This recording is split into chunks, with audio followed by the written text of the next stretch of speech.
go. What's going on? Welcome back. Welcome back. Welcome back. Get on in here. Hit that like button.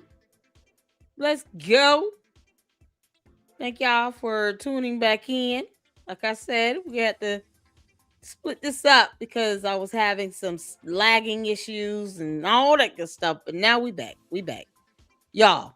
So Milk Bar did 3 YouTube shorts, and then the body language guy did a video here. I have yet to see this. It's Candace Owens has become literally insane. Let me tell you something.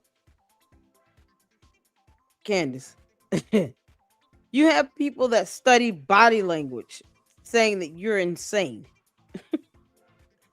That's not a compliment for you, you dingus. That's a cause of concern. Someone should be dropping her off at a mental health facility. Candace should be 5150. Can't make this up. So we're gonna check that out as well as her last episode she did Friday, so that we can get all caught up. Because Candace, I said I'm keeping my foot on your neck, and I meant that. So here's what we got. Make sure you guys hit that like button coming in here. That like button coming in. Ready to get started on this. Thank you all so much for tuning in and hanging out with me, y'all. Listen. I'm still kind of high wired from being up for over 24 hours. Still kind of high wired on that. So might as well just keep the momentum going until I just burn myself out. Thank y'all so much for tuning in. I do plan on going live as well on my second channel, talking about a true crime case regarding Tyrone Davis Jr. So I do plan on going live. For those who can tune in later on, please do. It's kind of, on the second channel, more of the gossipy tea stuff. But with true crime, of course, you're always talking about somebody being hurt, harmed, or having their life taken, or anything like that is to be taken seriously. So, if you can tune in, please do. But in the meantime, you guys are gonna get started. Thank y'all so much. Hit the like button, engage in the chat. I appreciate you all. We got this last episode. I heard this, Candace. You'll learn the hard way or the easy way. And it seems like it's going to be the hard way. So I'm here for it. But y'all, let's get to this. Thank y'all so much. Let's give some shout outs. S Files to my mods up in here. Thank you so much. Francisca, thank you so much for coming back and hanging out with me. Melinda wanted to mention Thursday's CO went collectively rage quit. Cause that was her Yusef episode. Jay Witt was triggered and didn't want to participate. Candace Owens collectively rage quit? Am I reading that right? Jay Witt, he was like, I angry. Yeah, it's all about him. He'll just, say, hey, I'm not watching this before he'll watch it and let himself get upset about it. Like, and it's understandable. Candace is doing the most. Candace, you dumb demon. You're doing too much. You don't care. I wish she would keep that same energy when it comes to her getting hit with a lawsuit. Keep that same energy up. Let me see here. You said he rage quit on Thursday? Or Candace rage quit on Thursday? All right, it's about to say I haven't seen Friday yet. Jay Witt quit. Y'all see I got his channel up. He rage quit on Thursday?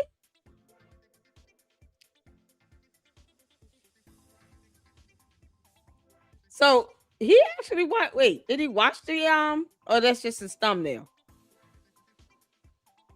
Y'all, this was Thursday, right? Today's Saturday. So this is it from Thursday where she did the interview? I am sitting across from somebody. He rage quit? Hold on. This is something else.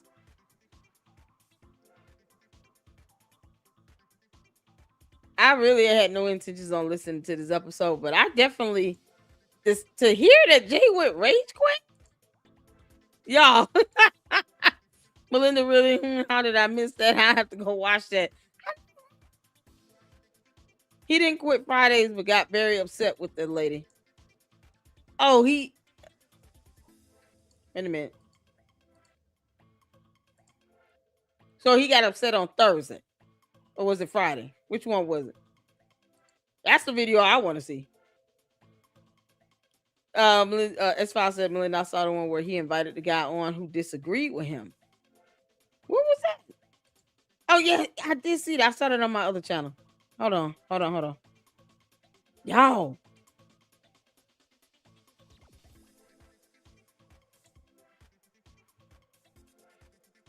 Okay, I saw this one. And the dude sounds just like any other cult member. It's like they're incapable of having logical thought or reasoning. You know, he's another one that didn't read the indictment, because reading is not fundamental. And then try to sit here and make it seem like, oh, well, it could be anything. We don't do whataboutisms. I personally don't. I don't do whataboutisms. You can't give me a logical, arguable point based on at least some facts or a little evidence or background information that can be proven, that the public can look up, or just based on logic and good wisdom. I'm like, everything shouldn't be considered an opinion when it's just stupid. I'm just saying it flat out. This was like an hour, 21 minutes, and this dude he interviewed proved nothing at all. But the hypocrisy of it all to say Candace Owens may have had something to do with Charlie Kirk's assassination and George Farmer. They get upset when you say that, but they okay with her accusing any and everybody. That's a cult. When you can't tell your cult leader that she's wrong, or you can't use discernment and be neutral, or at least vocalize when you disagree with her, you're in a cult. No one is mandated to believe somebody on everything. There's no way I would have the supporters that I have here in the LOC if I expected you all to believe everything I say and agree with everything I say all the time. I mean, hell no. No. I don't even want that. That's control. Like, no. I want people to be able to, come up with their own opinion.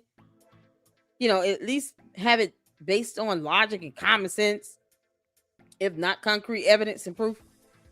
But I still want people to have their own opinion and stuff. Now, when you get rude and disrespectful, you're just saying you know nothing, but yet you're telling me nothing about what you think you know.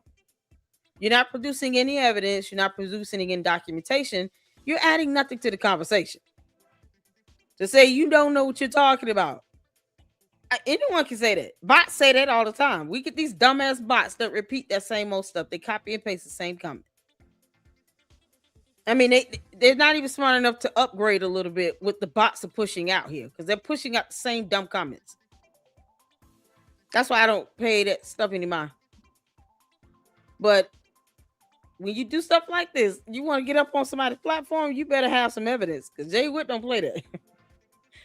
Yeah, he schooled that guy. He had to put him on mute a couple times because the dude kept over talking. Because he graduated from the school of University of Learning how to debate Candace Owens style. He got his degree in horrible debating skills. She does the same thing. Let me overtalk, talk fast, talk loud, and then make sure you don't get in a word. While she still proves nothing. Doesn't even make a logical, arguable point. It's the same thing with this kid. He didn't say nothing of value. Chabu. He better than me. Okay, which one was it where he race quit? Which one was that? Yippee, I found you. I know, Angie. Welcome back. Why don't we gas? Shout out to my mods. Welcome back. Hit that like button coming in, y'all. Appreciate it. So I'm trying to find the regular line. Okay, cool. As long as you got it. Say about the churches being disrespected and that woman was purposefully being ignorant. Was that in the interview?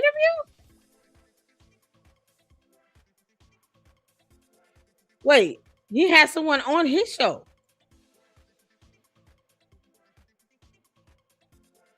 That was Thursday? Can y'all tell me which one? Is it the one that says loves to destroy others? Is that it? He invited another person on Friday after her show. A lady who got him so upset. He started crying when he got on with Corey. This was Friday? Go to Fridays. What the heck? Hey, what? Now he sent me an email. I remember, yeah, he sent me an email, but I didn't get the chance to check my email. Y'all know I didn't even really go live last week. So when I saw his email, it was the day, I think. So now that makes sense. So he had invited a few people on the platform because I know I got an email on it. Now I wish I would have been on it. Man.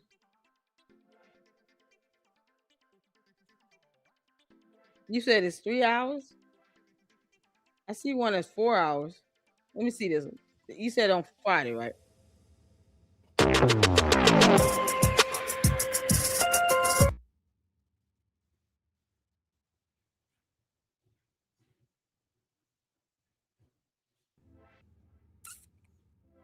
Hold on.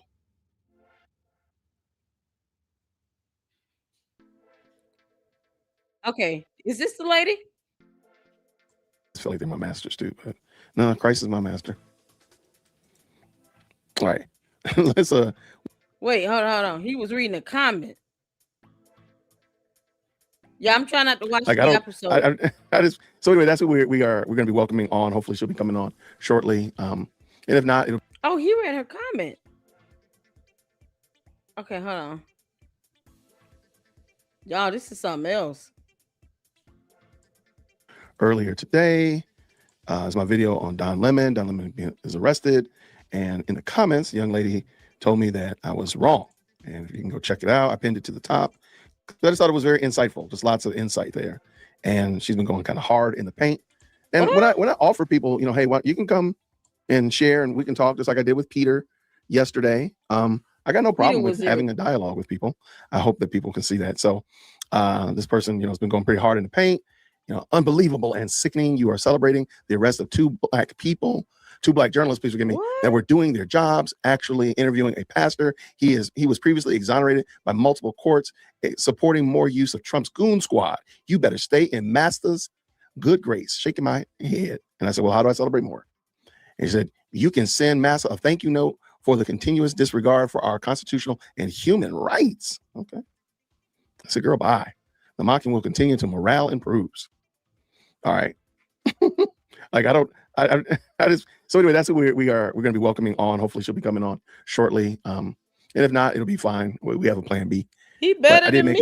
You know, I offered her, I said, why don't you shoot me an email? I'll finish reading this one too. It's good to know that you do not believe in the First Amendment and support constitutional rights for all races being stripped. It's sad to see our people of all people support this hypocrisy by the president. He is using the office to wage war on anyone he disagrees with. People are being hurt, terrorized, and losing their lives and freedom. All right. Well, thank you so much. Looking forward to this. Well, she shot me an email. So it wasn't just a troll. She shot me an email. So I figured she meant she was really, truly wanting to have a conversation. Want to have that good old dialogue. You know, I'm always keen, always open to some dialogue. I like that. So that is it. I'll give her a few more minutes. And if not, we will transition. Okay, y'all make sure y'all hit that like button. Let's keep this video up in the algorithm. Subscribe to the Lady Luck Club if you have not. We're aiming to hit 50,000 supporters by March 31st, which is my birthday. So let's help me get a happy birthday, a blessed one, by seeing 50,000 supporters in the LLC. I'm going to be honest. I would love to migrate to doing this full time, especially with the second channel picking up some steam.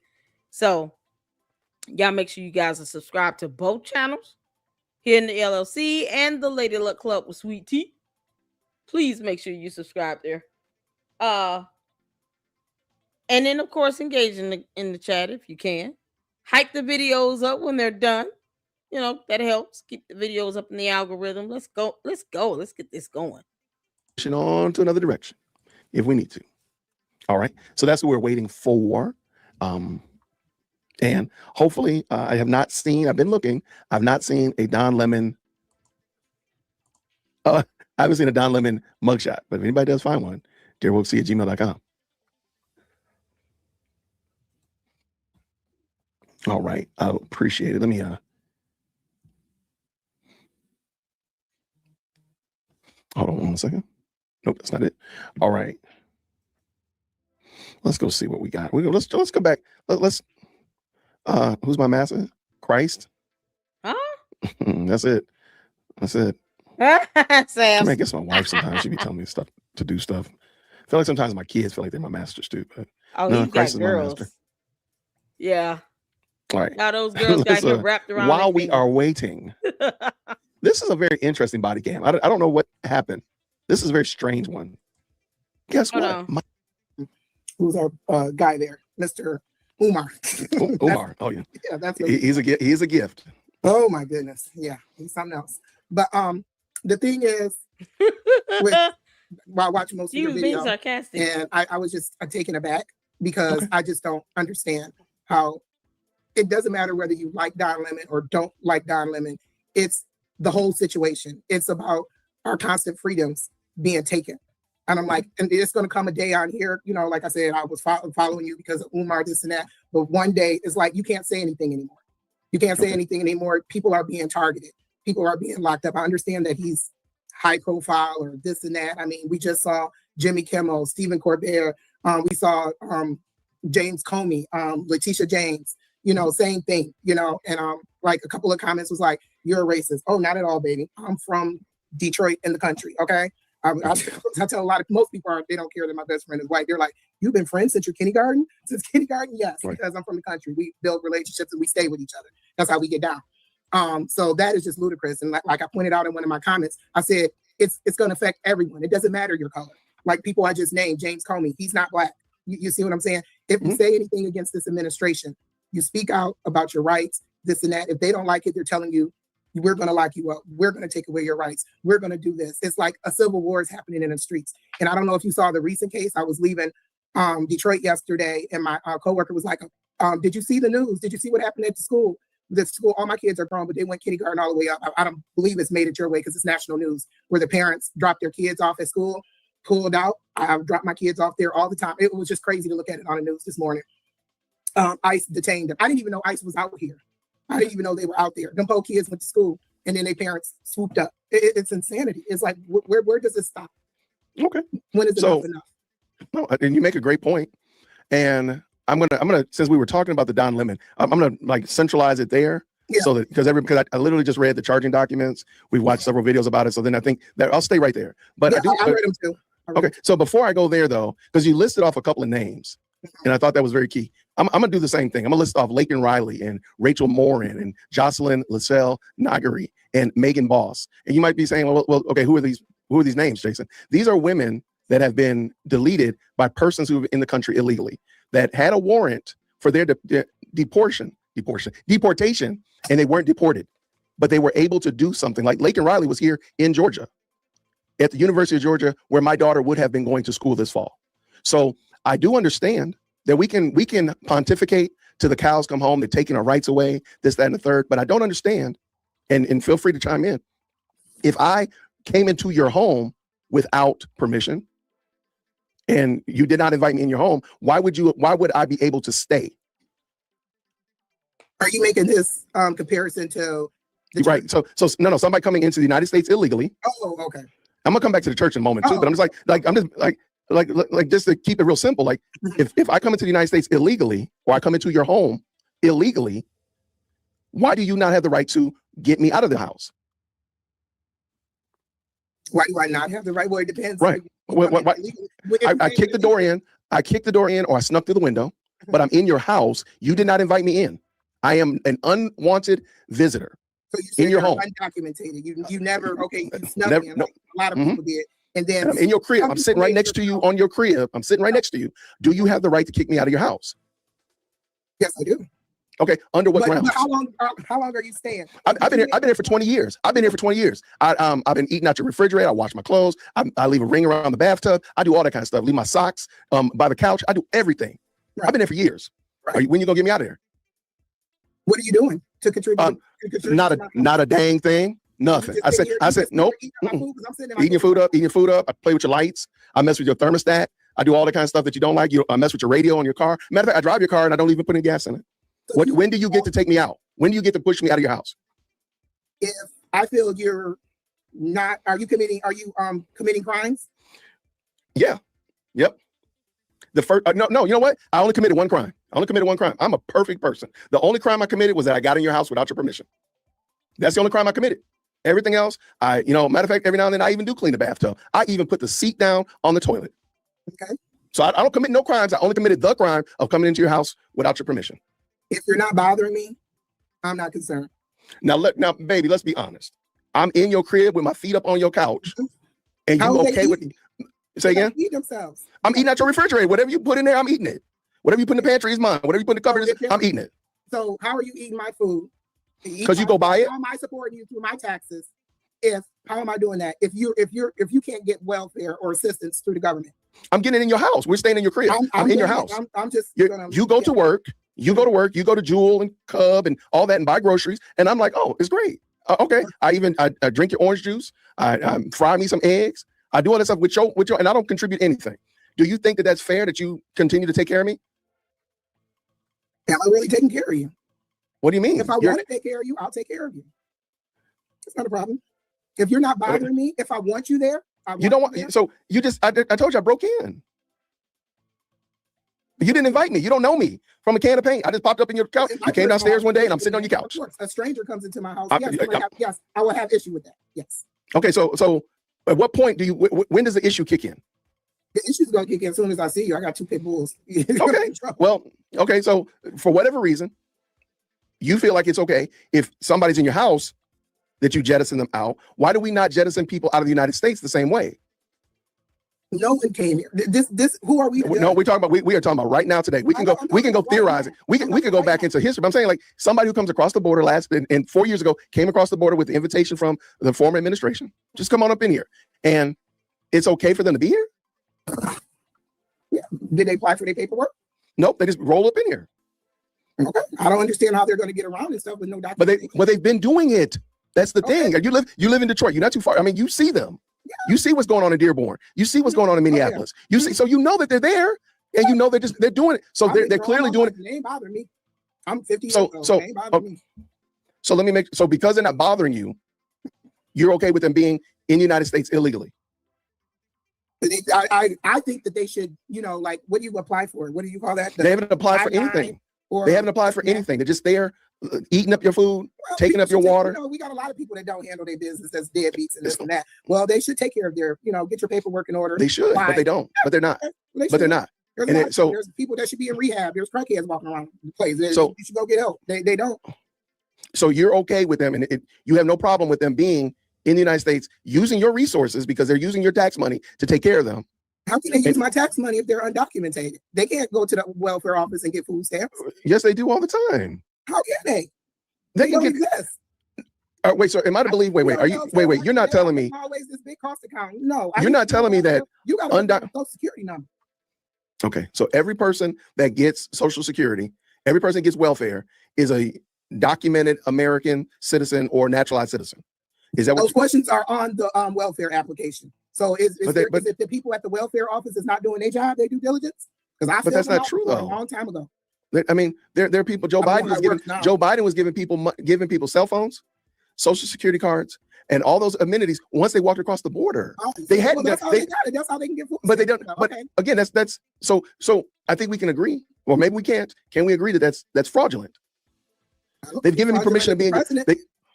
You just said Joe Biden, they walked across and Joe Biden gave it to him, correct? Right, but they didn't go through the proper process. That's correct. He just gave it to him. So the proper process was circumvented. The proper process was circumvented. Okay. So the proper process for people that lost their lives when January 6th, when the Capitol was stormed, to be, what do you call it, pardoned? That's the proper process. You commit. How do we get to J6? How do we get to J6?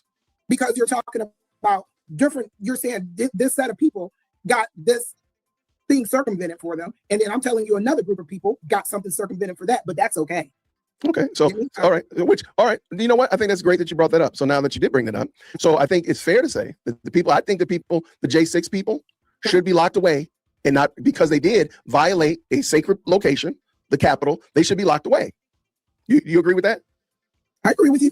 Okay, so now we're going to go ahead. So now we'll just go ahead to the Minneapolis church. Don Lemon should be locked away. I don't agree. Why do you not agree? Why do you not agree? Is there a sign on the church that says no trespassing? Now, let me just make sure. Let me just assume something. Well, let me ask you something. Can you please tell me what is your biblical or faith understanding? I don't want to assume something about you. So can you tell me what your faith understanding is? Are you a Christian? What is your understanding of faith? Go ahead. My mom raised us Orthodox Hebrew. Okay. So you go to a temple? I'm sorry? I'm Ghanaian. Okay. You attend a temple or do you do some kind of community worship time? No, I do not. Okay. At all. All right. Because of all of the stuff you see around. I can have Sabbath and everything right here. I don't need to go into anybody's temple or anything. Okay. There's too much corruption in any form of. I've been to plenty of Baptist church. My kids were raised Baptist because of their grandparents. But no, it is too much in the church. Okay, not a problem. Not a problem. I'll let you have that. So so now we're back at City's Church of Minnesota. Mm-hmm. So you're saying that they had to have a sign that said no trespass in order to make what Don Lemon did not right? Am I understanding correctly? No, you're saying that he wasn't supposed to be in the church. He wasn't supposed to be there. He's a human being. What they were doing, no. But what he was doing was not there. He wasn't there to do what they were supposed to be doing at church. That would be very much akin. You were just talking about homeless. You were just talking about people living off of people. Some people going to church just to stay warm. Yeah, but that wasn't what they were there for. Was that what they were there to do, though, love? No. Was that what they were there to do? No. Okay, so therefore, what they came to do was not there to be warm. What they came to do, as we saw and we read in the document, was a pull-up. Reasons is what I'm saying. But the reasons were not the reason that they were there at church. So you know that's not right. You know that's not right. No, I don't. I disagree. You do. So you would go to a church and would you go to a church and start a UFC match in the middle of the church? Who said that he started? Would you do that? No, but who said? Okay, why would you not do that? Is my question. Can I ask a question? Did you watch the video? Baby, I've watched 9 of them. I've ad nauseum.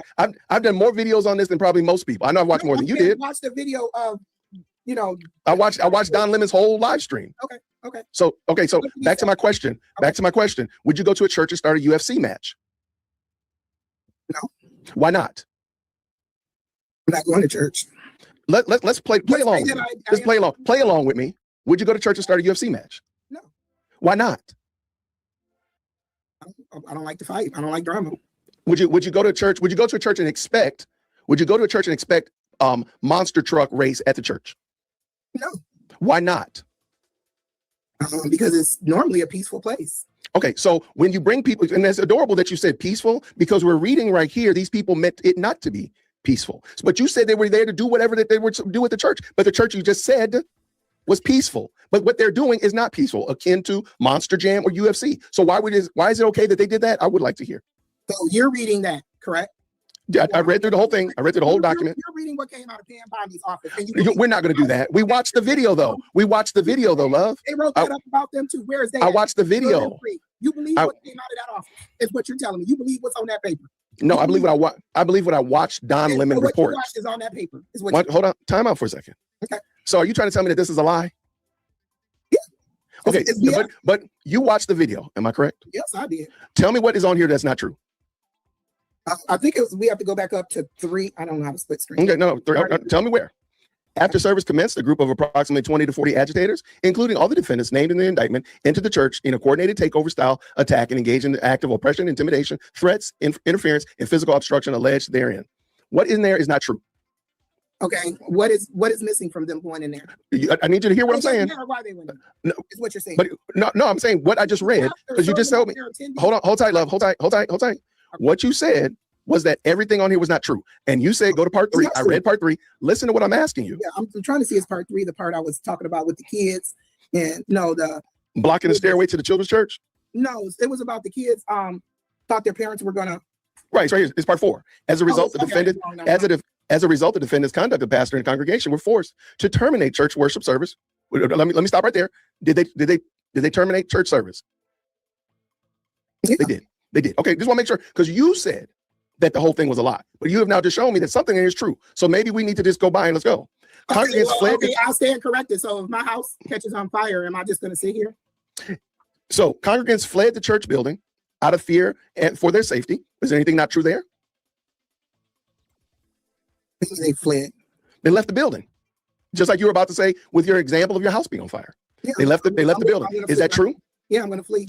Okay, so far we're 2 for 2. I've read 2 sentences of this part 4, and they both have been true. But you told me that all of them. So you're saying that he went in there, attacked the people. No, because that's not what. If the document didn't say he attacked the people, I'm not saying he attacked people. Did I say that?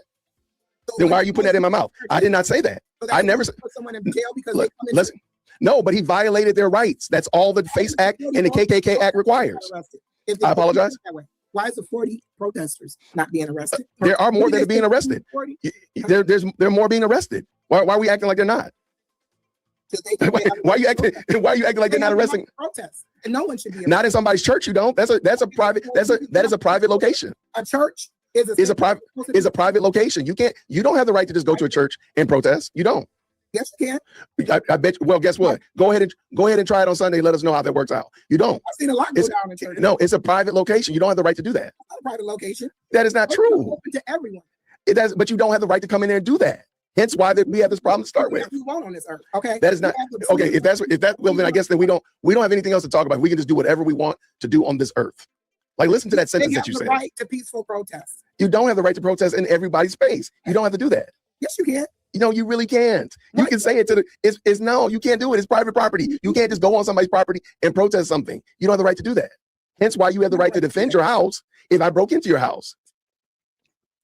Why do people don't have a right to protest wherever it happens? They don't have a right to protest. One, it ain't got nothing to do. Why go to somebody? First of all, here we go. Let me finish this up because I do want to just make sure I end this up because you did say that everything on here was a lie. Other congregants took steps to implement the emergency plan. Oh man! All right. So in all that get some understanding. I wanted to play you some of this, let it kind of work itself through, and then pause and give commentary. So as Christians, we're to do things according to the Bible in decency and in order. Okay. That's just from a moral sense. Ethically, it's just from an ethics stance. Do you believe that what you're doing is right or justified? No one is questioning whether or not someone has the right to protest, freedom of speech and expression, freedom of the press, because Don Lemon is a news reporter. Whether he's independent journalist at this point, he's still considered a member of the press, right? But when you talk about legality, you talk about a legal right to protest inside of the church building itself. I mean, it was just a quick Google search. Can we bless God for Google? Put a 1 in the chat if you're happy for the ability to read and comprehend. Let's thank God for Google. Let's thank God for having the information we need to be able to find at our fingertips. Because sometimes it just simply helps to Google. Okay? So I simply typed in, do you have the legal right to protest in a church? And here you guys can see the legal right to protest in a church depends on several factors, including the location of the protest, whether permission is granted. Whether permission is granted. Whether permission is granted. And the nature of the protest. The nature of the protest. So what is the protest specifically about? And what style of protest are you referring to? Are we talking about just going in and sitting silently? Are we talking about going in and just kind of standing up silently? Are we talking about going in and standing up and maybe turning away from the pulpit, but you're still silent? Are we talking about a sit in, a lay down? What are we referring to here? Okay. Various ways to protest other than just being loud and making a bunch of noise. Right?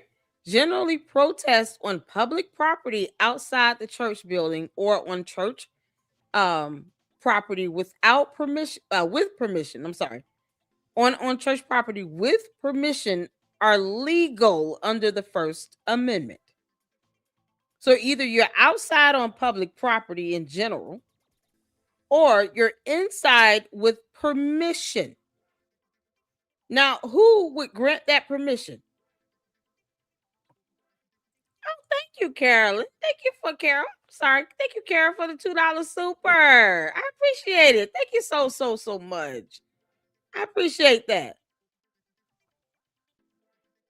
All right. Thank you. Shout out to you. I appreciate that.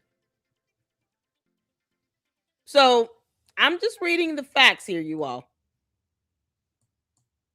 This is in all thy getting and get some understanding. Because protesting inside of a church is not something I'm familiar with. I don't, you don't oftentimes hear about people protesting inside of a church. The last time I saw some demonstration inside of a church on a video, it was a documentary related to the AIDS pandemic. And they went into a church, and I think it was called the group Act Up, went inside of a church, and they had like a lay down or a sit in or something like that, right? That was like over 30 plus years ago. So an actual protest going on inside of a church is just not, it's personally for me, it's not something that I've ever witnessed. And it's not something that I even, see often happening on the news. So I'm just reading the facts here so we can understand the premise as to what is legally defined to be acceptable or protected free speech. Okay? Churches are not public property. They're not government buildings. They're nonprofit organizations, and the building itself is considered private property. Whether it's something owned by the church, maybe the pastor, depending on the size, that's not a government building, it's a church. But if you want to speak to this, the semantics of whether or not it is a public versus private property, the inside of the church and maybe some of the property around it is private. So if a church has a sign, do not bring weapons in here, they have the right to do that. They have the right to have someone removed and trespass. And so that's what you see here. However, protests inside of a church without permission may violate trespassing laws. So it just depends on what's going on. Disorderly conduct statutes. And of course, that depends on the state that you live in. Or the Federal FACE Act. It is crucial to understand the legal boundaries between constitutional protections and property rights to ensure compliance with applicable laws. So that's just baseline information. And you guys can read about this on Freedom Forum. Let me see here. I'm just going to pull up some websites so you guys can get the links and read additional information when you have time. Because reading is fundamental here in the LLC. We love reading. And besides, I don't like to formulate my opinion on something that can be, factually proven first. So I just pulled this up to kind of give the foundation, the fundamental factual foundation of whether or not it's legal or not, right? I'm just going to drop a couple links in the chat so you guys can have a couple different sources. And as always, make sure you guys Google, and you can just, is it legal to protest inside of a church? And it's going to give you plenty of resources to help you understand, from a legal aspect, the rights that you have before you go and do something. Understand the laws and the rights and protections you do have and what's considered protected activity versus what is not considered protected activity. Having said that, I have not seen the actual Don Lemon video, so I don't want to comment on something I haven't watched. And I'm going to be honest, it has not piqued my interest to that extent. What I don't want to happen is people who consider themselves to be a member of the press to simply be arrested because they're reporting. But we see what the law says. We see what a court of law would consider that to be when you fail to establish any permission or to gain permission from whether it be the pastor, the property owner, whoever has the authority to say, yes, I give you permission to do a silent protest versus no, we don't need you protesting here, but you're more than welcome to do it on public property.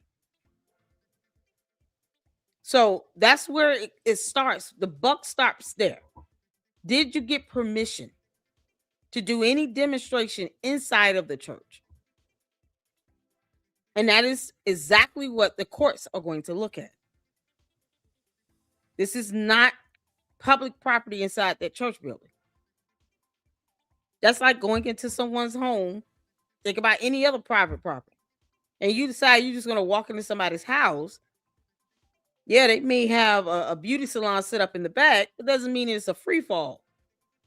And it doesn't mean you just go into their home and just start protesting in their house, especially to where it is considered to be disruptive. Because it's not about how I feel, it's about what the courts are going to evaluate when it comes to a finding of fact, law, and evidence. Does that make sense? Any questions so far? Any questions so far? And we got attorneys in here. Anyone that's, even more knowledgeable of laws and case law, please let me know. We all learn from each other.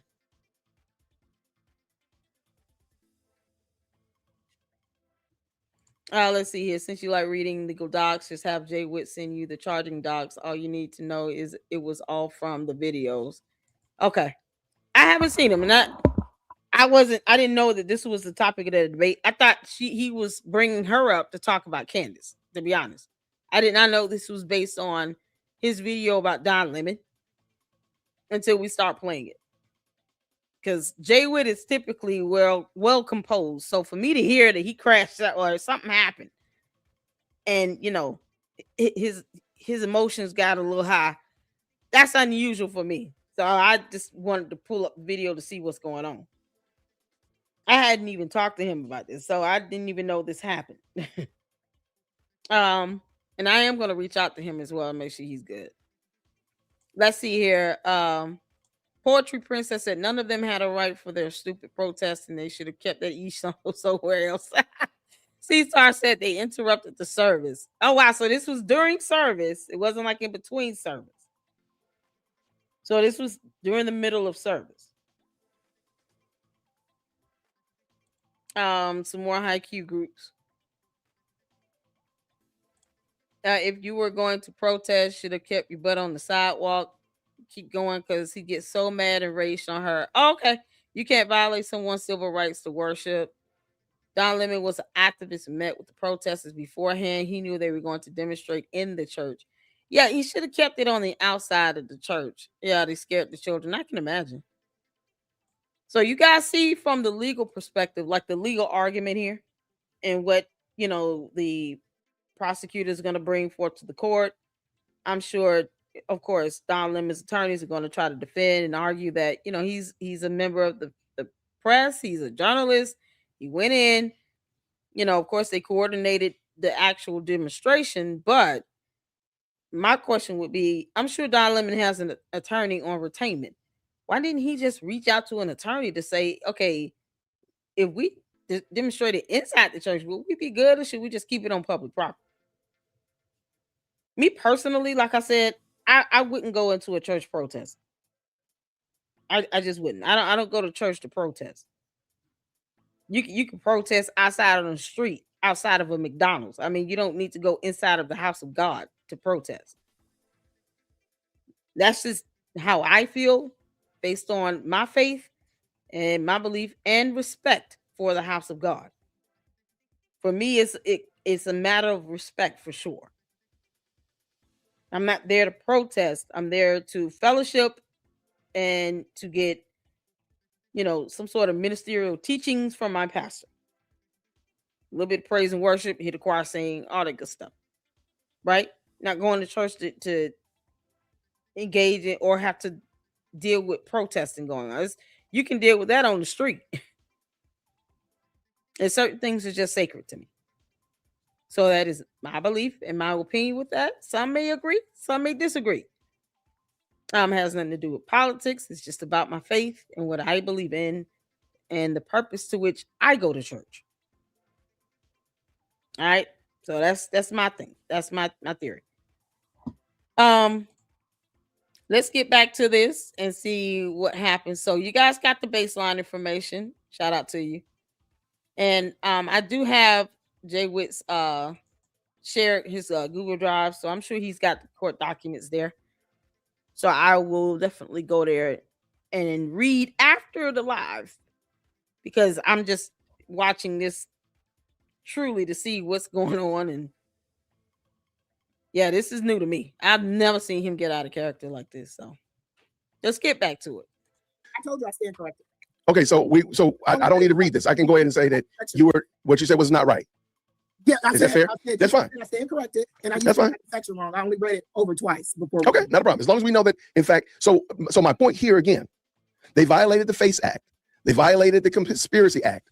So why should they not be in jail? Because people came running out of a church, is what you're saying? Pretty much. No, it's what the people did. No, it's what the people did. You can't be serious about this. No, it's what the people did. Question. I'm trying to make sure I understand you. Because people came running out of a church, people should go to jail. Let me, if you don't mind, tell me when I said because people ran out of a church, they should go to jail. Because if I'm not mistaken, the Jason that you just read, I didn't say that. Listen to what I said. I'll do it again. Okay.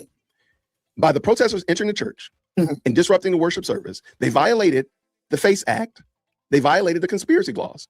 Therefore, they need to go to jail.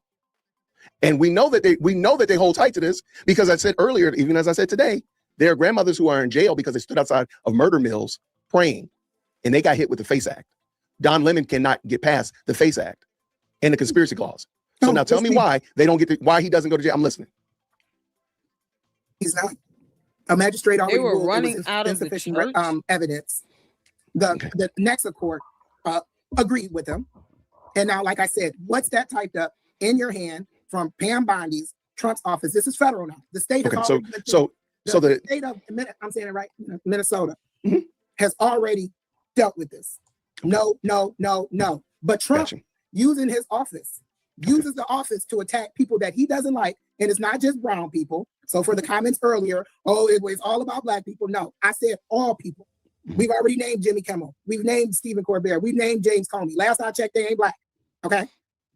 You're not. You use the presidential office to take aim at who you want to. And that circles back to the January 6th people. All those people came running out of there. People were unalived in that. How many were unalived? How many? The number varies. Some got unalived, the officers, but then remember, there was how many? One or two more. You may remember. Is it one or two more? They were so traumatized they committed suicide. Do you remember that? The January 6th officers? Look it up. Yeah, there was one or two that committed that unalived themselves. So I'm not trying to be coy about it. I'm not trying to be like flipping about it. But you said 2 to 3, if I understood your number correct, about 3. I listed 5 women that have been assaulted and unalived by illegal immigrants here in the United States, and you didn't bat an eye. You didn't even shut it. You didn't care. You didn't care enough. You've told me about Jimmy Kimmel and Comey and such of that nature. You gave me the number, but you didn't even bat an eye. But that's okay. If that's the way you get down, that's the way you get down. I watch it all day. But watching it and being concerned about it are two different things. Myself, yeah. Okay, so all the time, and that's sad. Okay, but it didn't seem like it bothered you as much as allegedly going ham on Pam Bondi and Trump and his goon squad, I think is what you said in the comment section. And I'm finding it adorable that when I say that you still have moved off the pivot, why Don Lemon should not go to jail. And it's just because he shouldn't. And I don't know why he should not. I believe Don Lemon should be in prison for what he did. And you're going to say no, but I don't understand. He's a journalist. Why? He has a right. He has a right. But he wasn't a part of the protest. He went in to video what was going on or interview. He's asking the pastor, why are these people angry, saying that you're serving up So here the defendants, and I'm going to read right here. All defendants met at a shopping center for a pre-operation briefing, during which Armstrong, Allen, and the co-conspirators, including Lemon and whoever, about the target of their operation. Thank you, Pat Brooks, for the 1999 super. Shout out to you. How you doing, honey? Hey, Lady Luck, the pastor asked them to leave also.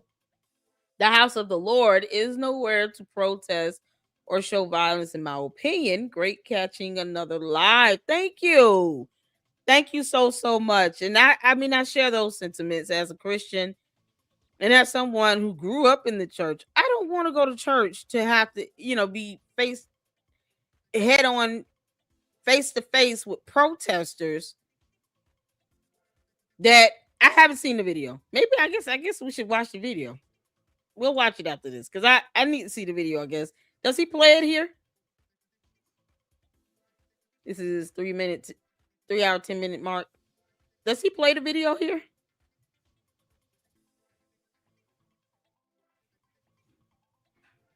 I don't think he played the video here.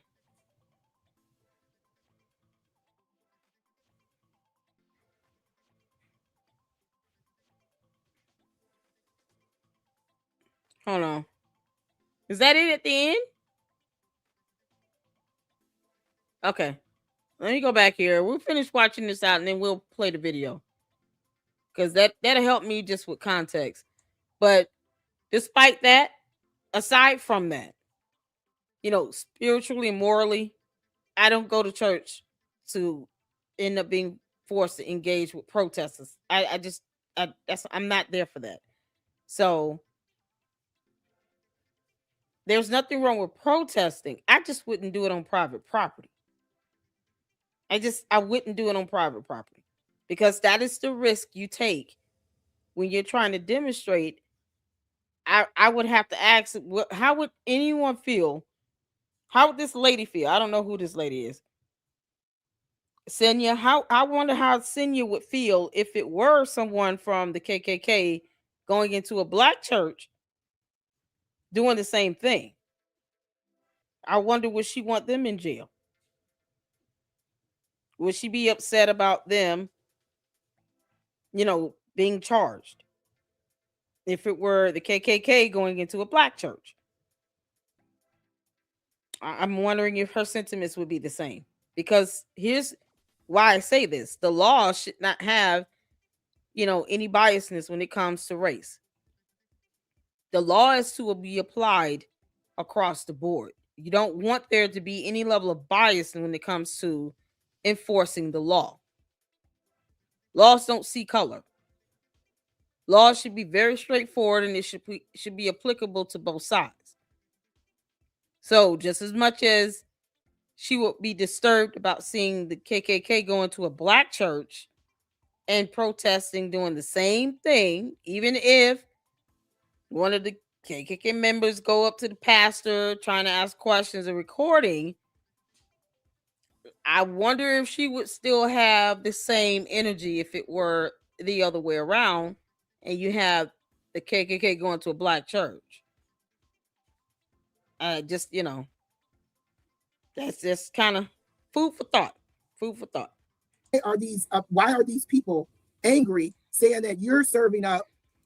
So here the defendants, and I'm going to read right here. All defendants met at a shopping center for a pre-operation briefing, during which Armstrong, Allen, and the co-conspirators, including Lemon and whoever, about the target of their operation, city's church, and provided instruction on how the operation would be conducted once they arrived at the church.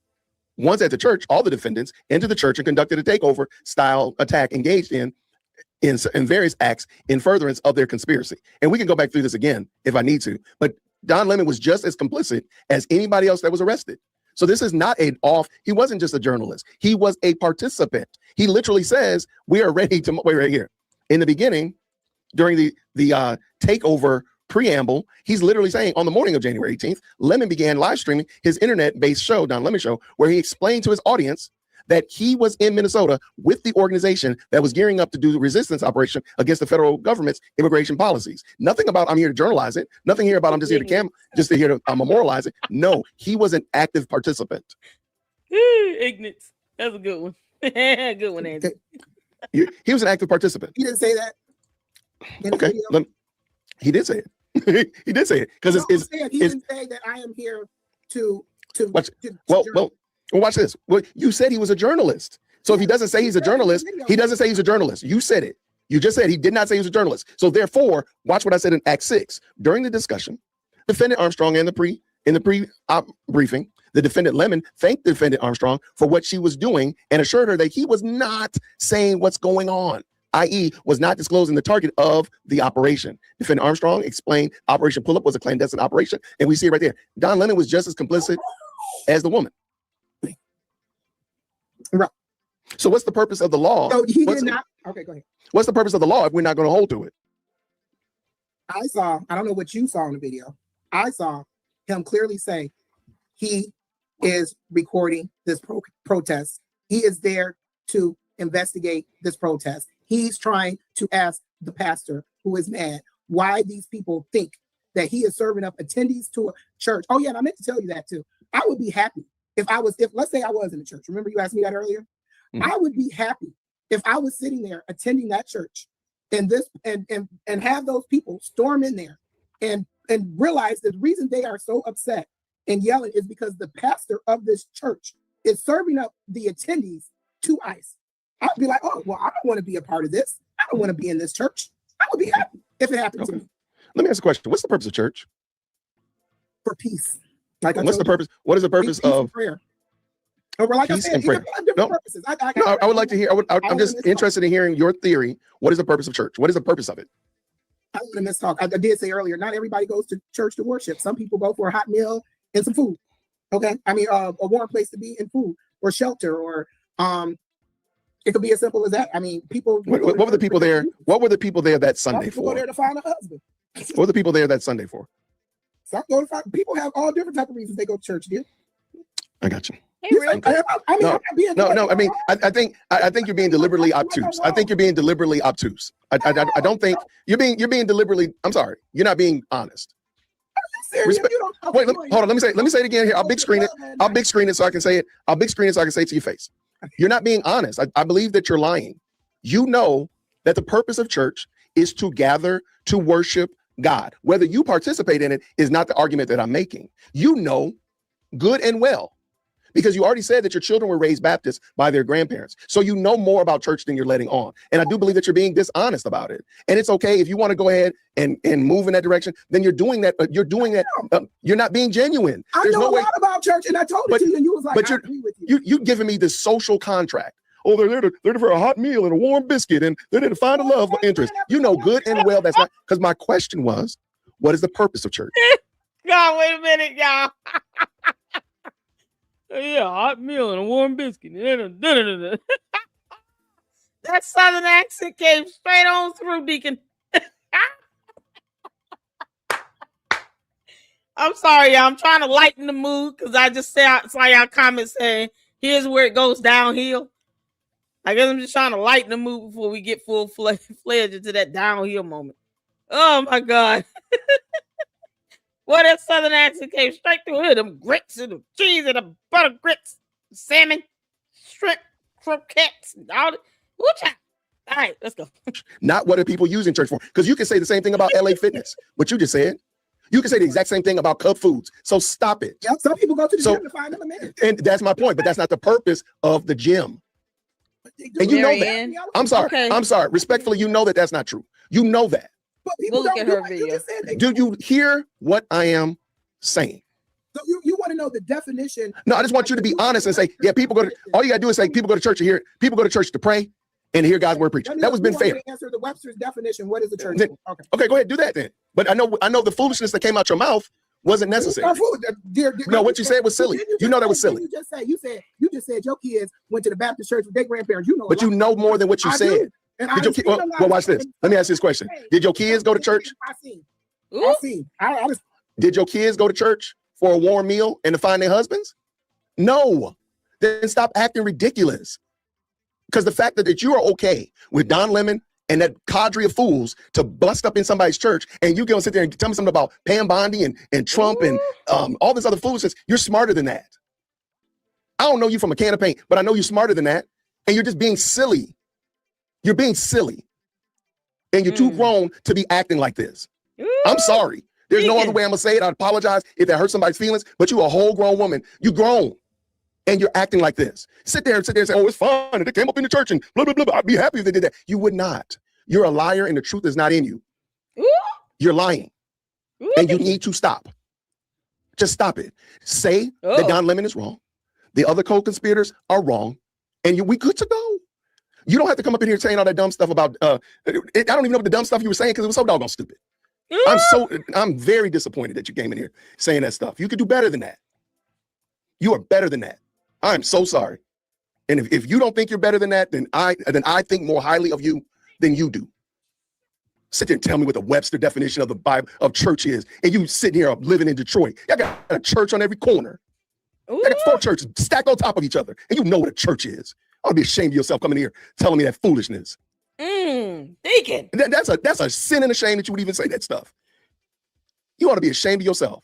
But you know what? I still believe better for you. I still believe better for you. You just don't want to be honest. You don't want to be honest.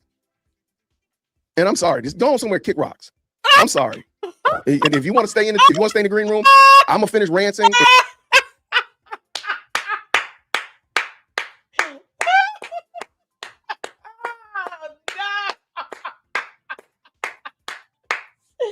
Y'all, I gotta stop saying that. Thinking you're picking up a bad habits, bro. Jay Winston gonna kick rocks. Oh no. Oh, whether you agree with him or not, you gotta admit that was funny.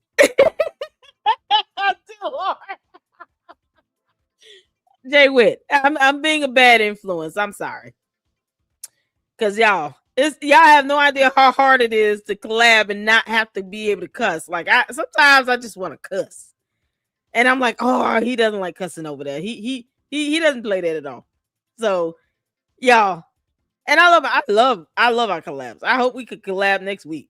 Shoot, he told this lady to kick rocks. Y'all know he got that from me.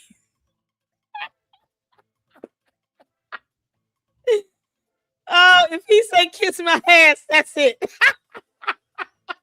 I'm gonna have to make some changes in life. If Jay Witt says kiss my ass, I have to make some changes in life. Okay. I just want y'all to know that. And then I'll bring you back. If you don't want to stay, I am not mad at you. You got my email. Hit me up on the email. I'll give you all the details. Don't sit there and waste my time telling me that stupid stuff. You sat there and watched them desecrate somebody's church and you're like, oh, it's okay because they did it nice. But if they had done it to a black church, you'd be out there rioting and acting a fool. Oh man, this is epic. No sense. Yeah, I see. No. I'm sorry, y'all. That don't make no sense. Come on, Deacon. Y'all, green hearts in the chat for Jay Witt. So, because so I expressed to you what I've seen around the church. Some people go in there to pray. Some people do. Some people catch the Holy Ghost. All of that. You're right. I've seen it all. I've seen people. I've seen them go to the club, come out. I'm telling you what I've seen, and you even know it to be true. So why are you attacking me? Because what I know, people do different stuff at the church. Can I answer that? Because you're a whole liar. You know good and well the primary purpose of church is not for people to go up in there because they went to the club yesterday. You know that. You can. Then why didn't you say it then? You didn't say it. That's the part. No, I know people that don't drive safely. That's not the purpose of a car. I know people that put sugar on grits. That is not the purpose of grits. Okay? So stop acting like that. It's infuriating to watch a whole grown, beautiful black woman act like a total retard. You know good and well that man was wrong. And if you got a problem with him, my name is Jason. You know he's wrong. And you got the I've never seen this side of him. I've never seen this. Have y'all ever seen him go off like this? Have y'all ever seen him? Yo, when I tell y'all, me and him are like brother, sister, I got his number and we talk often, and I've never seen this. At all. Wow. Wow. Yo, when I tell you he keep me on the straight and narrow. When I tell you, I mean, I'm serious. He does not allow profanity a little bit. You think my comments, listen, the candy ass cult members, y'all think it's something over here. You go over there, you can't take that foolishness over there. You can't take that foolishness over there. You go over there to his chat with all that nonsense half y'all be saying, he will boot you out. You can't make this up. He is mad. I have never seen this side of him. I have to admit, it's quite refreshing to see his passion. Because I wish he would have said this to that other dude. He should have said it to that little clown that was sitting here talking about Candace Owens said this and that. Like that's a fact. Don't give a damn what she say. What did she prove? Nothing. You can't make this up. Man, oh boy, this is something else. All right, Deacon. All right. Oh, y'all get ready to pass the collection plate. Close the doors. Close the doors. I said close the door. I just had to put that out there. Audacity to sit here. I don't care if you don't go to church. If you're not a Christian, that's okay. As Paul said, I want you to be like me. But what I don't want is you to sit here and lie and pretend like, I don't know what the purpose of church is. I don't know what this cup is. Do I hit it on my head? I don't know what to do. You're smarter than that. I know people go to church for different reasons. I don't give a doggone. You know that's not what the purpose of church is. I know people that drive their car too fast. I know people that wreck their cars. I know people that don't do things right with their cars. You know, just like I know that's not the purpose of the car, which was my question to you. What is the purpose of church? That's all I ask. And I don't care. In Detroit, in Atlanta, I'm sorry. Church is church. People gather to worship and hear God's word. And you know that. That's the part that is infuriating. Because you know that part. And so you would rather shook and jive and dance around and make up all these other narratives instead of saying, yeah, they were wrong because the people would gather in church to pray and hear God's word and sing. That's all you had to say. But you came up in here with a story that's infuriating. Okay, excuse me. How do you feel about, while we're on Detroit and churches, Pastor Winan? He's a fool. Marvin Winan is a fool. The lady came up there. What did she come up there? She was a dummy for participating in that dumb stuff. I know about perfecting church. Marvin Winans, Creflo Dollar, Ed Alone before he died, Joel Osteen, Kenneth Copeland, all the televangelists on TBN, fools. I said it. Every prosperity preacher, fools. I said it. I am the queen of YouTube. Come see about me. I don't like all that. All they focus on is collecting someone's money. Fools. Even Jesus said, I have no place to lay my head. I don't have a bed to sleep in every night. Jesus was a nomad. It didn't stop him from ministry. He wasn't rich and wealthy. He grew up as the son of a carpenter. They worked hard. Both parents had to work. So the idea of prosperity preaching, all these old clown pastors and ministers out here, you know, believe in God for a $50 million plane, but won't open your church up to people in the neighborhood that are suffering from power outages for 3 or 4 days in a row after a storm. Creflo Dollar can kiss my ass. I know about perfecting. And she was a dummy for participating, giving them $1,200 and him saying, I needed $2,000. That's her fault. But that's her fault, though. Thank you. But that ain't got nothing. Only one. But okay. And so, she was in the wrong line, remember? But hear what I'm saying. That was her fault. But you know what? She was not in the wrong line. She was in the wrong church. She was in the wrong church. Right. I agree. So now we can see. But there was a line of people. She wasn't. But that's dumb. That's inappropriate already. That's wrong to start with.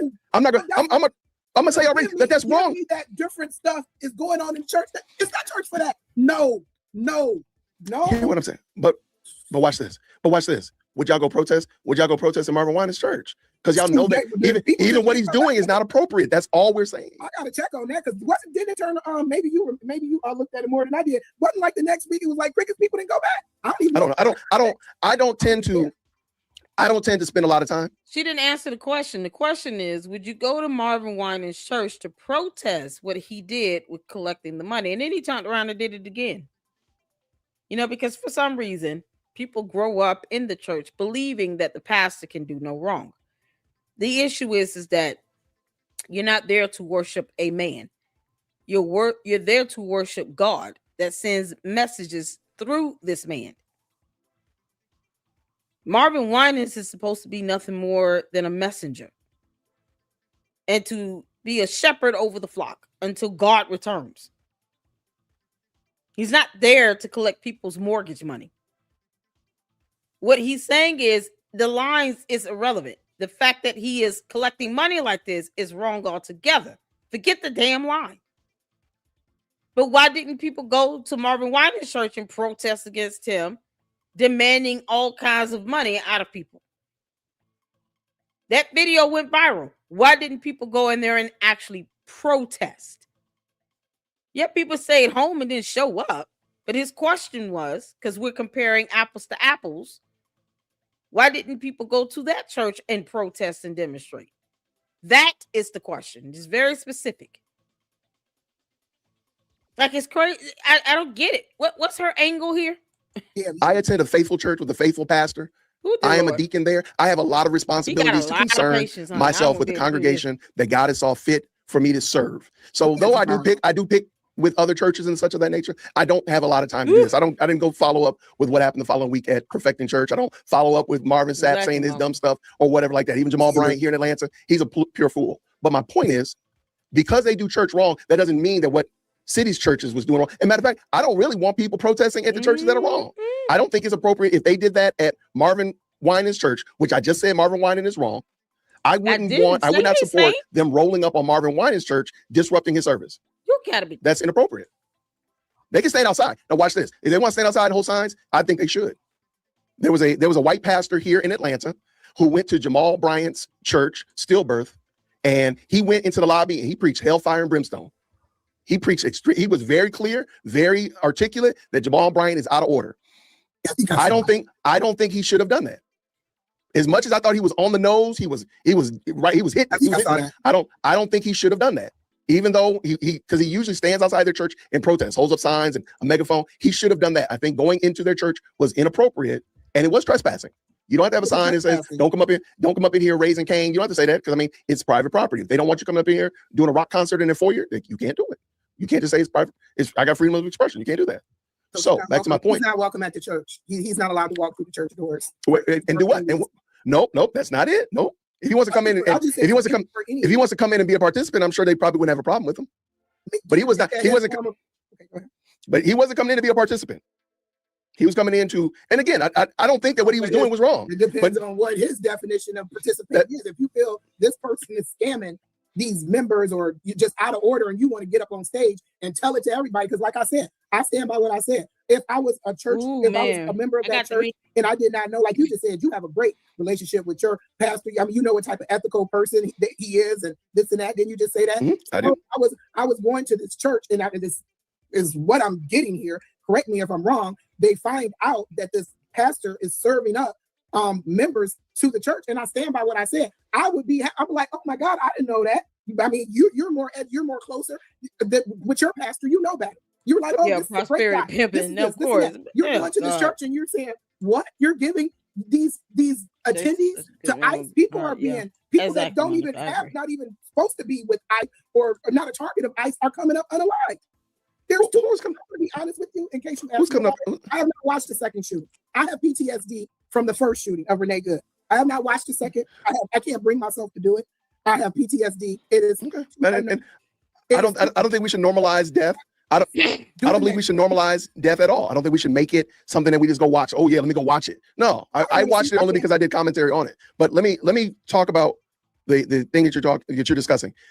Why is because a pastor in the church was a director at ICE, he can't worship God freely with his congregation. I don't know where you're getting the idea that they're serving up members to ICE, but I don't know that story. And maybe somebody in the chat or somebody can help me out later on. I don't know. Like he's like, I know Jim Bob is illegal, so I'm calling, hey guys, come pick up Jim Bob. I know where he is. Like I don't think that happened, but if it did, then that's kind of grimy. But it is what it is. But why can't somebody not have a job? Because it don't look like the congregation was that big, so they're probably not paying them that much. When I looked at it, I think they have 3 pastors and 4 elders. They're not making a whole lot. I'm pretty sure of it if I'm looking at the size of their congregation. So the man does have to have another job. He has to be bivocational. So he has a job. ICE? Yeah, is that bad to work for ICE? You said you work in accounting for the city of Detroit. If I think the city of Detroit is bad, does that mean that I can ransack and harass you because you work for the city of Detroit? No, I work as a developer, dear. I don't work for the city of Detroit. I build buildings. I'm on that team. Wait, I'm sorry. Say it again, and I apologize. Say it again. I'm across accounting and development. I work for the biggest developer in Detroit. Got it. Okay. All right. So if I think that the biggest developer in Detroit is bad, they're low down, they're taking people's houses, they're doing eminent domain and all this kind of stuff like that. Is it okay for me to harass you because you work for them? No, the answer is no. not mine. Well, no. I mean, like target you. Look up whoever the billionaire. But no. But hey, a director of ICE. I mean, he's not the highest man on the totem pole. So I'm gonna just say, like, would that be okay? This is like a yes or no. Of an organization. Because the organization is bad. These people have been unalived by this organization. Do you want to be a part? You think that what you're asking me? I'm not saying no, anybody. No, he's not. Let's say I did. I work for a slumlord. What? Oh, child, no, girl. I don't have the temperament or the patience for stuff like this. I really don't. He asked you if the company you work for, let's say they're corrupt and they're doing horrible things, and you work there, and they were discovered that they were messing up and taking money, whatever, blah, blah, blah. Right? Just throw all the charges in there. Would you want someone to come for you directly because you work there? That's the question. Did she not understand, or is she just going to keep, every time he asks a question, is she going to just pretend like he didn't ask? How dumb is this going to get? God. It's the hypocrisy for me. Okay. Which I don't. It's just, I'm sure they're probably good people. That's fine. I'm just doing it as an example. I just want to make sure I understand it. But that's what I'm saying. These people, ICE, we have seen what has occurred over all of these months. We have seen the terror, the dismay, the kids, the one, oh God, I think one of the worst ones is that 5-year-old. You did 5-year-old. You did 5. Oh, honey, I had to watch this video. They told me you went off. I heard you tell that woman kick rocks. Jay Witt. Y'all, shout out to my brother in Christ, Jay Witt. What's going on, honey? Y'all, and Francisco said, Don Lemon, I have not seen the video. So we'll check that one out right after this. Because I haven't seen the video at all. I have no idea. When I say I've been buried in work, Jay Witt, and I saw your email today, so I apologize. It was late. But man, oh my God, between this lady and the other guy that you had on the panel that was just a Candace Cope member. Ooh, I don't know how you do it. You got the patience of a turtle dove, honey. This is madness.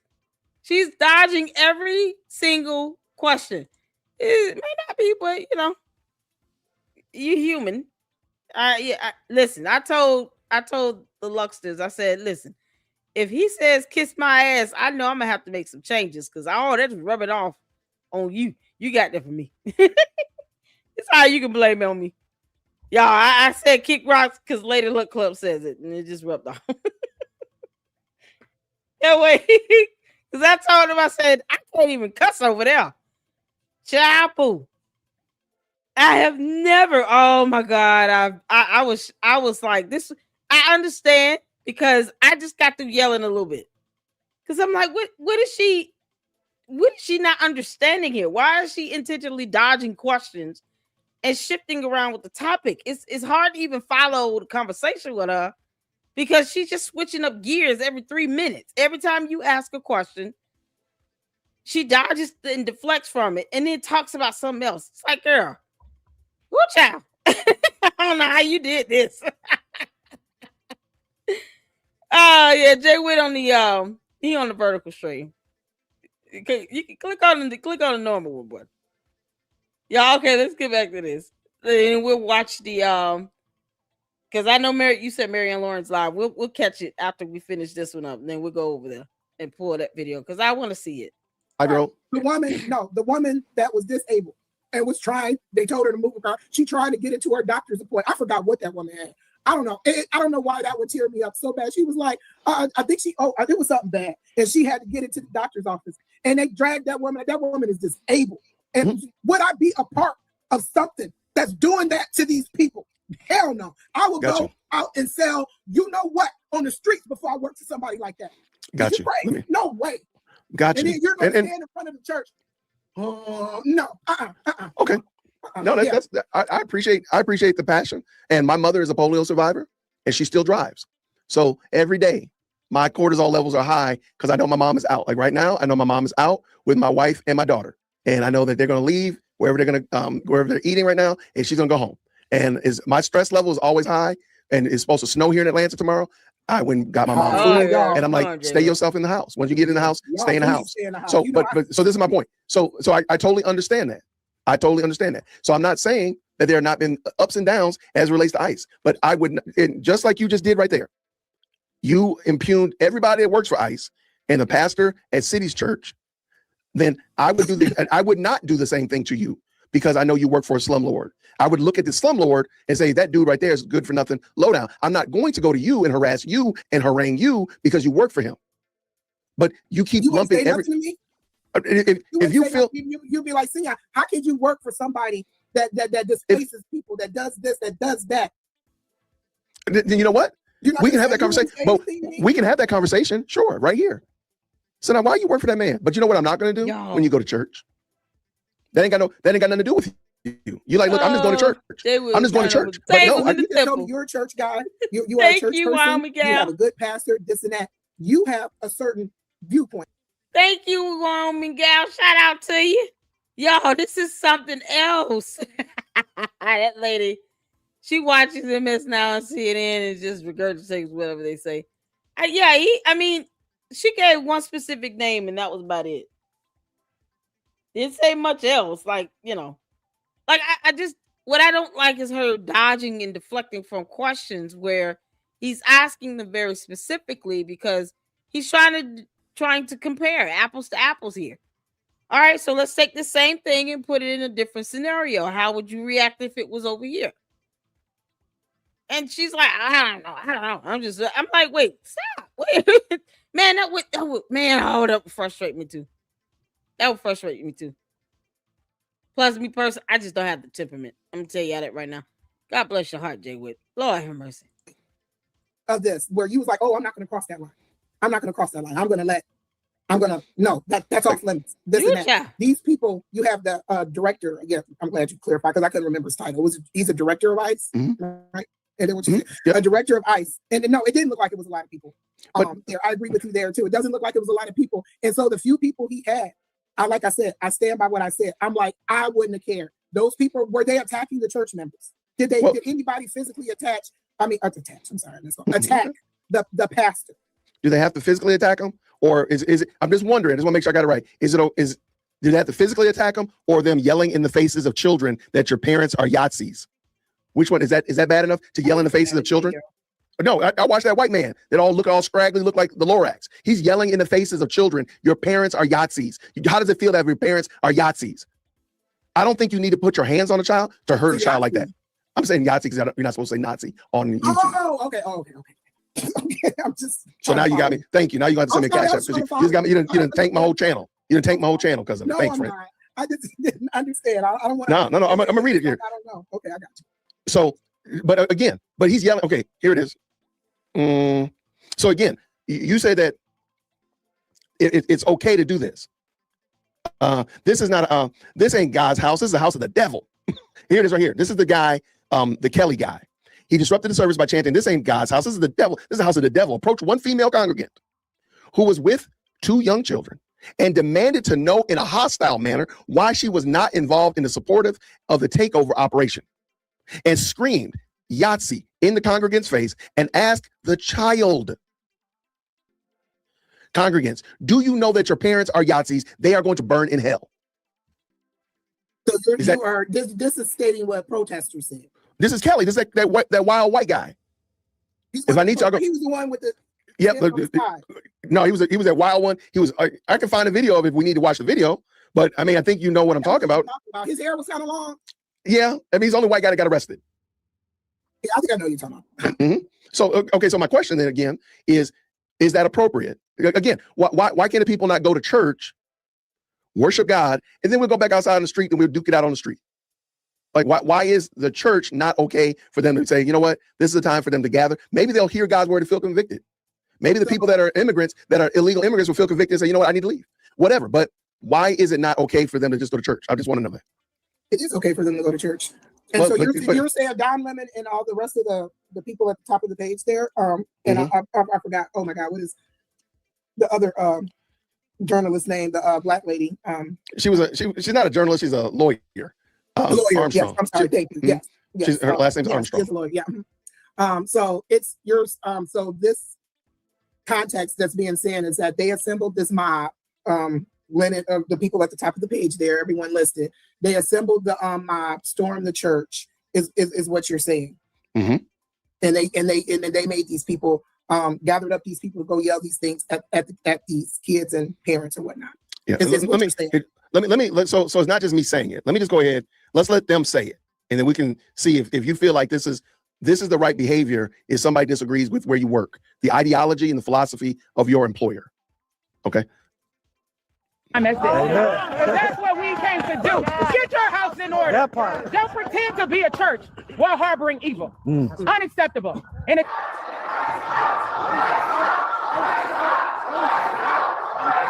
he's right here. This is what community looks like. Tell me what community looks like. What community looks like. What community looks like. What community looks like. What community. I mean, this is ridiculous. If God support ISIS, if Jesus support ISIS, and we don't either. But this is our house of the Lord. We're trying to come here and praise in His name and worship. You should go up there and call up. You should go up there. And that's the guy. He's holding the camera, so we're hearing him say these things. What are you saying? Hold on. I understand that what is happening is wrong, and I agree with that, but this can't happen. This is the house of the Lord. To do this is unjust.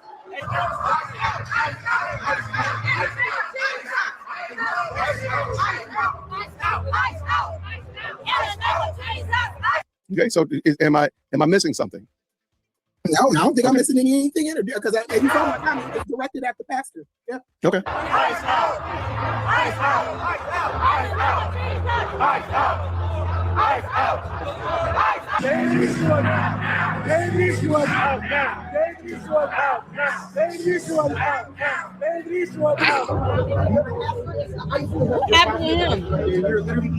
Hold on. What's going on with these young? Is it right? This is what community looks like. Tell me what community looks like. What community looks like. What community looks like. What community looks like. What community. I mean, this is ridiculous. If God support ISIS, if Jesus support ISIS, and we don't either. But this is our house of the Lord. We're trying to come here and praise in His name and worship. You should go up there and call up. You should go up there. And that's the guy. He's holding the camera, so we're hearing him say these things. Yeah, he just said he's trying to play the worship. I understand that what is happening is wrong, and I agree with that, but this can't happen. This is the house of the Lord. To do this is unjust.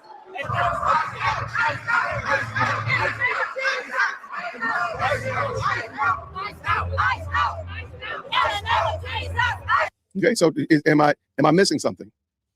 No, I don't think I'm missing anything in it because if you saw my comment, it's directed at the pastor. Yeah. Okay. Ice out. Ice out. Ice out. Ice out. Ice out. Ice out. Baby should out. Baby should out now. Baby should out now. Baby should out now. Oh, he's crying.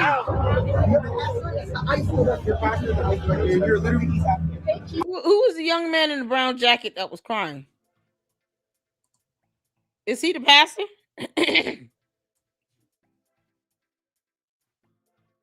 Which one was the pastor? Is this the pastor here that's standing there with the young lady? Is that who is that? Yeah, this is so crazy. They went and did. Oh, he's just a member. Okay.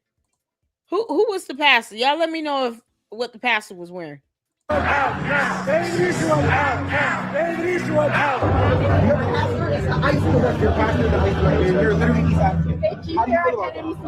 why they're mad. Join the Black Church. Jesus did not wear a tie. The Black Church is part of the civil rights movement. Black church is crazy. Jay Witt. Your pastor's an ICE agent. Come join the Black Church. It's good. That's where you belong. And this one cut it. You can join whatever nationality church, but just because the pastor's. Y'all, we're gonna let Jay Witt come up. Okay, Don interviewed him in a different video. Okay. So is that him holding the camera here? Come on, honey. What's going on? Hey, what's happening, friend? Grace and peace. How are you? Ooh, I'm doing okay, trying to figure out what's happening here. Craziness. This is just craziness. Okay. Right, so was Don Lemon at this particular protest? Is he the one recording? No, Don Lemon this is just I just found a clip in my cache. I didn't pull out the one exactly where Don Lemon was doing the interview, but Don Lemon is there. Okay. So this is the one that he helped participate in, and I think I rolled it back and you see it, if I'm not mistaken. Last night was kind of a blur, but I believe I went back and you can see Don Lemon doing like the pregame where they're like getting themselves ready and such like that, where he was trying to say that he wasn't a participant. But I'm like, dude, you're literally there planning with them. Like, that's crazy work. When did you right? Was that the end? Right there. Drop it right there. Drop the playhead right there. Okay. Hold on. That's it. They want to protect that little person that they were able to carry. Oh, no, that's the mom. I'm sorry, that's not it. That's the mom that went out into the Sub-Zero protesting. But no, Don Lemon is in there. Let me find out. I got it over here. I'll pull it up and send it to you. Okay. But yeah, I'll finish this up and then okay. Anyway, let's see. Hold tight 1 second. Let me finish watching this because I haven't seen this. Really? And then okay, I haven't seen this. And then now you can share your screen. Once you get the video up, then you can share your screen and play it. Sure. Yeah. All right. Let me finish this one up right quick. Good. That's where you belong. Did he say where you belong? Black church. What? He said he belonged to Black church. Shabu. That man can go to church where he want to go. I wish I was making it up. You can't tell somebody what church to go to. You got to tell them. Do we not serve the same God? I don't understand. These people. This is something. I don't think he does. I think there's definitely an argument that he does not. Oh my goodness! All right, man. And that's the guy. He's holding the camera, so we're hearing him say these things. All right.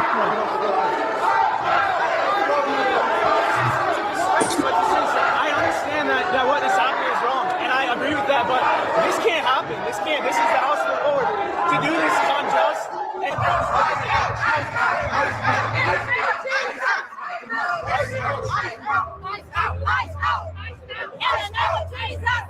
Okay, so am I missing something? No, I don't think I'm missing anything in it because if you follow, it's directed at the pastor. Yeah. Okay. Let me give you, because I wanted to debrief on this. I was thinking about actually doing a show about it. So this young woman, she was in my comment section, and she was saying some really ridiculous stuff. And you know how people get, you know how us's get when they feel comfortable, they start making pejoratives and calling you all kinds of slave and all this stuff, go back to massa. And so I did like I usually do. I just pin her comment to the top and let the best live chat in the most electrifying comment section have at her. And so, but she just kept going. She was just going hard in the paint. I mean, the comments was just going crazy. And I said, why don't you do this? How about you just come on the show? I'll shoot you an email. Shoot me an email and I'll send you a link. And she sent me an email. I said, okay, say less. Then we're going to do that. But one of the things I'm noticing about, and the reason I did that, I think it's sobering to see these people really don't have an argument. If you're standing on firm, solid arguments, they really don't have anything. Right. They really don't. And so this young lady, I don't know if you began watching the beginning, she didn't know what church was about. She was just saying some of the most mentally deficient things I can imagine. I'm like, I could get somebody from the other side of Pluto who knows what church is about, whether they go or they don't. that's not the point. And so Right. I really feel like, and like I told her, I said, she's just being dishonest. You're lying. You're just not being honest. So all of this right here, she knows good and well. If the races were flipped and this was a black church and white people ran up in a white, she would not be cool with that. She knows she wouldn't, even though she claims she don't go to church. So stop lying. You can say that these people are wrong, and you can still support the argument that you have, even though I still think the protesting of ICE is ignorant. But we can have that. We can argue that out. But going up into somebody's church, just like I said, going up in somebody's job, she would say, "Oh, I would be okay with it." Did you hear her earlier when I asked her would she be okay if somebody broke into her house and just living in her house? Ma'am, you I heard her. She was. I mean, she dodged and deflected all these, direct questions. Because I paused it a couple times, and I was like, "Okay, what is she trying to do here?" Because I don't, I don't get it. Why be hypocritical to this? You're asking questions that are comparing apples to apples. Absolutely. I even said the same. I even said that, in my commentary. I said, "What if?" I wonder what she would have said if it were the KKK going into a black church.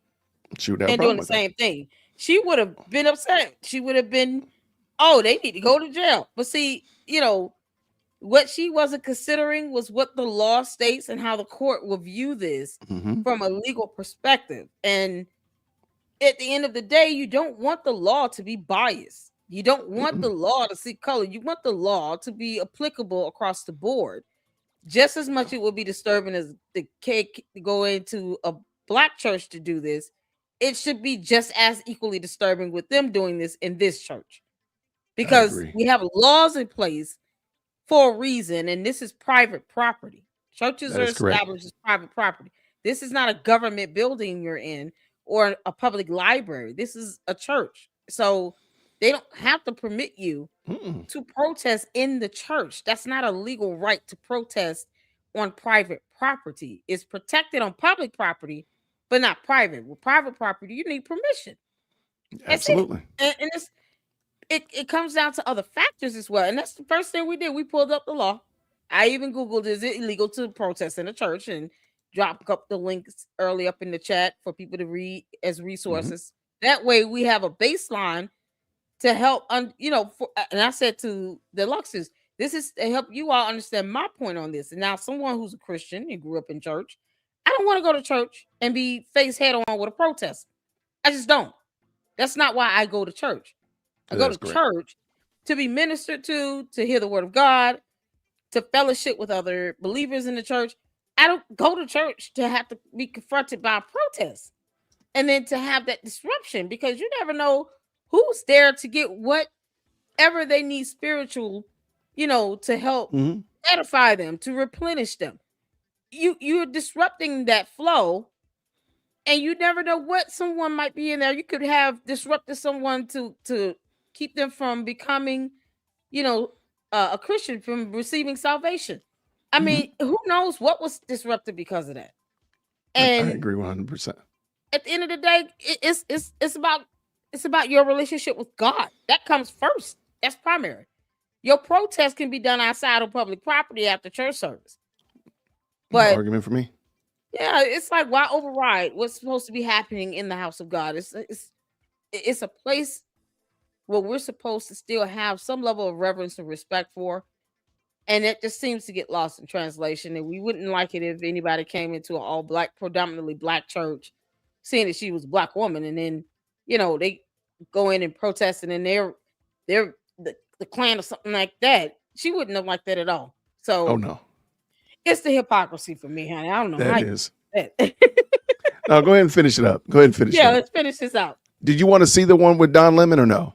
Yes, I do. Okay, let me switch. A few more minutes. Go ahead. Right no. Quick, yeah, and then I'll switch it out, and you can have the control. That's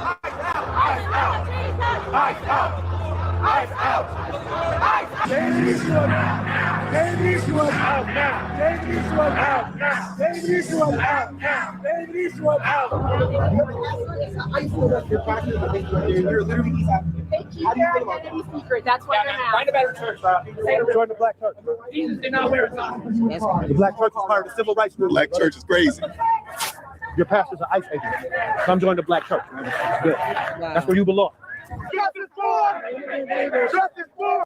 And I'm this one good cut with it. that. You can join whatever nationality church you But- want. Just because the pastor's Ice Age, and I don't agree. And let's be clear about that. I don't know. You can go join whatever you want.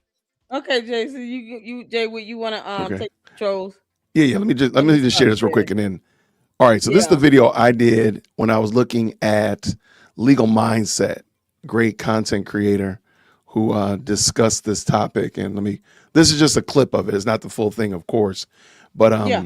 can you share my screen? Okay, there we go. Absolutely. All right, and here we go. Let's make this large.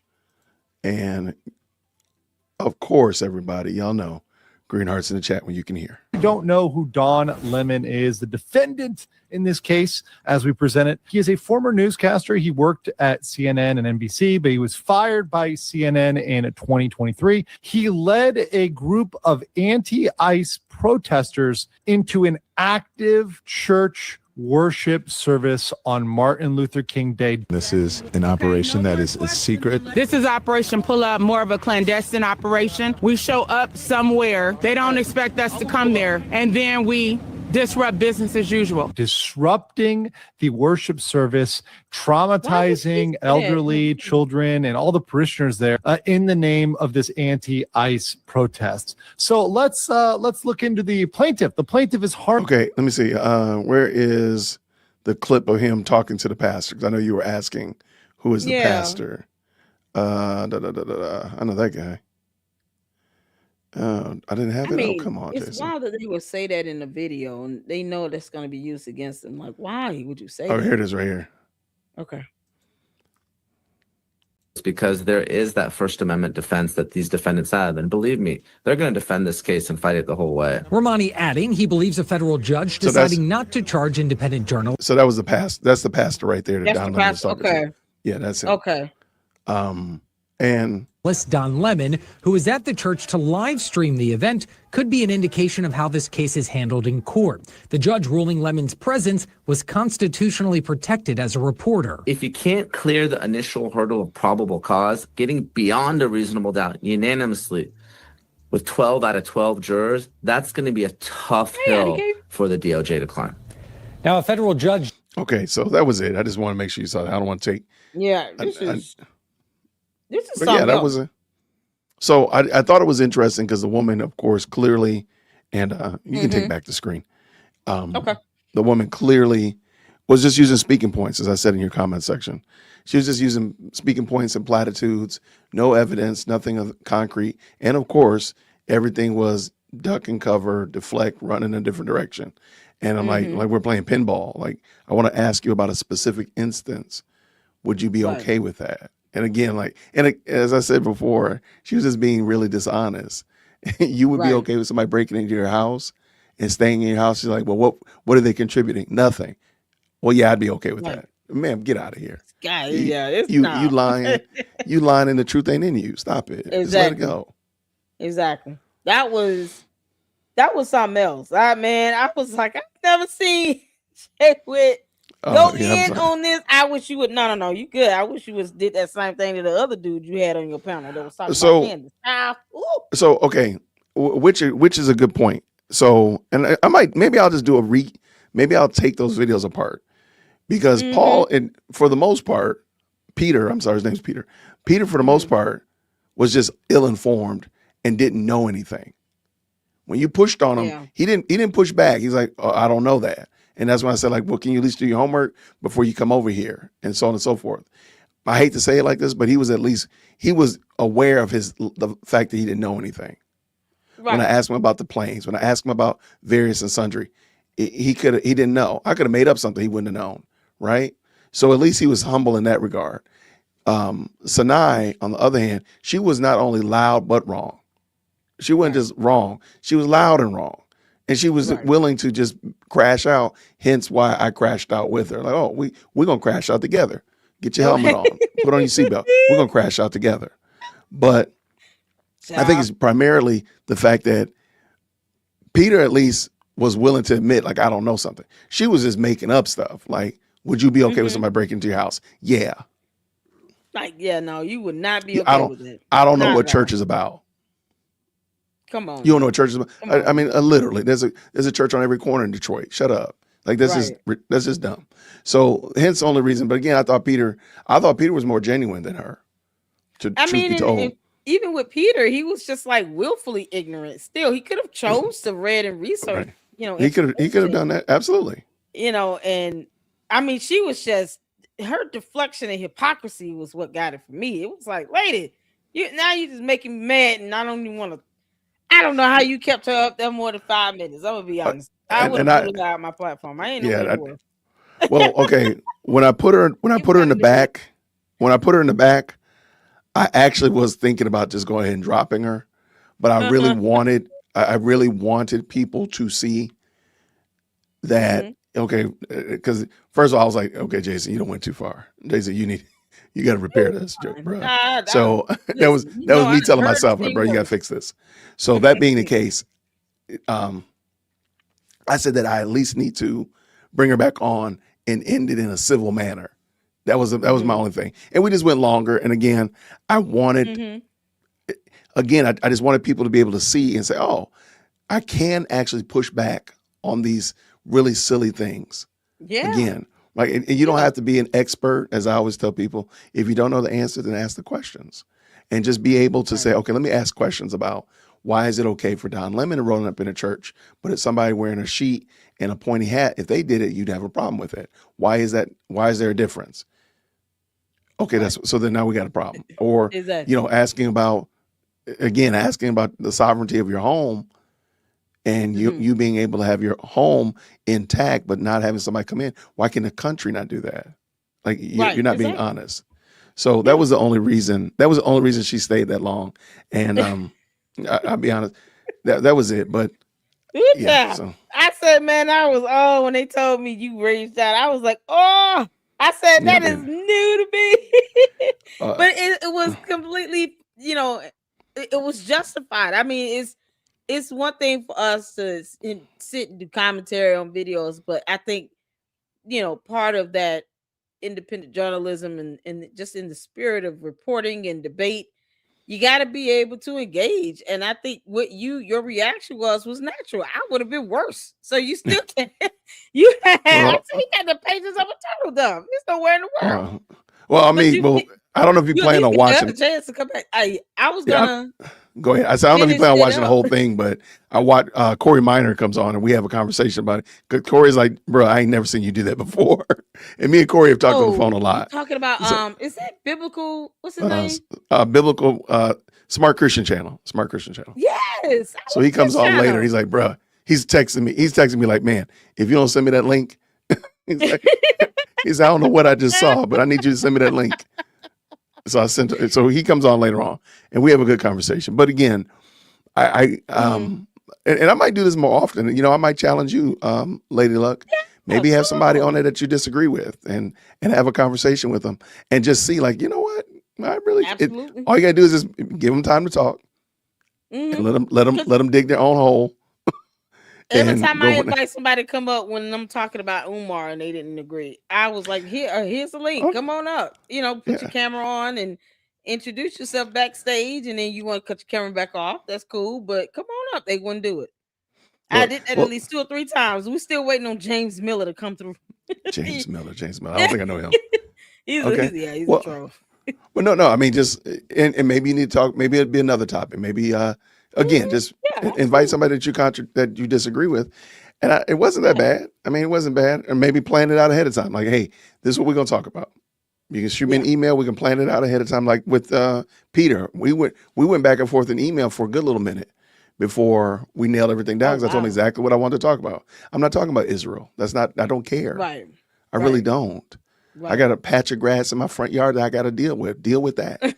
And so I don't care about Israel like that. And every sentence can't be punctuated with Israel. That's just because you're not using good common sense. And you're trying to deflect off your own. You're deflecting off your own accountability and being responsible for yourself. If everything is Lady Luck's fault, it's Lady Luck's fault that I got the patch of grass in my front yard. It's Lady Luck's fault that I ain't got no gas in my car. I gotta get gas before I go to church. It's Lady Luck's fault, but no, it's not. It's mine. Stop blaming it on other people and being an adult. Exactly. And if we're I got America something for first, you. you know, because her fan base, they love, honey, the cult members love to see him talk about, well, we're America first. No, you're not. You talk about every other country except America. So if you say, here's one, this will be fun. Next time you get one of the America First Cantifa members, say, okay, you're America First. Okay, what can we do to fix XYZ problem? And count the seconds that it takes for them to go overseas. It won't take them, I'm going to say probably 30 seconds at best for them to go to Hartsfield-Jackson Airport, buy themselves a ticket, get on a plane, and start heading to Israel. Like every problem is solved with Israel. So if you're America first, then clearly America is not the first thing on your mind, because the only solution that you can find is something going on in Israel, a little sliver of land the size of New Jersey. I need you to stop and think about that, because that doesn't make any sense. Can we go really over doesn't. that video, the video of you, you know, with Peter? Can we go over that now, or you want to do it separately? We can do it separately because it's past my bedtime. Oh, Deacon. Girl, do you see what time it is? You know what? This is my prime time. I'm usually online. Oh, let me tell you about my prime time. 10 and 2 a.m. Oh my gosh.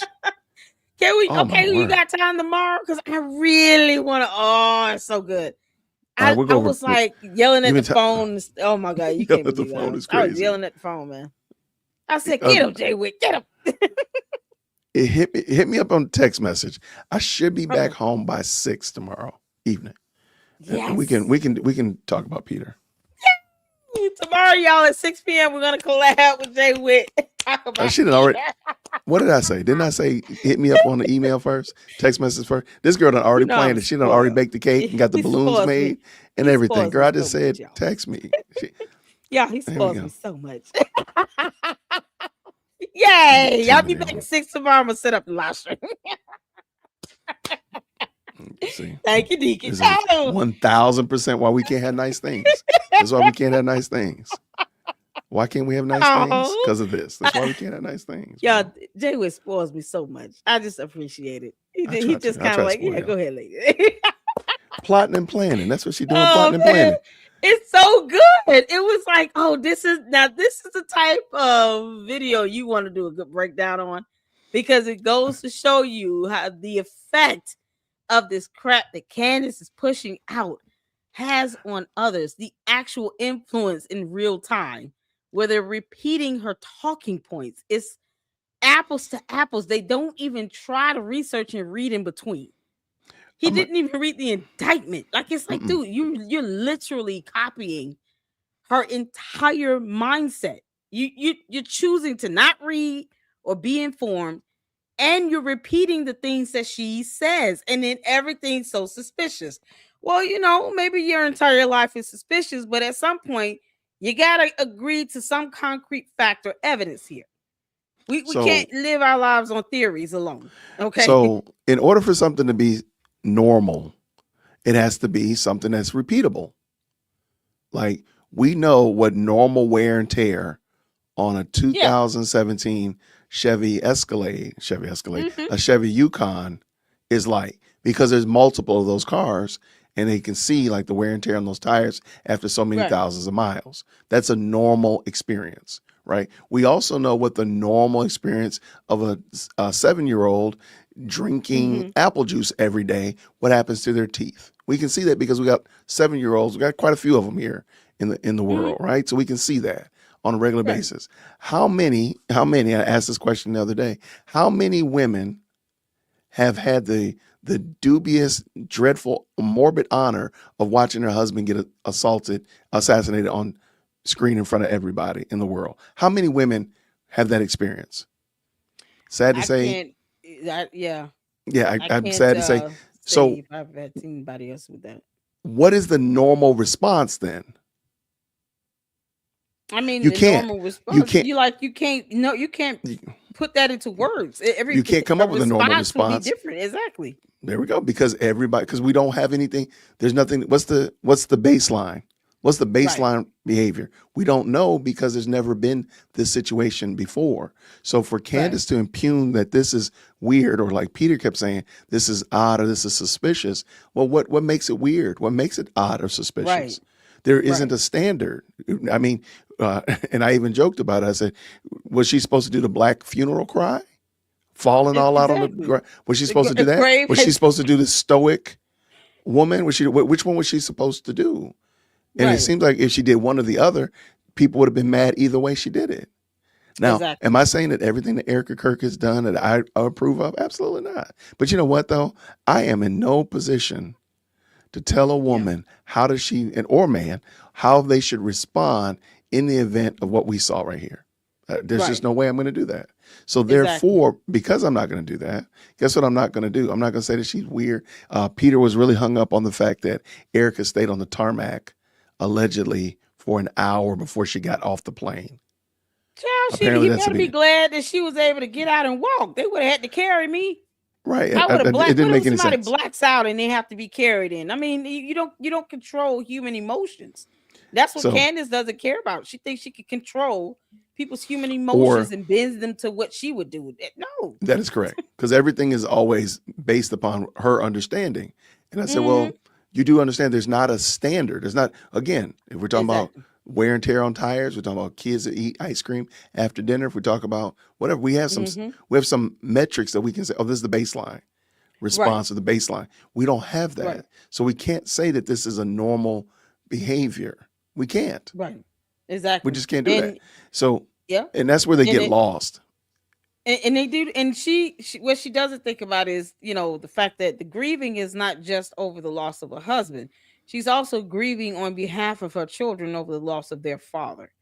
So it's twofold. You have, also someone who was a CEO and a businessman and, had some sway in leadership. He was in a position of leadership and authority. I mean, it's so many shoes that he filled that she's now, most of them having to be kind of thrust into.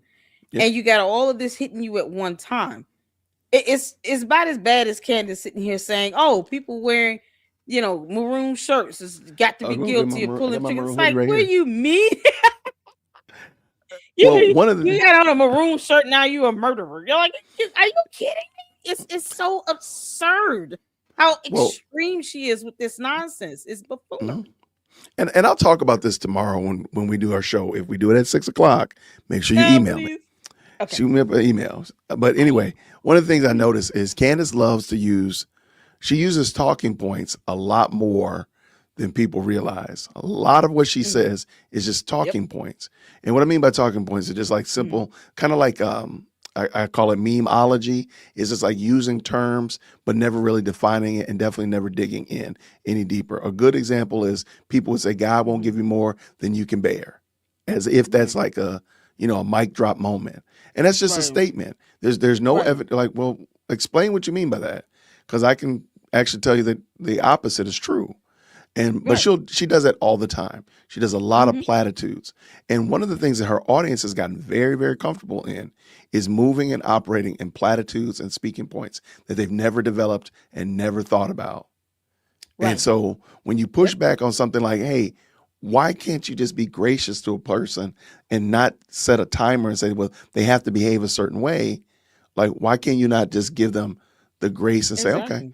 And the gentleman the other day said that Mike McCoy was moving strange. And I noticed a lot of people using strange, weird, suspicious, as if that's like the mic drop, dead, stop the discussion. If I say, ooh, Lady Luck Club was moving weird.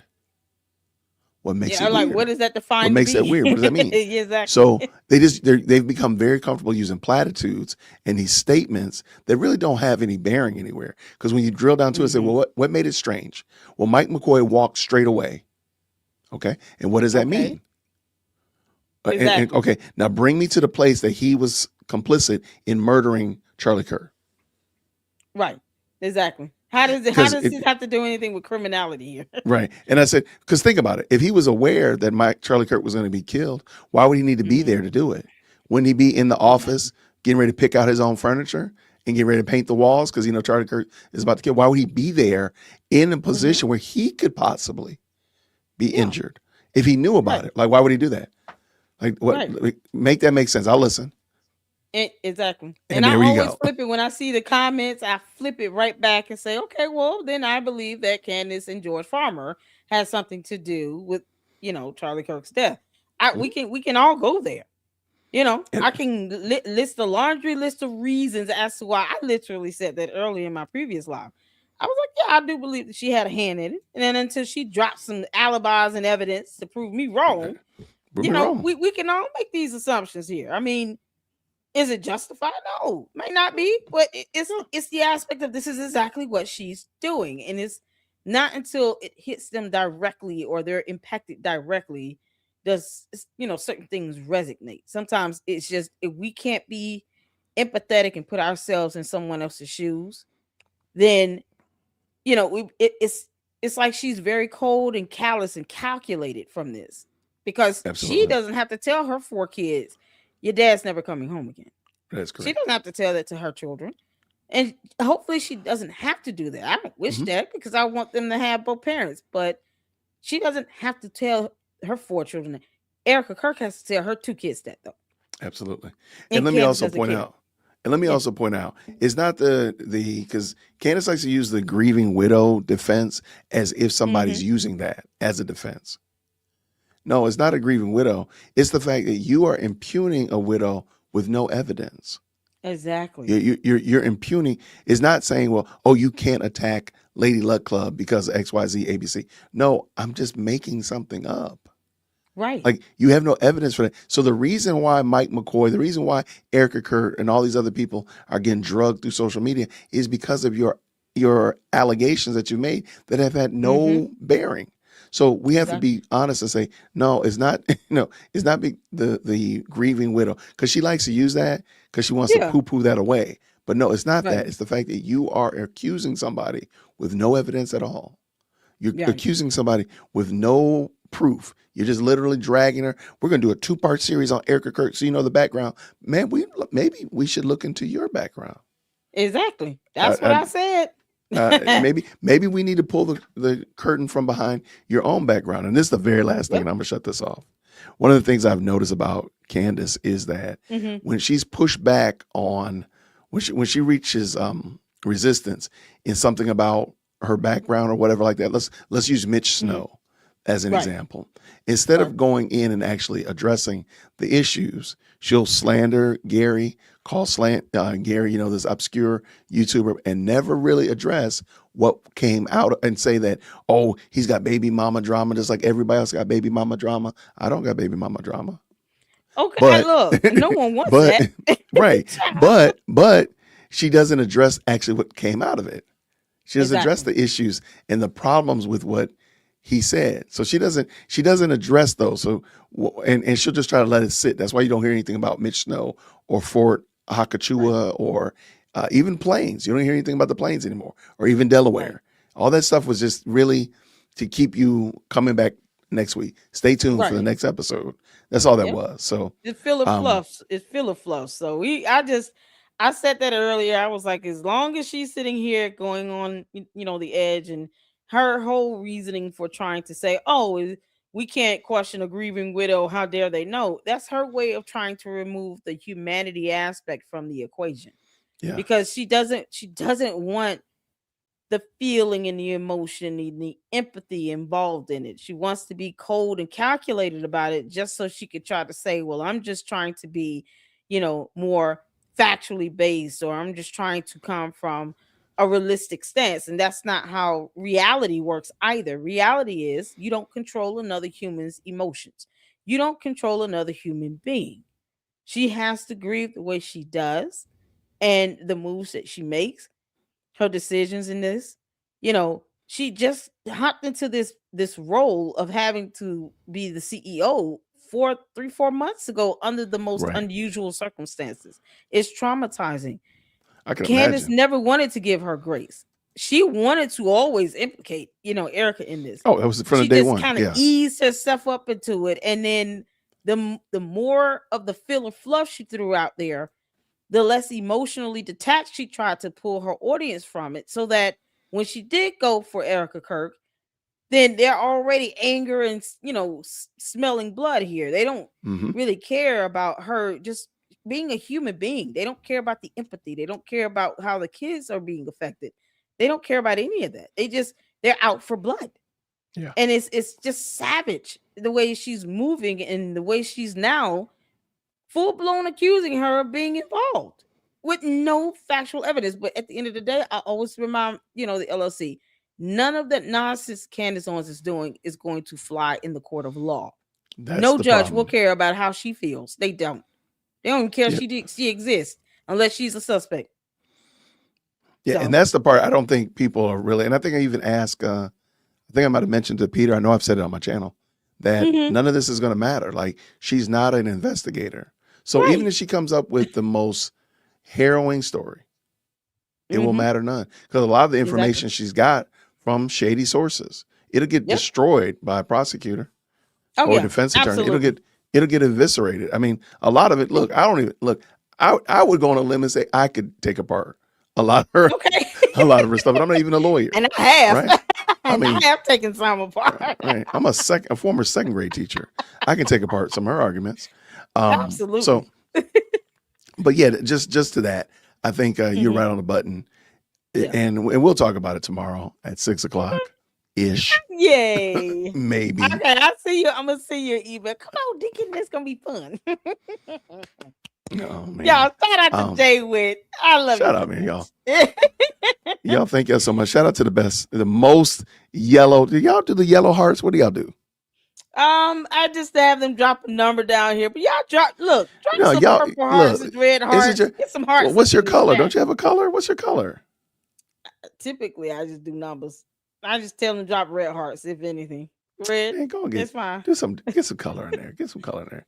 I'm gonna do a teal. I'm feeling like Lady Luck Club. Like you know what? This aqua color. This aqua color is kind of nice. Yeah. Why don't you put some aqua color hearts in the chat? So go into the thing. There we go. Pick a color. Right. Aqua. I'm rocking with aqua. I'm aqua. Then you get stuff like this. Robbie, tune in tomorrow. Since you want to call us fools now, honey. We really he's not calling by a fool, is he? 1,000. He's not calling by a fool. I thought he was just saying that Candace things are foolish. Is he saying we're foolish? Child, you listen. We catch it all over here with these the cult members, honey. They come for the banter. They love it. I don't care how they think or feel. Hey, I just kind of it's either a bot or a cult member. Either way, I don't care.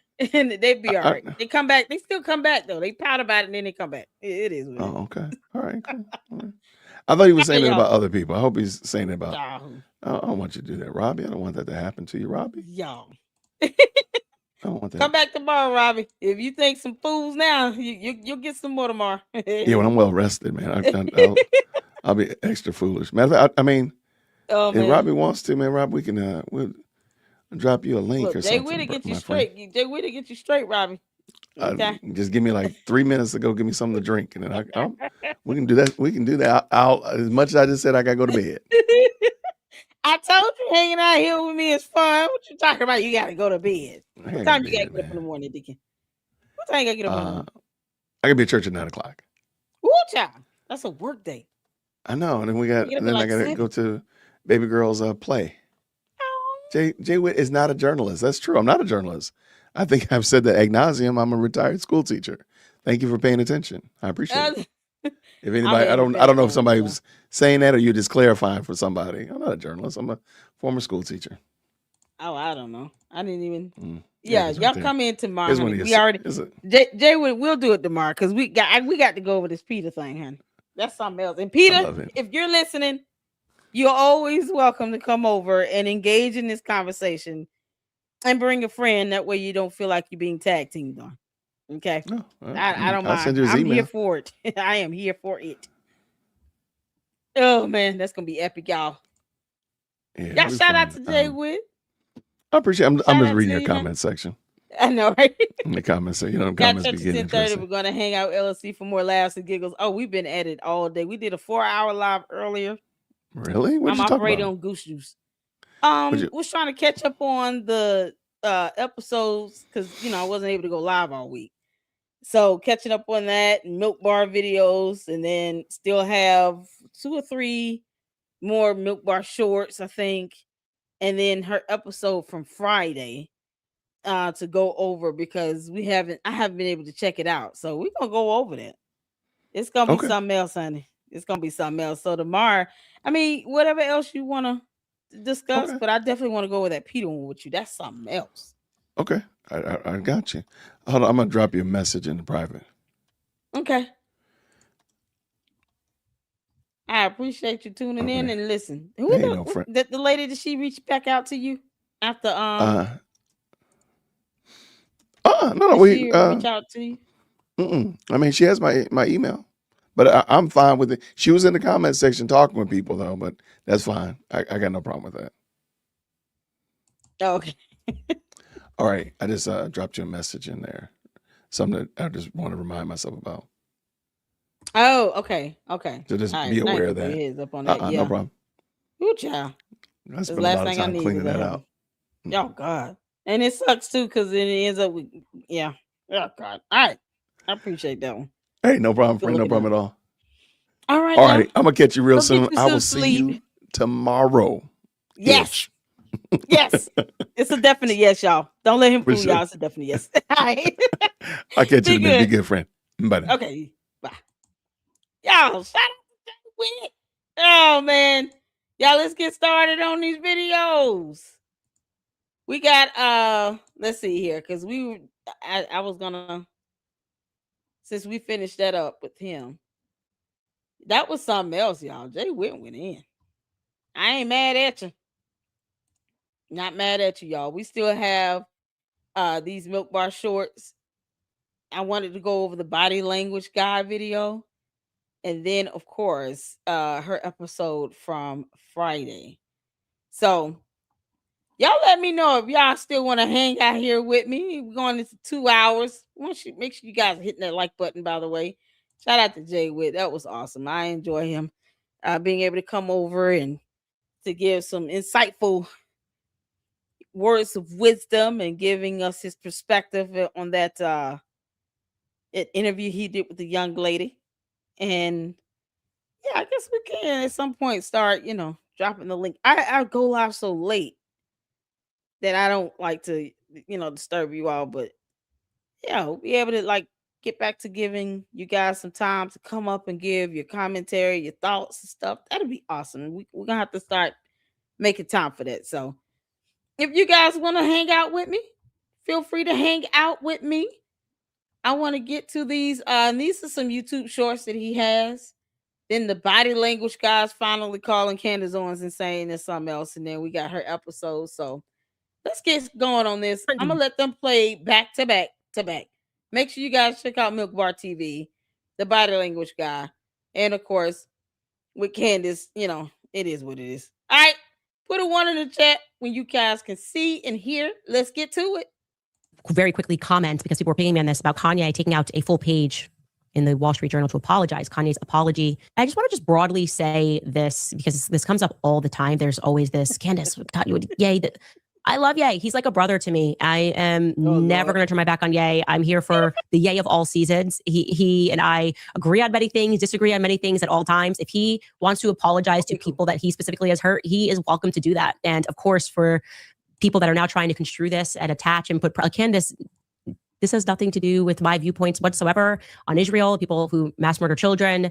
So I support Ye in everything that he does, and if I don't support him in anything, I will speak to him directly. So I just wanted to state that, because people were asking me, what do you think about this? It's Ye. Ye is always doing something, whatever he wants to do. And the reason why he and I get on so well is because Ye's got to be Ye and Candace has got to be Candace. It's just how it works. And you're making hundreds and thousands of dollars every single episode going after the people that I love because somehow they're in on this. No. And I hate to say this, but I'm going to be very clear here. This is why there are many people who do not believe that women are equipped to lead companies, because what you are watching here is an unbelievably emotional response that is absent of any logic, okay? We are moving forward, Turning Point USA 2.0 with Charlie in our hearts, and that's what he would want. Again, we are not even 2 weeks after watching your husband be assassinated. We're talking about numbers and metrics that have been hit. We know everybody grieves differently. In my imagination, I just thought she would be more upset. No, she didn't even respond to one of the conspiracies. She gave us emotion. She gave us emotion. She said, I'm a mother. I am a wife. You all see why you cannot live your life trying to please somebody. Candace really wants people to think and believe that they're here on earth and exist to please her and make her happy. We're not here for you. We don't bow down to aliens. Demonic evil soulless aliens. We don't do that. No one is obligated to live their life trying to conform to the whims of Candace Owens when she does not pay your bills. Candace, you pay no one's bills. You don't have to take care of Erika Kirk at all. She doesn't owe you a set of emotions or responses. She owes you and your coat nothing. Absolutely nothing, especially when you can't even prove your philanthropy and having been a sponsor or donor to TPUSA. Candace has never given them money. As a matter of fact, they hired her and gave her money. They acquired Blexit. She had a contract with them. So if anything, Candace was the one benefiting from TPUSA existing.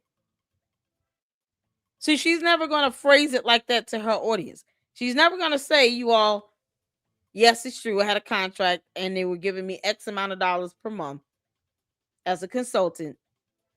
I was financially benefiting from this. Maybe they were thinking about cutting her contract, got mad. Maybe Charlie was thinking about selling, this renamed Blexit. And she wasn't happy about that. How many times has she said they were supposed to have a reunion where they were going to be bringing me back on stage with Charlie Kirk? And I didn't even get the chance to do that. All of this is about her vindication and her being a scorned woman. All of it. The vengeance in this is just disgusting, Candace. Erika Kirk doesn't owe you nothing. She doesn't owe you emotions. She doesn't owe you anything.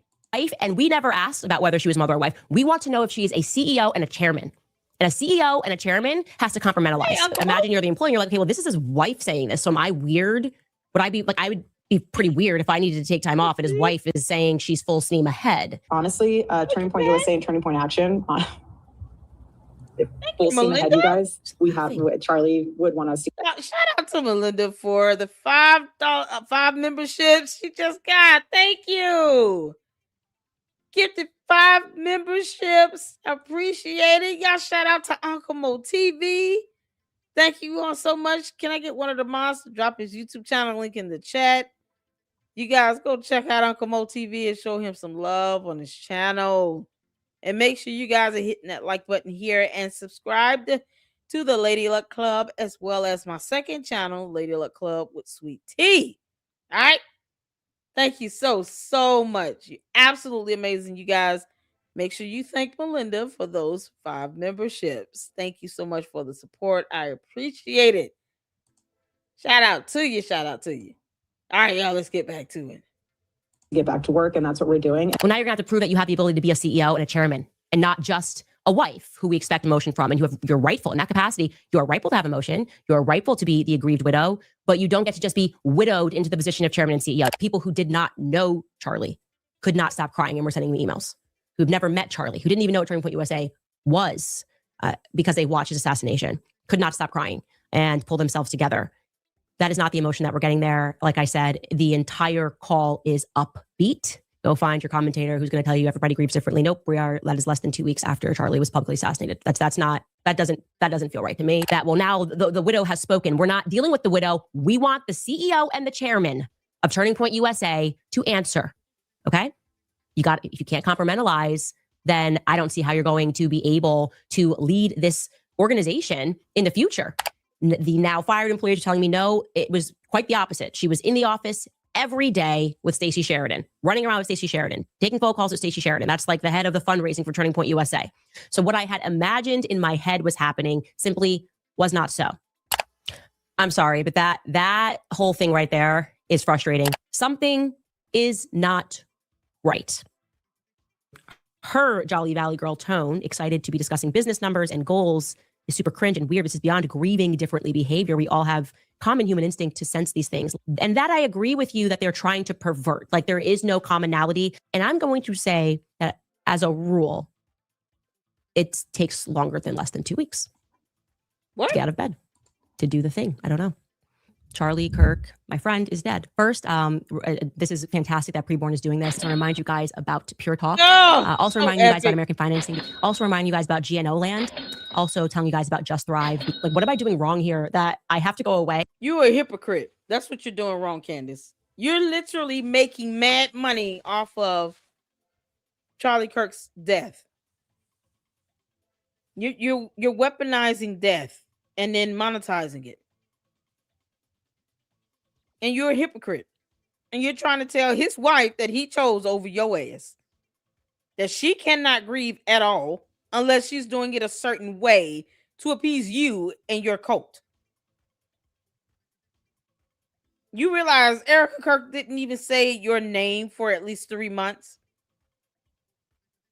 Erika Kirk never even responded to Candace and never said her name. How many of you all remember me saying that Erika Kirk is the one Candace wants? She wants Erika Kirk to respond to her. She wants Erika Kirk to go back and forth with her.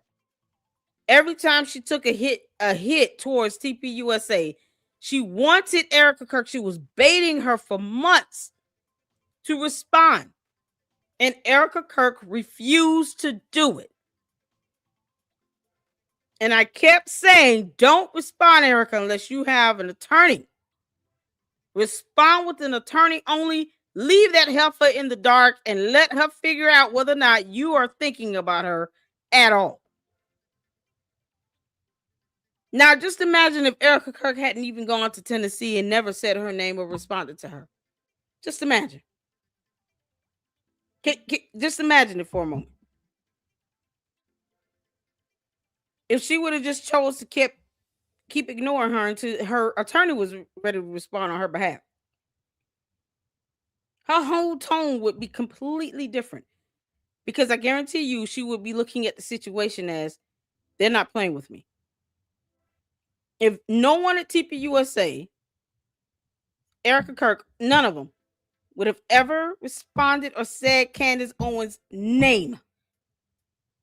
When they did respond with a cease and desist, Candace would not be this emboldened. Because she would know they're not playing around. They haven't said anything at all. They've never responded to me. They've never said my name. And now they hit me with a cease and desist letter. She would have learned her lesson in the hard way. So there you go. They none of them should have ever responded to Candace. Don't give her this energy. She's not worth it. And cry for a long time, and everyone else just kind of seemed giddy. That's the only way I can describe it, like giddy. I was totally in a cloud of grief. Okay, you remember I had to go away to Wyoming just to breathe, to process, to get closer to accepting that it was real. Angie. That emotion shouldn't be possible. Shouldn't be possible, actually. I really didn't poke my head up until weeks later when I could stop crying about it every second. I'm sorry, Angie, just to hear that. That's got to be really hard to deal with. That is really hard. It's really tough. I had a friend that went through the same thing, and it took her almost a year to kind of recover from that. It's very hard to hear. I'm so sorry for that, honey. This is there are real people out here that go through horrible things, that have life experiences that will humble you in a minute. Candace is just soulless and doesn't care. She's cold-hearted, callous. She's soulless. She doesn't care. She could be empathetic, but she chooses not to be. She is grieving, Candace, and you don't get to dictate how Erika Kirk grieves. You don't get to dictate that at all. Can you imagine trying to grieve the loss of someone you love, your husband, the father of your kids, and you got to turn around and deal with a Candace Owens legally? kind of nonsense is that? Breathe, to process, to This is get Wyoming closer to accepting 2025. that it was real. That emotion shouldn't be possible. Shouldn't be possible, actually. I really didn't poke my head up until weeks she was later smiling. when like I could like stop crying about it every second. You head over to our website, CandaceOwens.com. You can sign up, buy yourself a hat. You know that the topic of Candace Owens attacking Erika. All right, y'all remember Jesus Enrique Rosas, the body language guy? Shout out to him. He's finally saying what I've been waiting for him to say. I'm gonna be honest. Oh, Candace is insane, and she's an idiot. All right, let's get to it. Kirk has been hot, more and more hot, or hotter and hotter, basically every weekend. At this point, we know that that was Candace's plan all along. Yes, that was her and Now, I'm going to mention the work of Nathan Livingstone, the Millbark TV, with his videos, his compilations, and we're going to say that Candace turns out to be some kind of, how do I say this?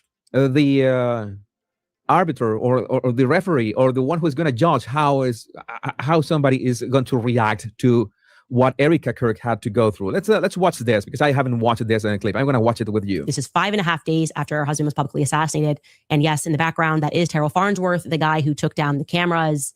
Yeah, but we are going to see some grief. So I'm going to allow you guys to watch this for 5 minutes. Had private conversations with him.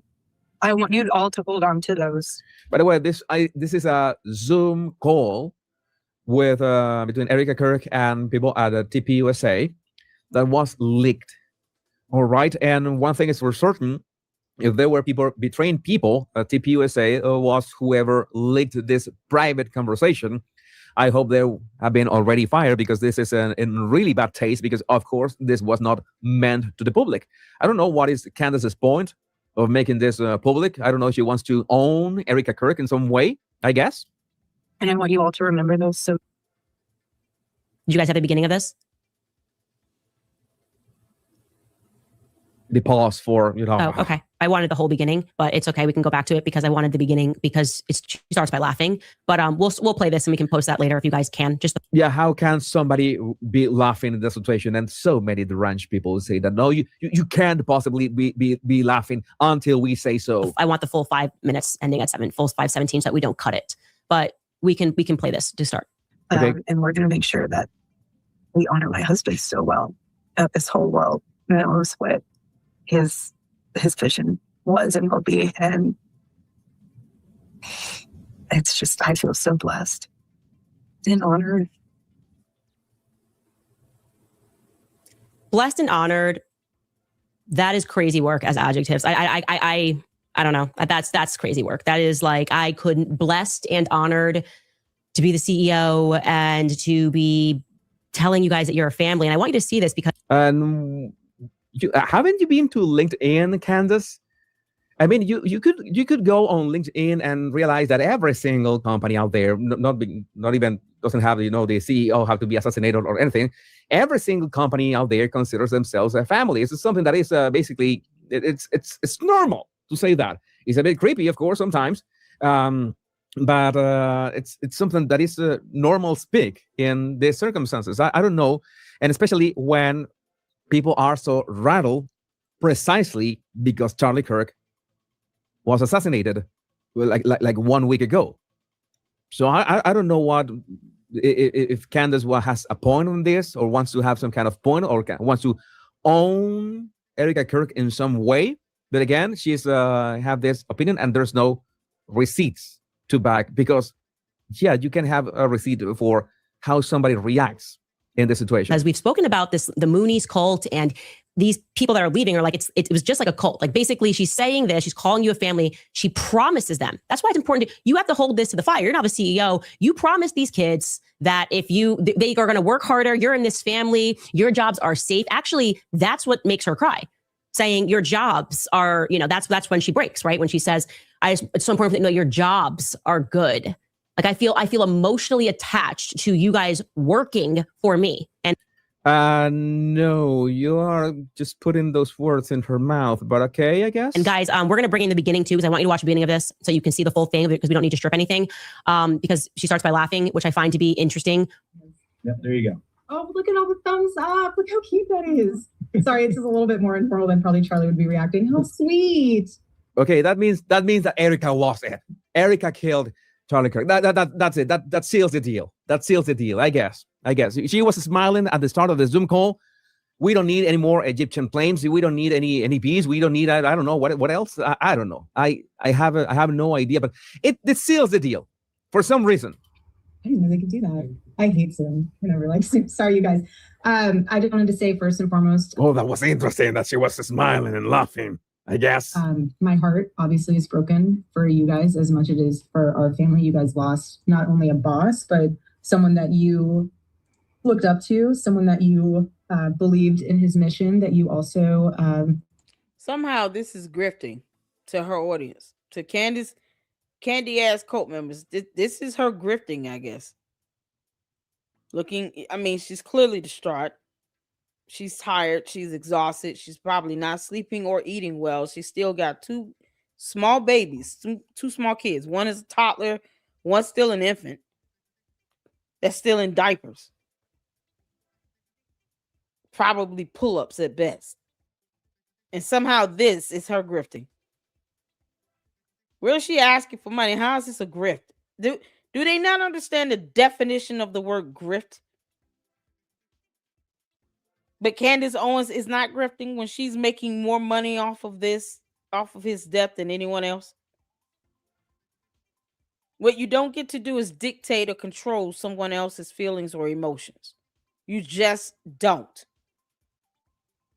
And unless you're paying her mortgage, she could care less about what you think about her emotions. But I'm just curious, how is this grifting? Define the word grifting and then explain to me exactly how this fits the definition of the word grifting. I'll wait. Dictionary.com is the best place to start. Define the word grifting. Send it to me and tell me exactly what grifting means and how she's grifting. Her eyes are puffy. She's tired. She's exhausted. She's been crying. Sometimes you just kind of feel a little numb to everything around you because of the trauma. Your mind is trying to process the loss of life, especially where it was taken in the most heinous of ways on national television in front of thousands of people. Define the word grifting for the candy ass cult members. Put the definition of the word grifting in the chat and then explain to me how this is grifting. Because we're just going on what the words actually mean. Something that Candace does not do. See, they're not used to being educationally challenged over there on Candace Owens' YouTube channel. They're not used to that. Candace doesn't break down definitions of terms. Of course not. She's an idiot. She could barely pronunciate her words correctly. She can barely pronounce the terms correctly, let alone define them. Might not even be able to spell them correctly. Drop the definition of the word grifting in the chat to the candy ass cult members and explain to me how she is grifting right here in this video. Because you don't get to control how she feels. I will not give you that leverage. I wouldn't even ask the cult members, why do you think she's not grieving here? They don't get to dictate how she feels at all. They don't control her. But explain to me how this is grifting based on the definition of the word. I could care less about what your dumb cult leader tells you. Read and Google things for yourself. If you're a bot, at least scan the dictionary. You can't make this up. That you loved. You loved listening to his show. You loved define the word grifting. His wisdom on things. I'm sure some of you have also had very personal moments of where you sat down and. I mean, I'm expecting for some kind of gotcha moment. Okay, I am not seeing it. So that's the beginning, just so you have that in its full context. Now, like I said, is something. It's definitely something. It feels to me a bit like a psychological phenomenon known as trauma bonding, right? They had just suffered a very real trauma. That's not a trauma that most people go through in their entire lives. You sign up for a company. Charlie Kirk is leader of that company. You sign up, majority of these people, to work for this organization because they believe. I'm asking this of you, Tripper, because you're asking, are you wrong? I can tell the difference between, if you're asking a question genuinely, that's one thing. I see a lot of the dumb bots in here. It is what it is. They just copy and paste the same old comments over and over again. And their whole goal is to just deflect away from it. But you're asking here, you're saying she's taking what opportunity is she, because she was married to him, right? You didn't see or hear from her like that in the spotlight when he was alive and they were married. I can believe that she was not one where she wanted to be a CEO, especially under these circumstances.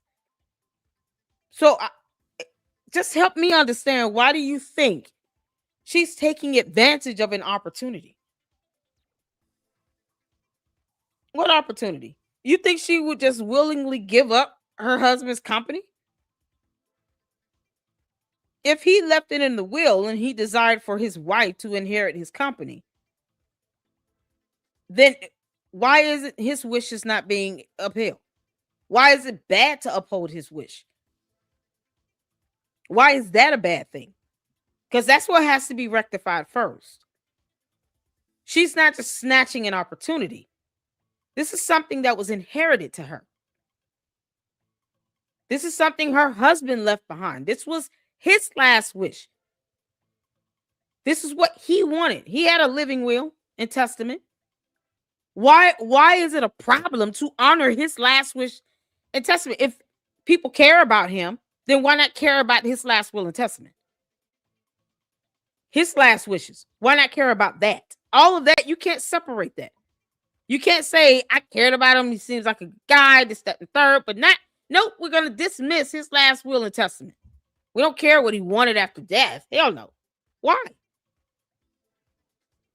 If he left her this company, why is it why is it too difficult to digest that this is what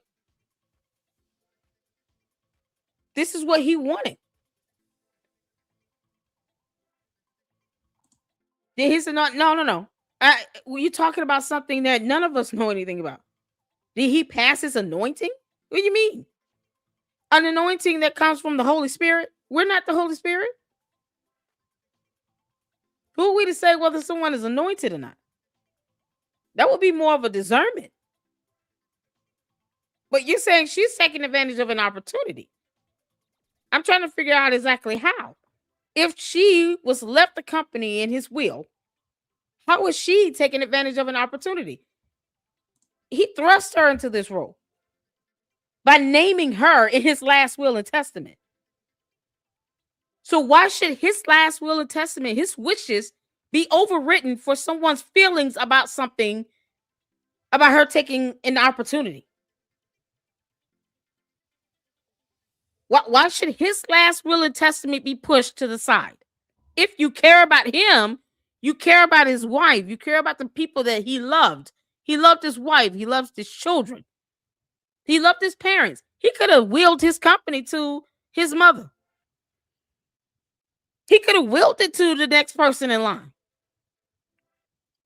Whatever the hierarchy is at TPUSA, let's say Mikey McCoy would have been the next person in line. He could have just simply said, you know what, my predecessor gets it after me. He gave it to his wife. So why is that being ignored? If you care about him and respect him, then why not respect his last wishes? Help me understand that. Why not respect his last wishes? No, I don't care about the pyrotechnics. I'm asking you, why is it so difficult to respect his last wishes? Do you have any respect for Charlie Kirk? Let's start with that. Because apparently I got to break these questions out. Do you have any respect for Charlie Kirk? You have any respect for his legacy? Did you ever respect him as an individual? Did you? I'm not going to ask if you support him, but it's just asked from a matter of respect. Did you respect him as a person? Did you respect his legacy, his company? Did you respect the decision that he made? Even if you didn't like him, did you respect him? I'm asking Trippier. Oh, this is Brian. Where's Trippier music? You're talking about an anointing. I'm talking about last will and testament. If you didn't have any respect for him, then then of course you're not going to respect his last wishes. But I'm asking Trippier. You're saying she's taking advantage of an opportunity. How was she taking advantage of an opportunity when it was Charlie Kirk's last will and testament for his wife to get his company? Why should his last will and testament be disrespected and dismissed? Why should it be overwritten? That's my question.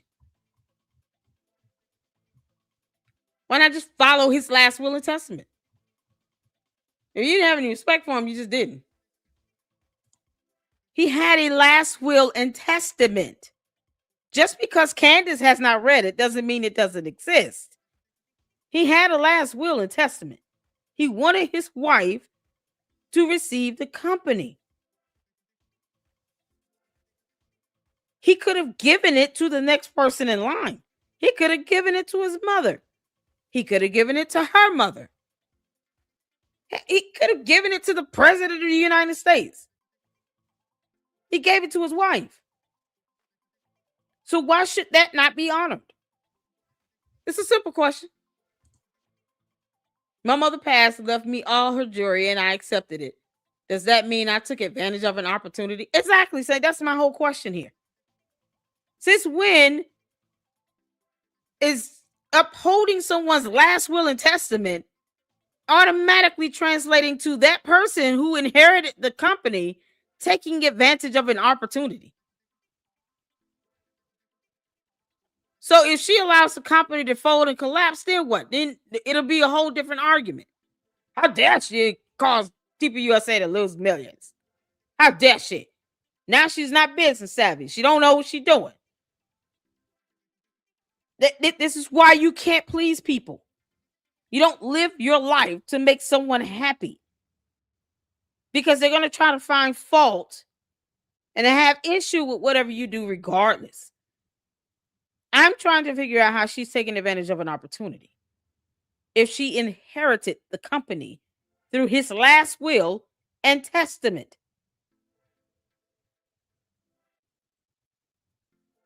You're not going to always be privileged to see, but if she says that there was a last will, Candace knows there was a last will. She's just not privileged to read it.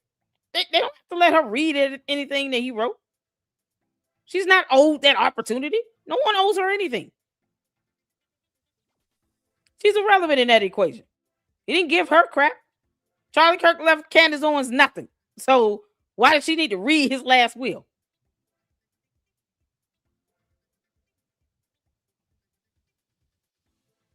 Yeah, it's crazy. Let's honor his wishes. If his wife was the one that inherited the company, it is what it is. I'm trying to figure out how is that her taking advantage of something.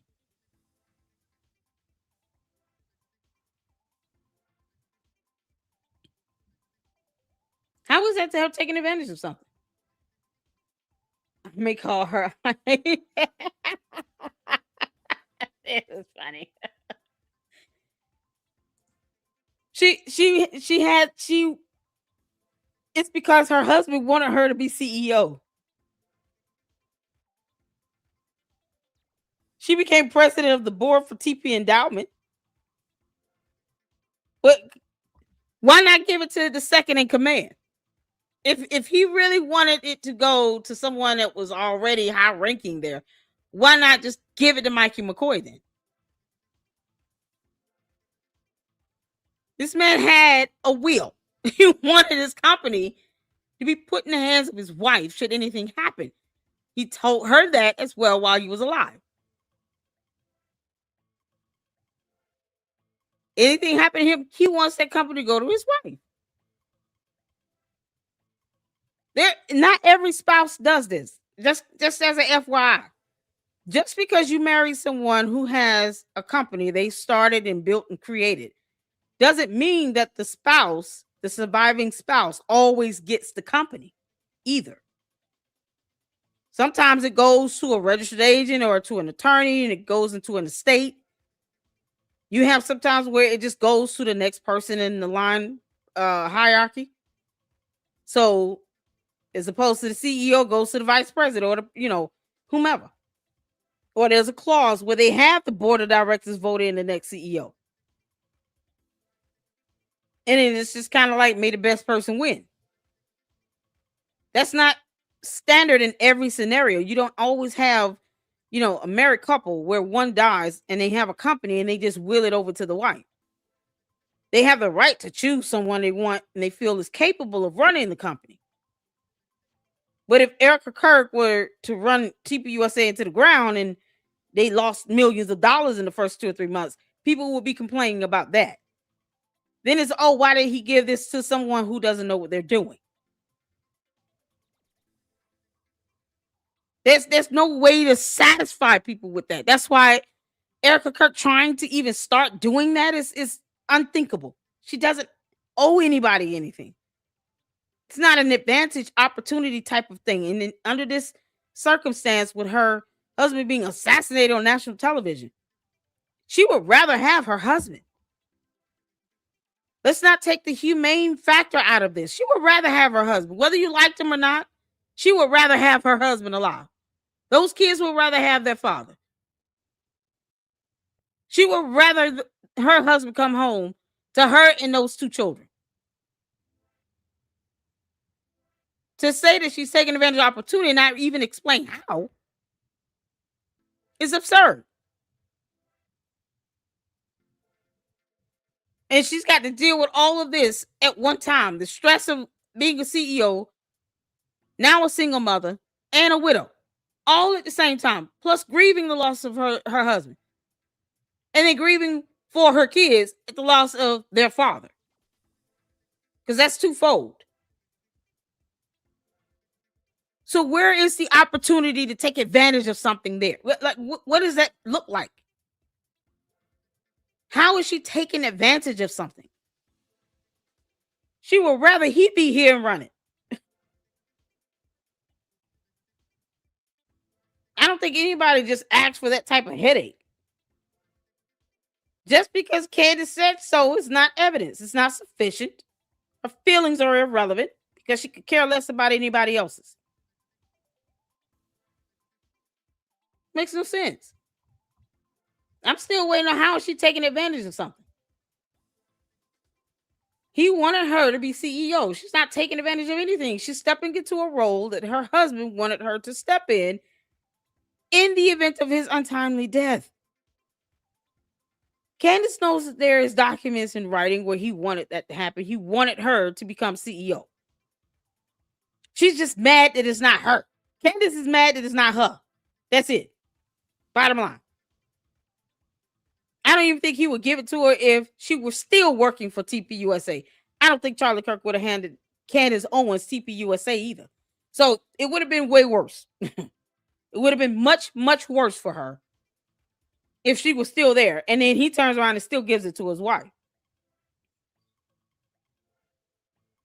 And now people want to sit here and jump down her throat for grieving. And she's not doing it in the way you think she should, because she's a whole different individual. Just because Candace is an alien does not mean she's figured out how humanity works. She's going to grieve in her own way. And she should not have to explain herself along the way. Makes no sense. It's stressful enough that her husband is gone. And the father, her kids are gone. And it's just completely disingenuous to say she's taking advantage of something and can't say how. In Charlie Kirk, they believe in what he's doing on college campuses. And then you watch him get live assassinated. And now management is going to try to establish your loyalty using all sorts of tactics. But essentially what they're creating here is an emotional... No, wait a second. Wait a minute. Oh, you are... Candace is just implying No, this is phenomenal. This is phenomenal. Candace is implying that after Charlie Kirk was assassinated, was this kind of cult-like mentality that took over Turning Point, who was calling a family or something like that. She's implying that while Charlie Kirk was alive, he was not treating Turning Point as a family, as a close-knitted community, as these people who, well, he was demanding loyalty from. I mean, if I had a company, if I had an organization, I would demand loyalty. I mean, I don't know why that is so hard for people to understand. Oh, you cannot demand loyalty, then you're fired. It's that simple. You just go away. I'm sure that I can. I'm sure that I can find somebody who is loyal and can do the job that you're doing. You're not loyal. Goodbye. It's that simple. Because it's much better to find loyal people because you can train the loyal people. That is so fundamental, and that tells me that Candace Owens knows absolutely zero, zilch, nada about companies. So no, it's not like Erika Kirk all of a sudden, oh, she began, this cult or family or mentality. No, I'm pretty sure that Charlie Kirk had that structure, not a cult, but a very tight organization, because that is the only way to run an organization. Oh, you're going to demand loyalty, blind loyalty from anybody? Yes, that is the only way a private company can function. Welcome to the club. It's like, I know that is a rude awakening. I didn't want to sound rude, but yes, that's how this rolls. This is not like fairy tale that, oh yeah, no. You need loyal people, because you need people working their asses off. And there has been since the... And here's the thing. The company has the right to, operate in good faith, in their good name. Defaming the company that you're working for does not benefit you at all. Why work for the organization if you're out defaming and attacking it every other 20 minutes on X.com? Why work there? Candace Owens wanted them to put her on their payroll for PR. And she said it at least twice. But you would think that she wouldn't even think about something like that. Either she was saying that because she didn't want the shock of her having a contract still with TPUSA to deter her cult, or she deep down wanted them to put her on their payroll. They didn't owe her that. Now let's go with what we are seeing in the comment here. Let's say it was by a vote with the board. They could have voted for someone else. They didn't.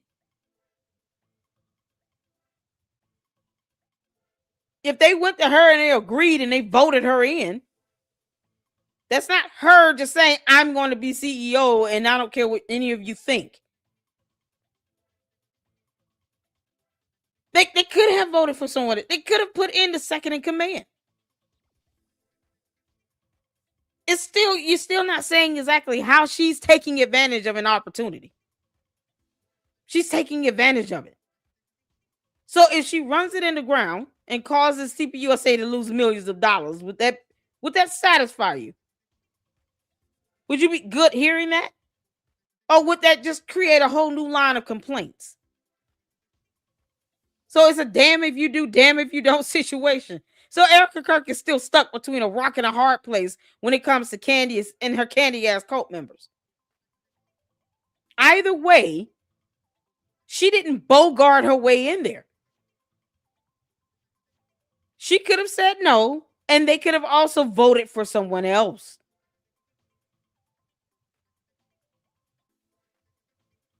It's funny how, Candace wants to make it seem as if it's so bad after saying twice to the candy-ass cult members and the bots. Remember, Candace Owens said twice she wanted to be on their payroll. She wanted to be on their payroll. She still had a contract with them, and she didn't tell you all. She still does not even expand on the fact that they acquired Blexit in the whole, and they didn't have to do it. 3 main talking points that she still withholds from you all. See, we all know she lies by omission. But when you withhold pertinent information that would help to shape someone's opinion, they probably will reach a different conclusion had you told everybody, Candace, that you had a contract still with TPUSA and that you deep down want to be on their payroll. Many people will have an alternate opinion of you. Why would someone who wants to see TPUSA fall turn around and say twice, they should put me on their payroll? They should hire me. I'll do their PR for them. Why? Why? If you hate their guts, why would you want to deal with them? Why not tell people you had a contract? She kept all that from you all. And the cult members don't even ask her about it. Y'all don't even ask her these questions in her live stream on X in the comment section. Why don't you ask her these questions? Why don't you all challenge her on this stuff? Why in the hell would you even infer that you want to be on their payroll? Why don't you all ask her that? Confront her with it and see what she says. That's all I'm saying. Why would you want to do business with the enemy? Many of her followers think that TPUSA is the enemy.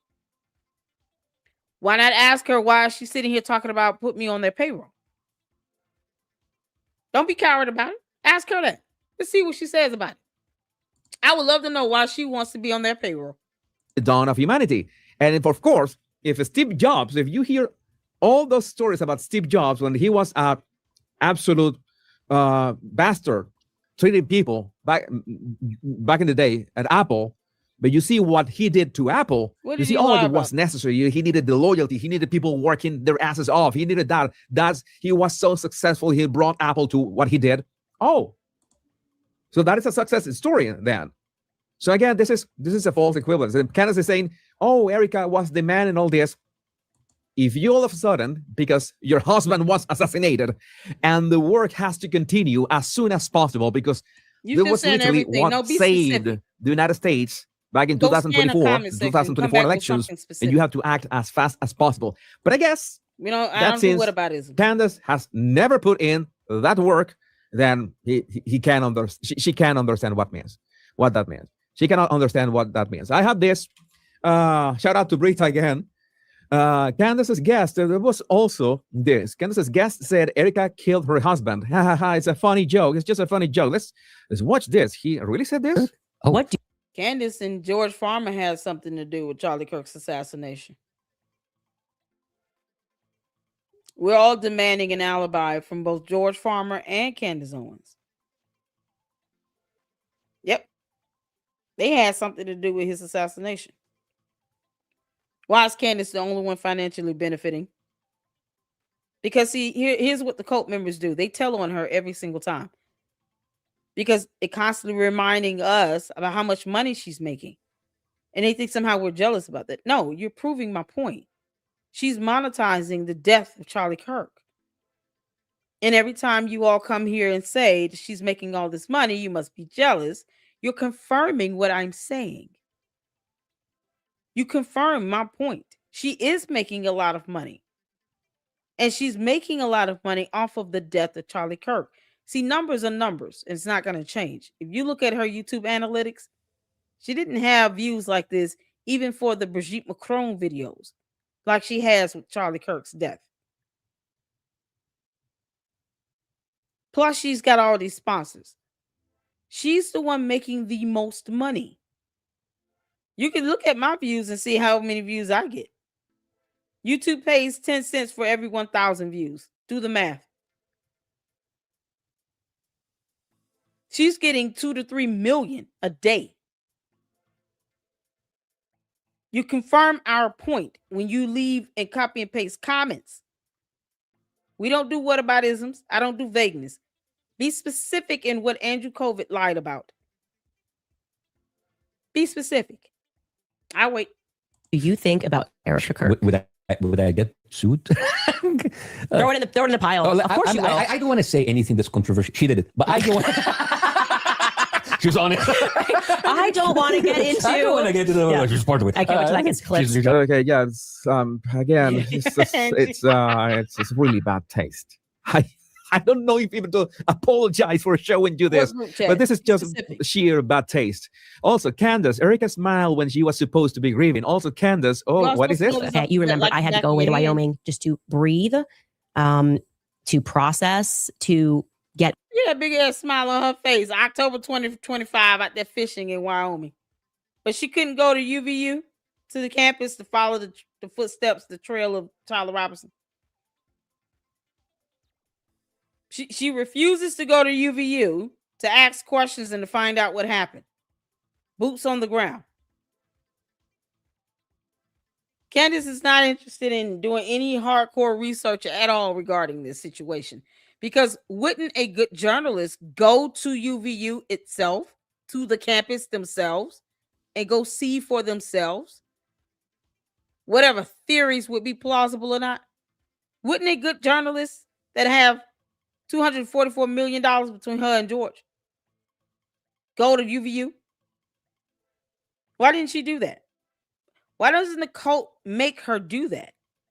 Why don't you all encourage her? Hey, why don't you go out to UVU and go live there? Take us on a tour. Go live and take us on a virtual tour. Why don't you ask Candace to do that?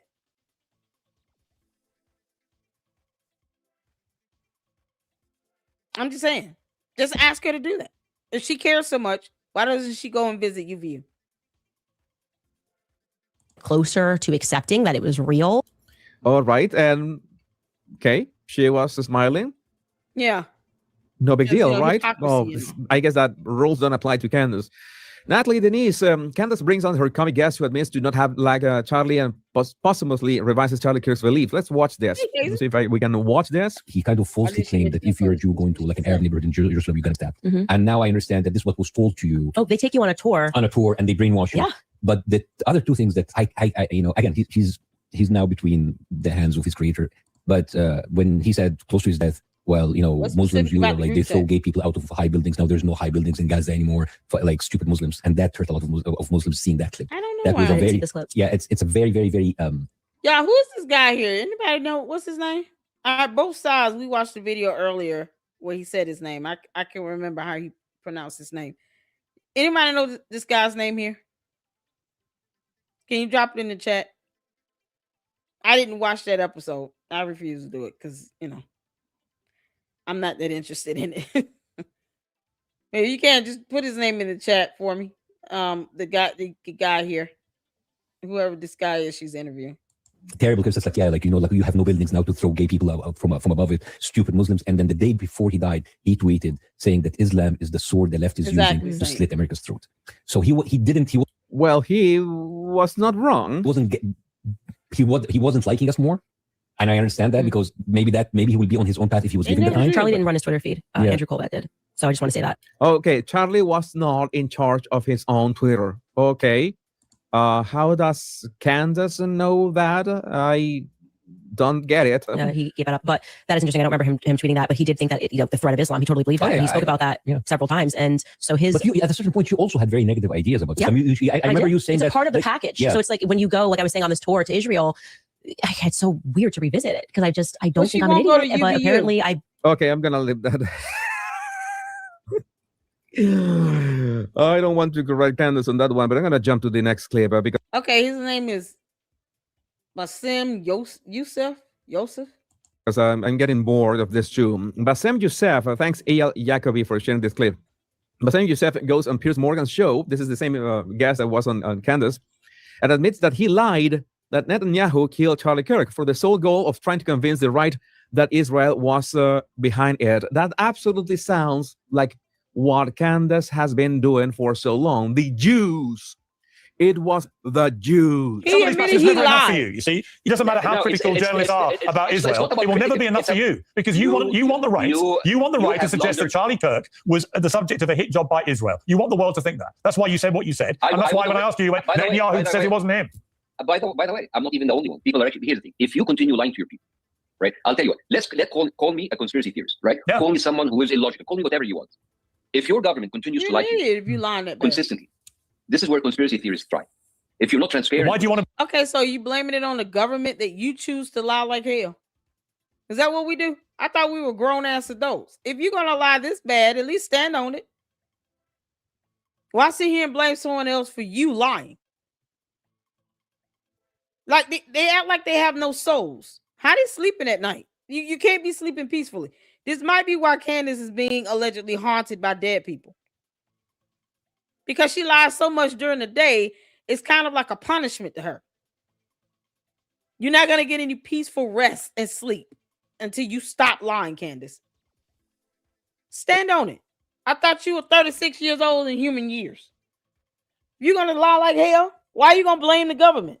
No, just blame yourself. Say, you know what? Yeah, I came up with that dumbass lie. And I kept repeating it. Yep. I lied. That's it. The end. Stand on it. What you blaming somebody else for? Be grown-ass adults and stand on your lies. If you're going to lie, stand on that. Own it. Don't cower it out now. Don't sit here and blame, oh, the government lies to us. But that doesn't make it right for you to lie. Two wrongs don't make it right. And then they talk about Christ is king when the Bible clearly says, thou shalt not lie. Thou shalt not bear false witnesses. Lying like hell lands you in hell. My grandmama said that. That's my grandmama.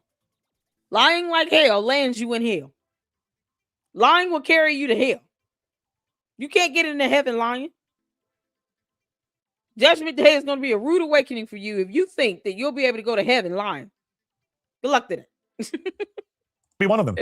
If you want to cover, no. I'm not saying I'm on. Why float a mad conspiracy theory about Israel? Because it's the internet and I'm a comedian. It's the internet. Now he's and I'm a comedian. Yeah, it's like this guy. What is his name? I'm gonna mention him. Comic Dave Smith. He called himself a comedian, and he has also one of the worst takes that I heard in politics. But again, I think it's some sort of defense, right? It's like you labeled yourself as a comedian. If you say something, oh, I was just joking. Why are you taking me so seriously? I'm a comedian. I do a stand-up. Why? These people are just despicable. These people are just despicable. They have no honor. They lack actual honor. Thought it was very funny. A lot of people thought it was very funny. Yeah, but I don't know. No one thought it was funny except Candace Owens and her coat and the bots. You know, because they get paid to copy and paste. No one thought that was funny. For her to sit here and talk about America first, boy, she sure does focus on other countries that she refuses to move her ass to. Candace, why don't you just go move to Gaza? Just go on out there and just go buy some land and go move to Gaza. I don't understand this. She already said she wants to be Russian. She'd rather be Russian. Bye, Felicia. Take your coat with you.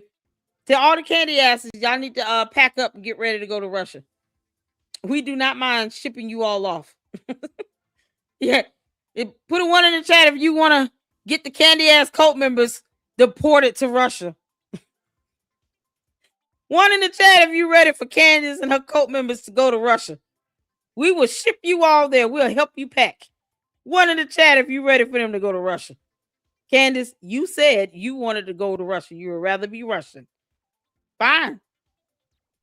I mean, you know, I don't get it. You already telling people to not join the military to go AWOL, which is illegal, but whatever. Go on to Russia, girl. Take your coat with you. Don't leave none of them. Y'all get ready to pack up and go to Russia. Think you're going to pull all this nonsense over there. Good luck to that. I don't know. Again, I don't know if it would be y'all okay tell to play the this. members, get ready. Candace likens the 9/11 psychological operation and accuses Erika Kirk, a grieving widow, of running her own psychological op on TPUSA staff days after her husband's murder. Read that again. She equates national trauma, fear conditioning, and manipulation with a widow trying to keep traumatized employees together after an assassination. Then she mocks Erika's composure, her faith, her grief, calling it ChatGPT Christianity and trauma bonding, while she herself spins conspiracies, suspends rationality, and invites her audience to do the same. I'm not going to play this. But I do have a last clip here from Cinema Shogun. Candace Owens had a guest on her show today that said ICE is trained by the IDF to kill Americans. This is important. This one is important. Candace is now attempting to soar middle-aged white women on deporting immigrants while simultaneously trying to persuade them to be more sympathetic towards Islam. You can't be so dense as to think that they won't kill you too. That's what's mind-boggling. It's like you realize that when they want America, they'll kill your kids isn't too. Isn't that happening also? Yeah. I mean, isn't like ICE has been trained by the IDF? Isn't that the same tactics that's used by ICE and used by many of the police departments? They get trained. They're actually one of the ICE offices. When they did like locations, like kind of, they funded the location. I apologize. I have to say that I have to confess that I had watched these clips trending on X. You know that what my show is about. I talk about what's trending on X. I grabbed those clips and put those in here. I didn't know that I was going to shave off like 5 points of IQ watching this dribble. I know, right? I certainly. Oh, Jesus, you hit the nail with him. You feel like you're losing brain cells. That's why I'm not watching that interview. I'm not doing that. This guy is only there to get attention. That's it. Y'all, if I wanted to boost in my numbers, all I have to do is say Candace is right. That's all I have to do. Put up a very vague and ambiguous title, a thumbnail with her face on it, and say Candace is right. Automatic, 10,000 views. Automatic. I'm still waiting on my $7,000, Candace. You owe me some money. That's what happens when your coat keeps spreading that nonsense. Now you're going to pay the price of it. Need to apologize to you because of this. And because I understand now the IQ of the retards who fall for this shit. Monchi, this is the average Candace Owens fan. She has a hypnotic power over certain middle to late age white women. It's really weird. And there's this kind of things. I have been quiet on how I felt about Erika since Charlie was assassinated until now. I'd rather have one Candace Owens in my corner. You can tell the bots, they don't spell check a damn thing. How do you all spell quiet? Put it in the chat. How do you spell quiet? Because the bots, they don't really spell check. They don't scan the dictionary. Spell quiet for me in the chat. I want y'all to look at that post. Quiet. Dave Rubin interviewed Brigitte Gabriel. She explains the Muslim Brotherhood tactics and plans in the U.S. West to take over. Bassem Youssef is probably involved with their plan. Probably. Daisy, there you go, Daisy. Danny, there you go. Is spell check automatic? Nope. No. It's not automatic. So when you have, look at this post up here. Why, whoever this everything nostalgia, y'all, how do you spell nostalgia?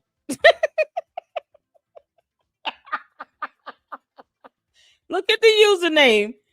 That's supposed to be the word nostalgia. Okay. Is the word nostalgia spelled with an E? And then it says, I've been no punctuation. So they don't use punctuations. I want you all to understand what a phishing email looks like. It's like scammers sending out mass emails all over the place.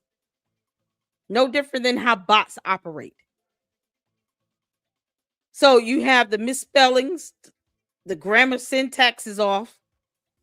The username is a joke. They don't have any profile photos or anything like that.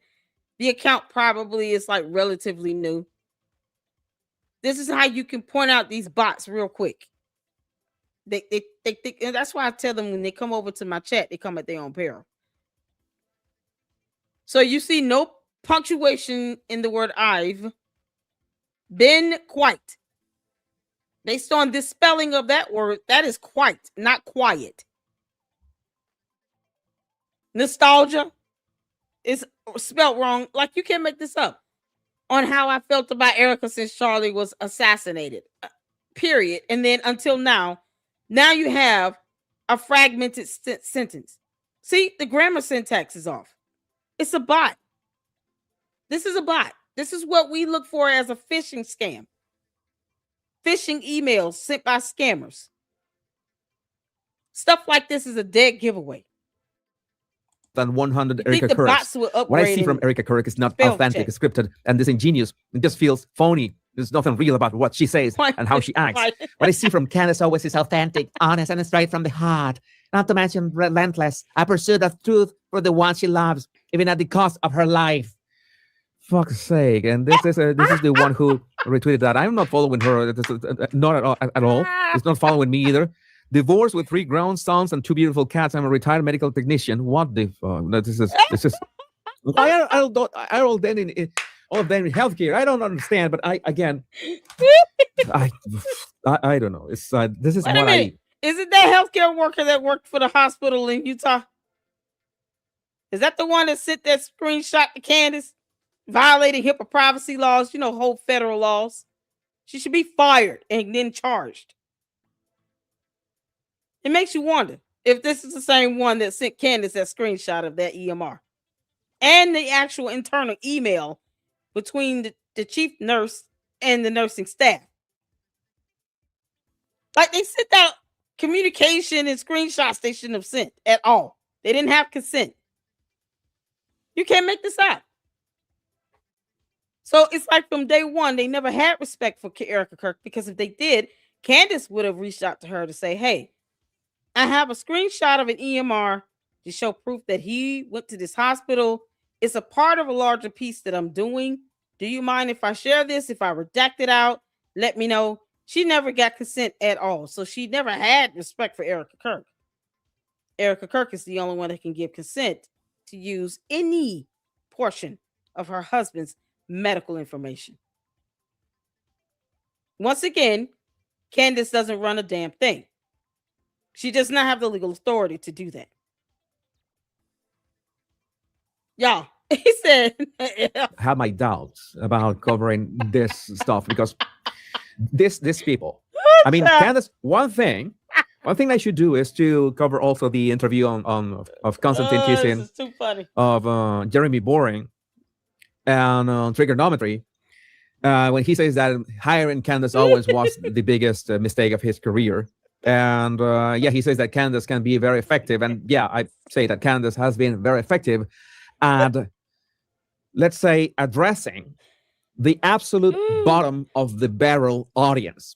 And if you somehow feel offended by my words, I couldn't care less. I don't give a damn. Just unsubscribe. Go away. If you are offended, if by this point, you remember a few months ago, I was still giving people the benefit of the doubt. Child, I never did. I just say Jesus loves the trolls as well. Y'all, the candy ass cult members in the box coming here for the banter. They don't come here to believe nothing I say. And I don't expect them to. As long as we have a mutual understanding that neither of us are to expect a damn thing from each other, it's all good. I don't really care. They'll be all right. But by this point, if you still think, I'm still a fan of Candace, how can you? I don't care. Please unsubscribe. Nothing has made me happier. Every time I make a topic about Candace Owens, I make a video about her, and I lose subscribers. That puts a smile on my face, because it's the sudden realization that I'm bleeding retards. If I'm bleeding retards, every single one of us win. The retards go away. I have a higher quality audience, and we can focus on the important things. But this has become such an outrageous display of narcissism and manipulation that I simply couldn't just leave this like that. Oh yeah, let's just focus on other topics. No, because there are so many people falling for this, and I know that I can't save so many of them, because they are not going to understand any reasons, because they have been listening to Candace Owens in the first place and falling for the Kool-Aid in the first place. Yeah, I want y'all to make sure y'all drink all that Kool-Aid up right before y'all get on those planes to go to Russia, okay?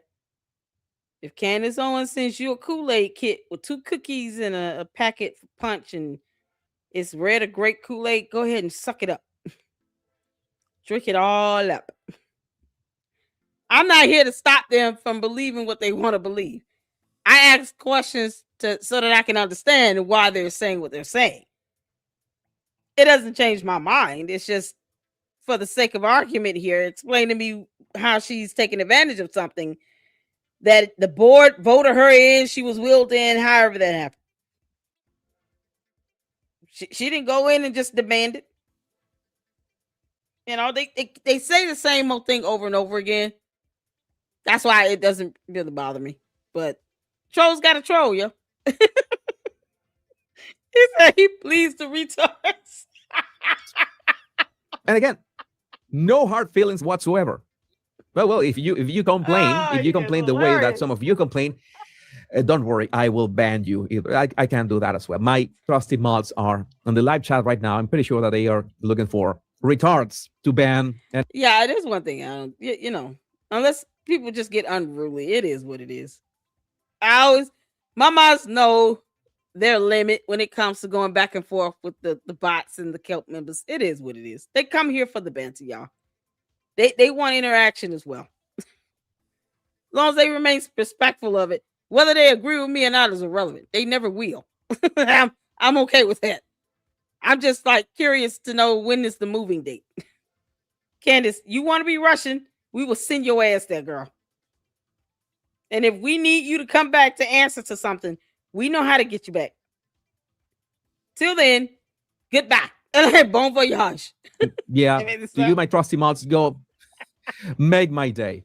Make my day. But again, I would like to know what do you think about this in the comments. My name is Jesus Enrique Rosas. I'm the bad language guy. Much love. And y'all. All right, you guys. Happy Friday. We are going on a... All right, here we go, y'all. Make sure y'all hit that like button. Here's the episode from Friday. Make sure you get your popcorn and your Kool-Aid ready. All right. Over here in the Lady Luck Club, please do drink the Kool-Aid. A soda, milk, juice, whatever you want to drink. Get your popcorn, your chips, get a meal, whatever ready. We got an hour of this, plus or minus 10, because I don't watch your comments.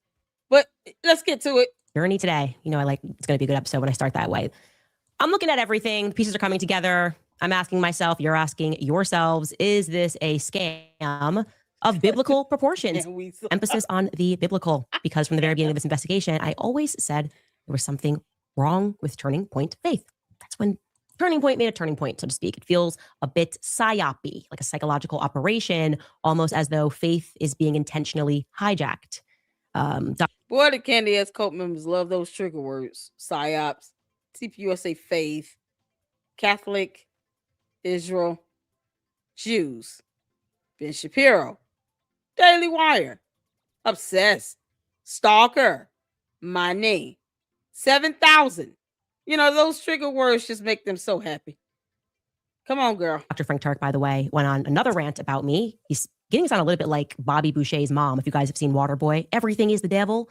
Candace Owens is the devil. He says I'm Satan because I'm confusing. It's just crazy how the truth can confuse people. What is it about the truth? Candace can't define the word truth. I just want to, as an FYI, she does not understand the definition of the word truth. If you all see a thumb title next week with, here's what truth means, it's because she got it from me. Candace, give me credit when you're sitting here talking about X-Men and mutations. You got that from me, you heifer. That is confusing people in this moment. Now, before we get into Frank Turek, I first have to share with you a very scary story, something that happened the day after Charlie's memorial. And yes, it's going to include another text message from him, this time sent on September 9th. So welcome back to Candace. Why is she saying scary like that? That's scary. Barely filled with alien juice and yeast infection. Candace, how did you give birth? Can it just kind of bust through the seams or what? Was it a situation where you just kind of peed it out? How did it go? I can sit here and do all this, putting out concerns about you giving birth and all of that and say, I haven't seen any evidence or proof that Candace gave birth. How do we know she gave birth? How do we know that's not a fake belly? How do we know that? Curious. I think it's strange. This is odd and unusual. Taking a photo with your hand bent. It's like you bending your back end on purpose. You know, I could say this is so suspicious to me, you all. Highly unusual for someone to deliberately bend in their back. All that alien juice just kind of sticking out there. If you put a safety pin in that, will it pop?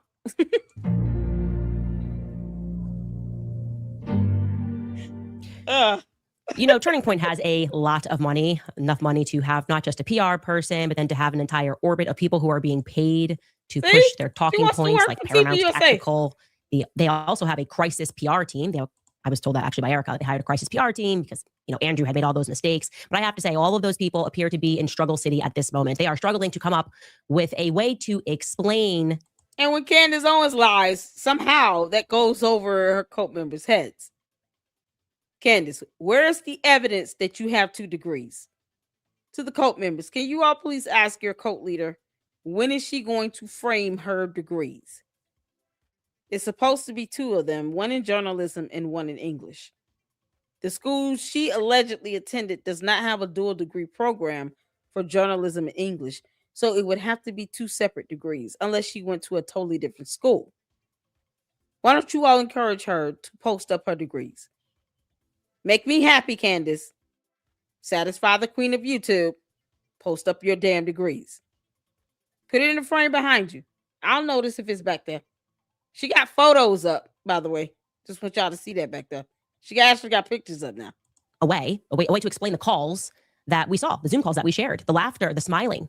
They're wondering how exactly they can go about gaslighting the public into believing that all of that is perfectly normal 5.5 days after your husband was publicly executed in front of the world, which is why I want to shout out the Daily Mail, okay? Because no one has been working harder than the Daily Mail to invert reality. And I got to tell you, this was a difficult one for them. It was not easy, but they did their best with this article. Check out this headline. The definitive truth about Erika Kirk's tears, the leather pants, and her new fortune as Candace Owens drops, quote unquote, giggling phone call in wake of Charlie's death. Well, I said it's the definitive truth. Look no further. Well, she's talking about they're doing their due diligence. They're just reporting on what you said. That doesn't make it concrete proof and evidence of something ill will. They're just repeating what you said. And they put it in writing. You know, because views and all. Yeah, let's not lie about this. They want views. I don't even care. Why parrot her talking points as opposed to actually producing evidence to prove something to be factually correct? Make that make sense? They're not doing any due diligence. They watched her episode and they did an article repeating what the hell she said. Further, nothing says I'm the truth. Quite like when a journalist comes out and says it, right? It could be nothing else. No way it's going to be a lie. So definitive, you don't have to look any further. Here's what the article says. This is amazing. This is funny. This will lighten your mood. Quote, the Daily Mail has spoken with several experts on grief and so-called grief policing about the recent obsession that many Americans have developed with Kirk's behavior as a new widow. Love that already. Love that we have a term, grief policing. I love that you can always rely on a new psychological phenomena to be spun out by the media. This is the problem is actually you guys for noticing. Huh? And then it says, and as her critics will likely be disappointed to learn, those experts say judgments about Kirk reveal less about her true state of mind, and much more about the broader national discomfort with death, especially the kind of violent, widely broadcast killing that took her husband down. Quote, this is the quote from an expert, guys. It reflects our mourning avoidant, emotion-phobic culture. Wait a minute. Daily Wire is now an expert? I know damn well that's not what she said.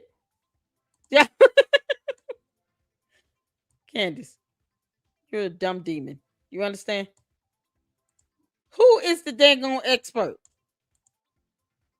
Discomfort with death, especially the kind of violent, widely broadcast killing that took her husband down. Quote, this is a quote from an expert, guys. It reflects our mourning avoidant, emotion-phobic culture, where people tend to make all sorts of quick, uninformed judgments about how people are supposed to grieve, says Dr. Alan Wolfelt, a Colorado-based death educator and grief counselor.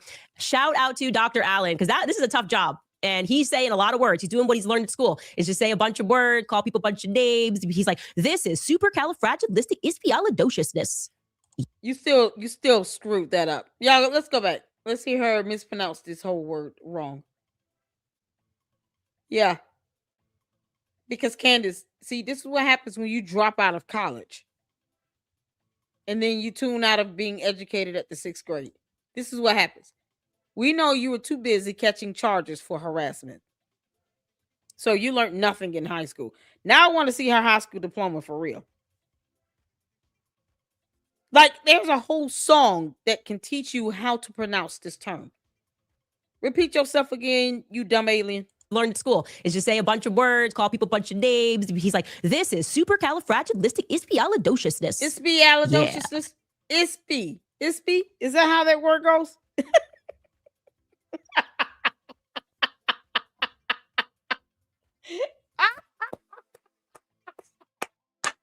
Can somebody post that word in the chat for me? Oh, man, this is priceless, Candace.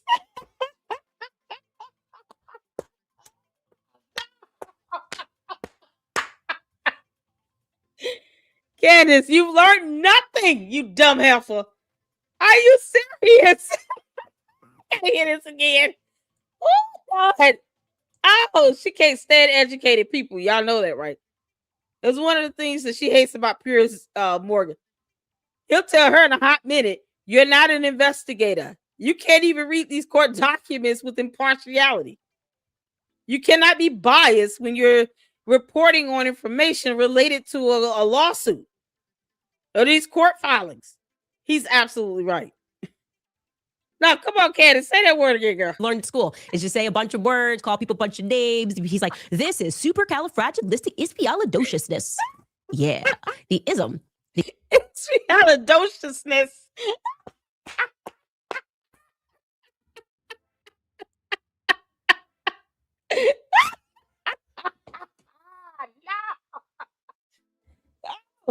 Expialidociousness. My God. Oh, here we go. Y'all. All right, we got it. Reed got it right here, y'all. It's a made-up word, but it was supercalifragilisticexpialidocious. Supercalifragilisticexpialidocious. Candace, what? Wait a minute. We got to hear it one more time. One more time. Last time, I promise y'all. Last time. All right, y'all ready? Y'all ready? You got to hear it one more time. Califragilisticexpialidociousness. Yeah.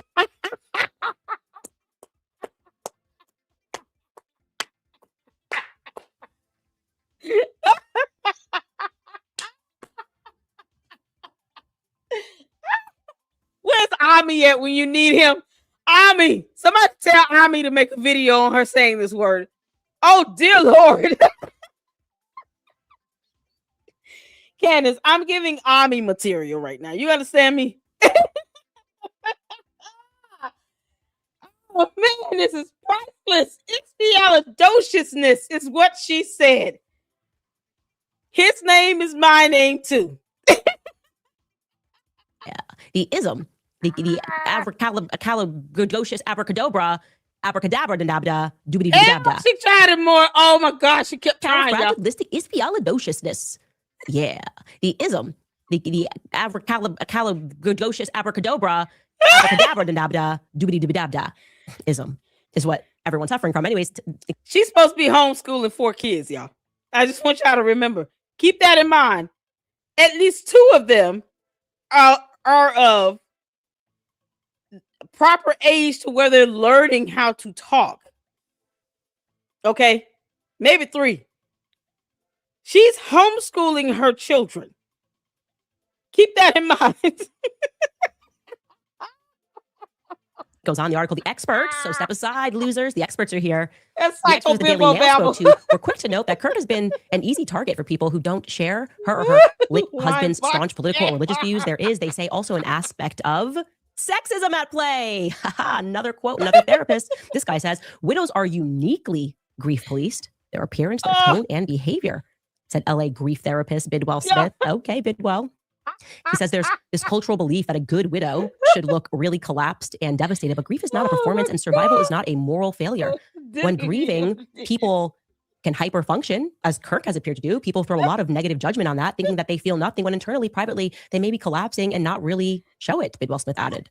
Dr. Wolf similarly suspects that Kirk's insistence on getting up and getting dressed and putting on makeup and fighting for something she believes in every day is a classic emotional survival tactic. And so first I want to say, that's amazing. When I actually thought about that, when they're like, the problem is you and you guys are sexist, is first and foremost, it was the women that came out first and said, I don't like this for some reason. I want to remind you of that. Secondly, I had to go backward in my own mind because I'm close to the situation. And I was like, maybe there is some objective sexism here. Let me think about that.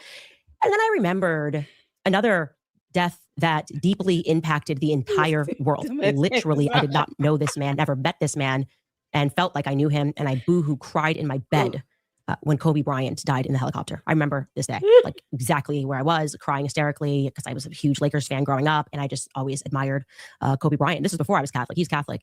And I never for a single second do I remember the conversation being about his wife being inappropriate. In fact, there was a memorial. What didn't happen 11 days later, it happened a month later. And it was, there were no fireworks or no pyro.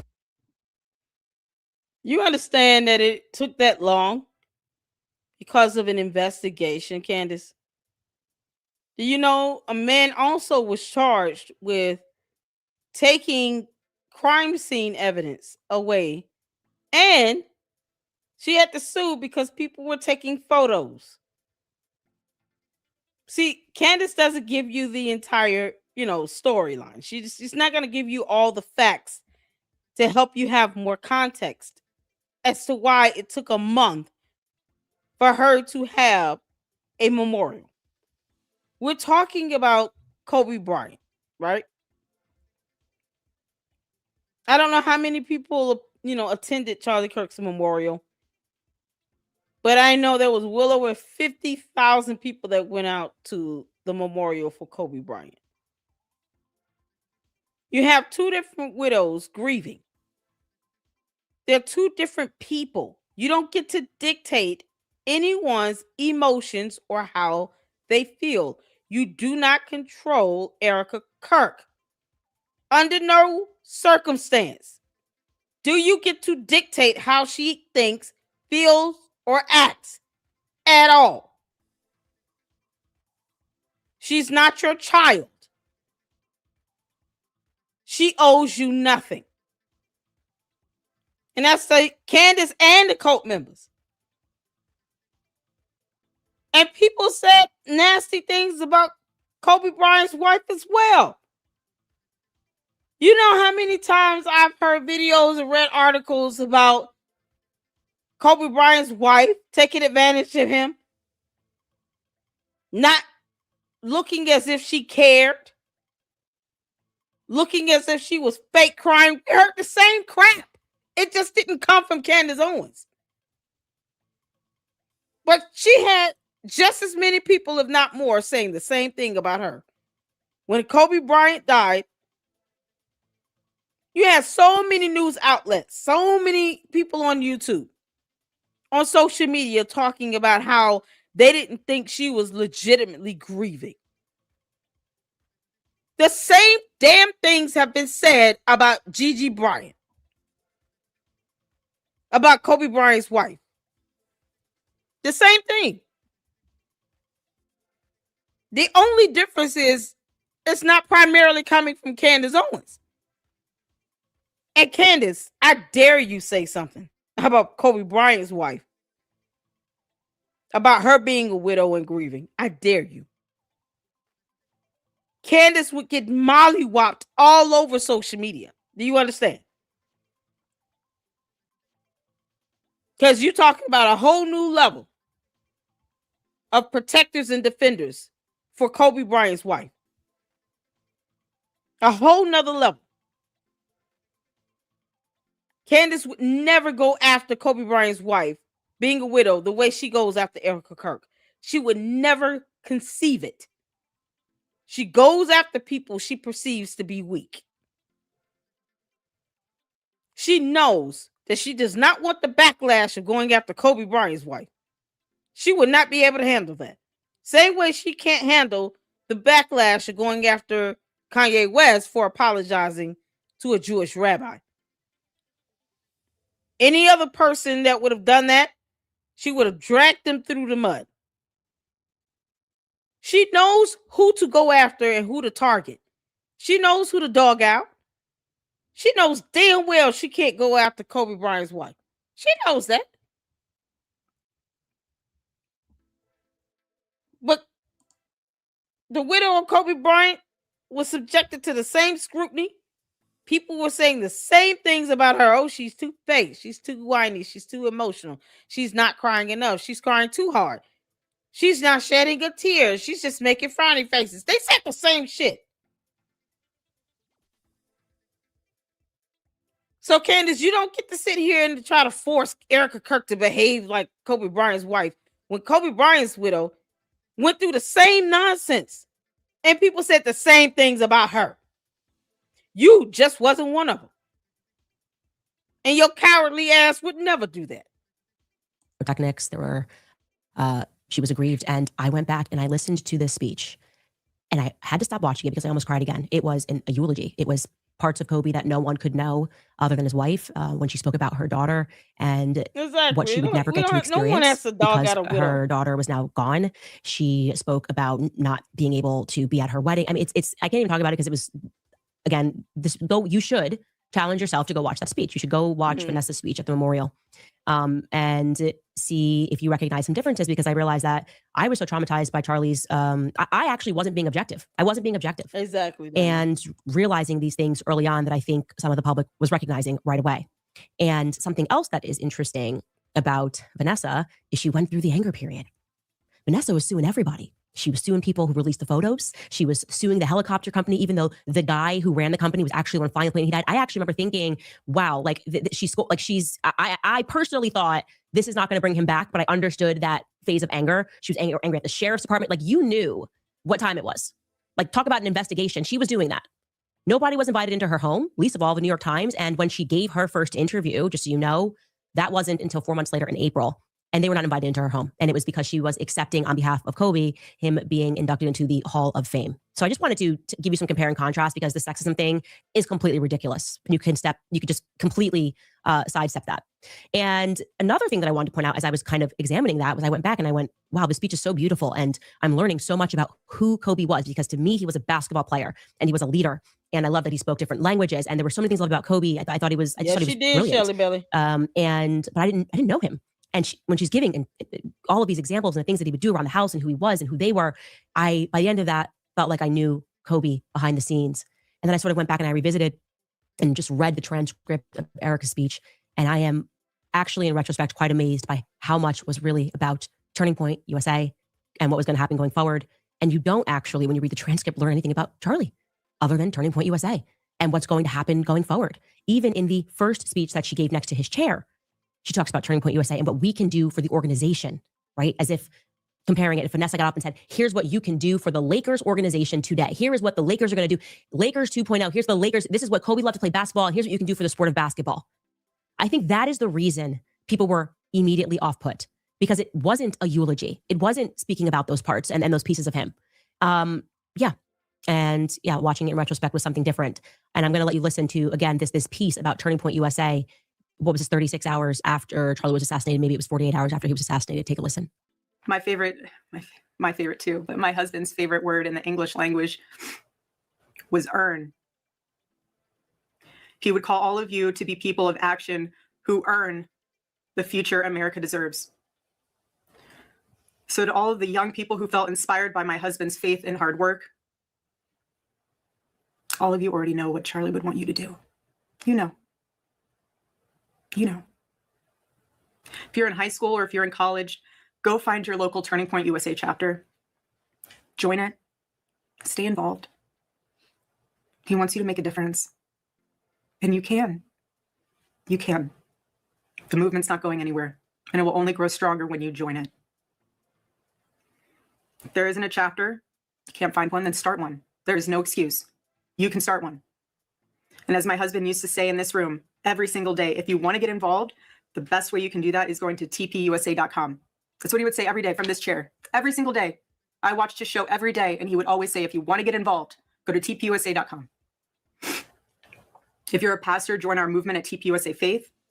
And if you're a parent, I highly recommend that you come to America Fest in December. Sign up right now for that because we would love to see you. I would love to see you. Charlie would. He'll be there. He'll be there in spirit. That's 3 web addresses.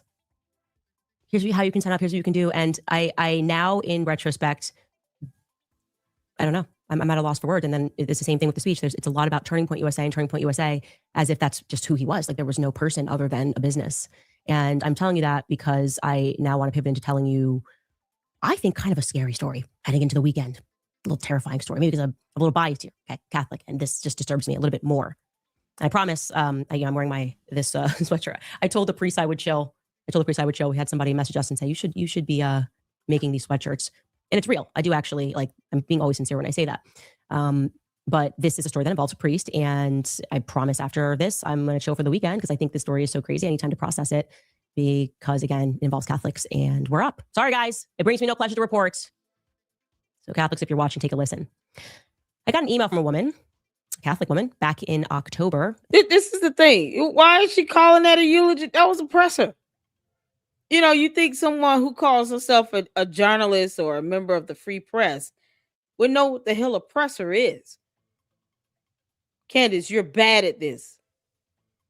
You don't know the difference between someone delivering a eulogy and a press conference? Is she for real?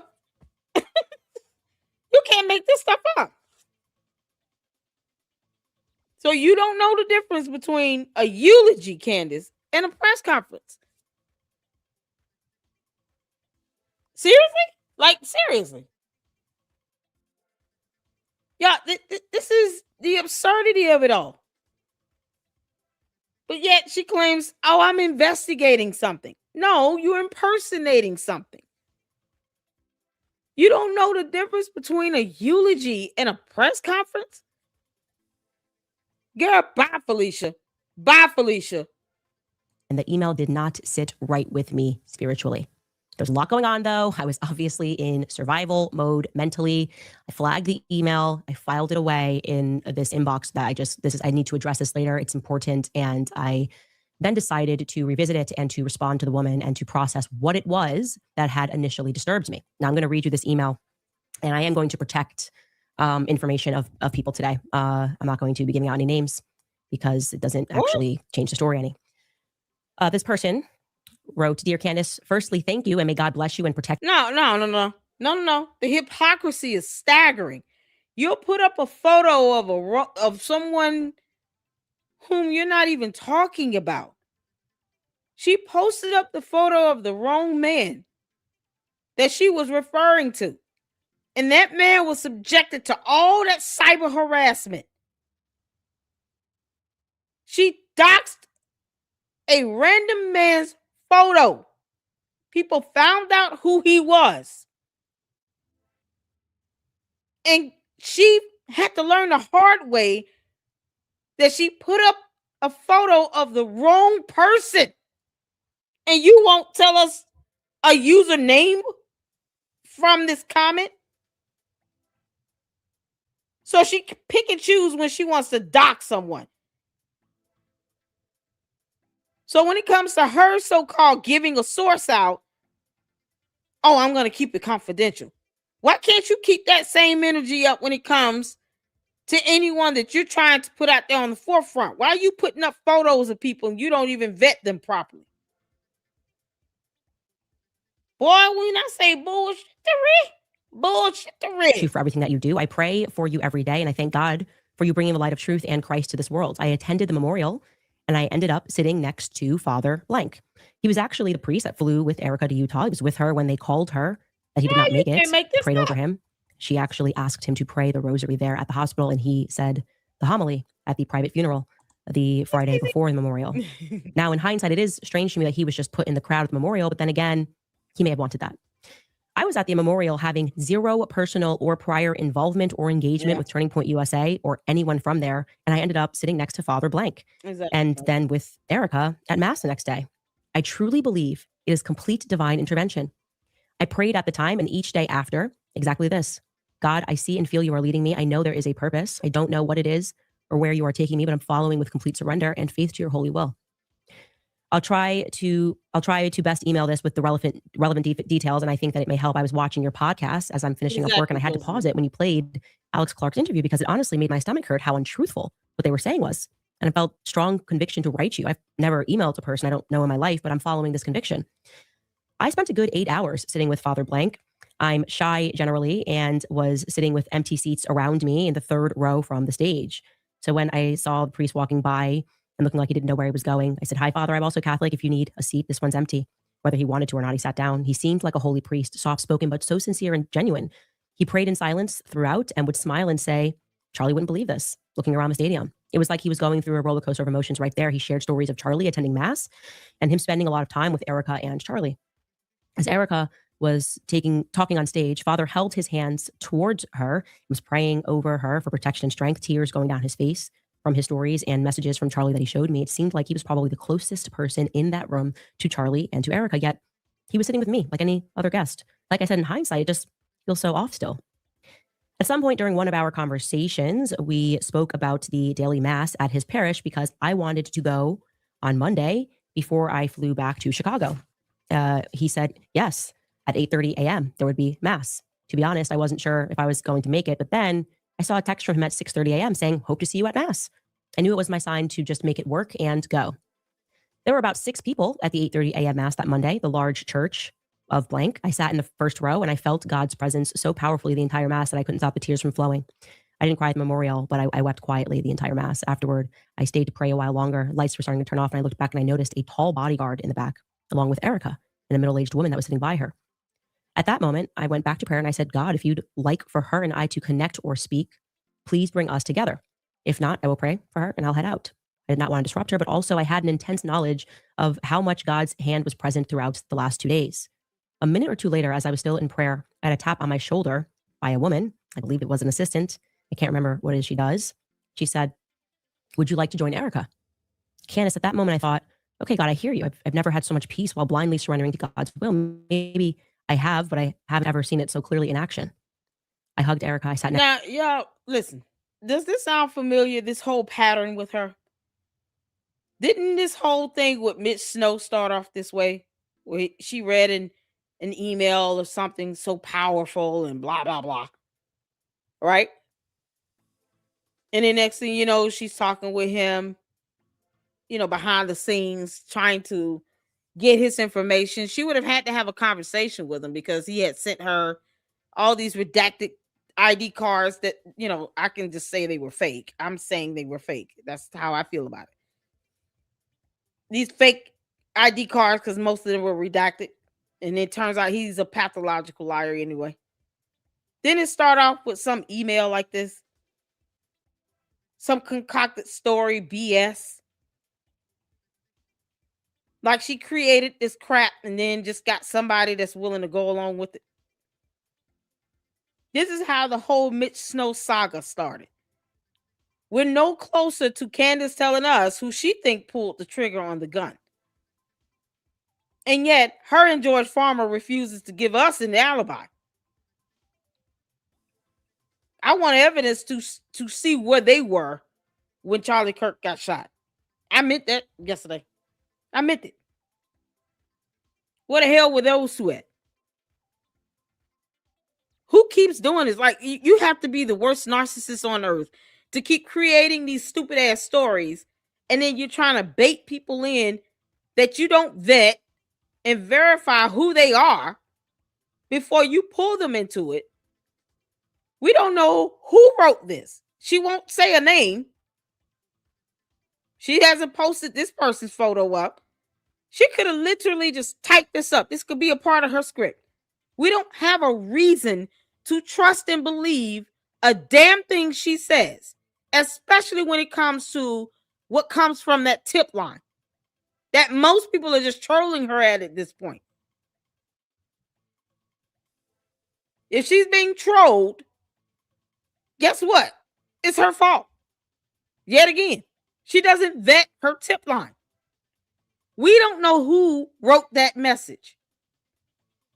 We don't have a name. We don't have a photo of this person. Nothing.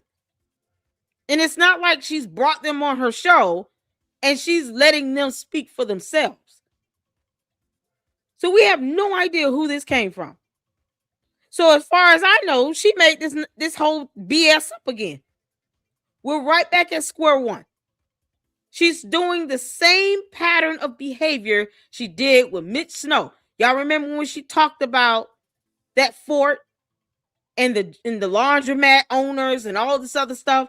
That whole storyline that went along with that.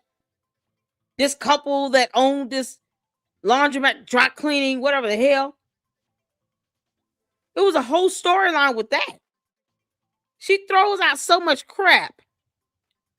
And her co-members, they just taking it all in. The bots start parroting her nonsense.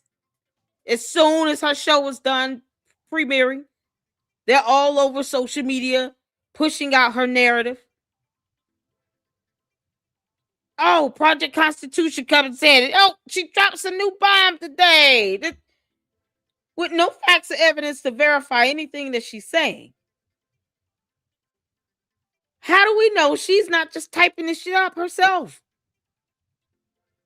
This is despicable. We have been down this path before, and Candace is doing the same crap over and over and over and over again. Candace, you're bad at this. When I can nail your repetitious BS, your pattern of behavior, and how you're putting out these stupid storylines. You do the same thing over and over again. It all starts with some suspicious email or some fictitious tip from her tip line. Some mysterious post. Oh, I had a letter sent to me today in my mail. And then it just explodes from there into some BS and buffoonery. This is how it all starts. This right here. Why can't she give us a name and a photo of this person that sent this damn letter? It's just like how Mitch Snow started. And then she sat here talking about, oh, he's going to be getting interviews everywhere. I saw that comment. That was funny. Funny how no one else interviewed his ass. Funny to me. No one wants a pathological liar on their platform. Why? Of course, Candace doesn't care because she's a liar her damn self. How do we know that this letter came from an actual human being here on Earth? Candace, tell your Martian friends to stop sending stuff to you and giving you ideas. If you're not smart enough to just research and report on your research, don't get mad when people start calling your show a gossip column. It's got to be the worst version of soap operas I've ever witnessed in my entire life. I would rather watch General Hospital at this point. Y'all. She's doing the same thing again. You're doing it again, Candace. Next thing you know, what's this person's name going to be? First, it was a Mitch Snow. They'll come up with something else. Tree leaves or something. It's going to be ridiculous. Oh, this is Aquafina. Aquafina is going to have a special segment on her show next week. Because we already got the Mitch Snow. Now we got Aquafina. Next week, it'll be Aquafina as her special guest, going through her so-called letter she's reading. God knows if that's the real person. Who cares? Then she'll have a GoFundMe set up for Aquafina. That target will be $500,000 because, maybe Aquafina had 2 more divorce cases and 3 more protection orders than Mitch Snow did. You can't make this stuff up. Candace, go read a book. Next to her in the last pew, and I just had the most beautiful conversation. She mentioned that Charlie went to mass with her there, and that Father Don would open the church up for him there often when Charlie just wanted to pray and reflect without being disrupted, and that he was with her the entire time from Arizona to Utah in the hospital, etc. I have so much I could share on all of the little miracles, but I just want to say that today I felt compelled to send this to you. And so I'm listening to my conviction in sending this, and I'm hoping that the Holy Spirit and both of our guardian angels will direct this message as it is intended per God's will. I have to say, I felt more realness from Erika in my exchange with her in that church than from the memorial. I saw her at Mass again on Tuesday. I ended up staying an extra day because I had relics from St. Paul II that my mom wanted to give Erika flown there. I coordinated someone to fly it to me, and then I gave it to her. Okay. I am going to end it there. Yeah, of Now, course you are. Why do you Of think course that you are. that email disturbed me and made me file it? Just check in the chat here. What is not right with that email? And I'll tell you, it wasn't the person who wrote it. that Exactly, disturbed no me. reply. I blanked out over a name because I'm going to tell you now that's the person who. You blanked out over a name. Garrett, is it Aquafina? Maybe it's Peaches and Cream. If the name is collard greens and fried chicken, I'm going to just lose it. No reply exactly. All Candace knows how to do at this point is lie like hell. And her audience eats it up. They don't demand evidence. No, we need name. We need a photo. We need like an authentic person that is credible. Stop making up stories with this nonsense. And then they end up paying this person's bills on a GoFundMe, Save Go Now, whatever. Is that Save Go Now for Mitch Snow still up? Is it still active? That man is set to get $250,000.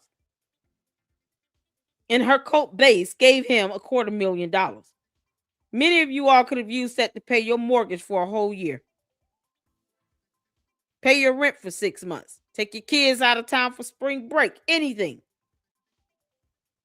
You all are giving this man $250,000, and for what? For nothing to come out of that. She doesn't even talk about him now. Make that make sense? And you know, part of this whole thing, no reply, is that her audience, her cult members, they're so salacious and so conspiratorial that it's like they crave this. It's like an addiction for them. It's like a drug addiction. They crave this nonsense. I mean, it only gets worse and worse and worse. When she tries to talk about something else, she feels the burn and the sting of it because her views go down. So she has to throw out red meat to her base.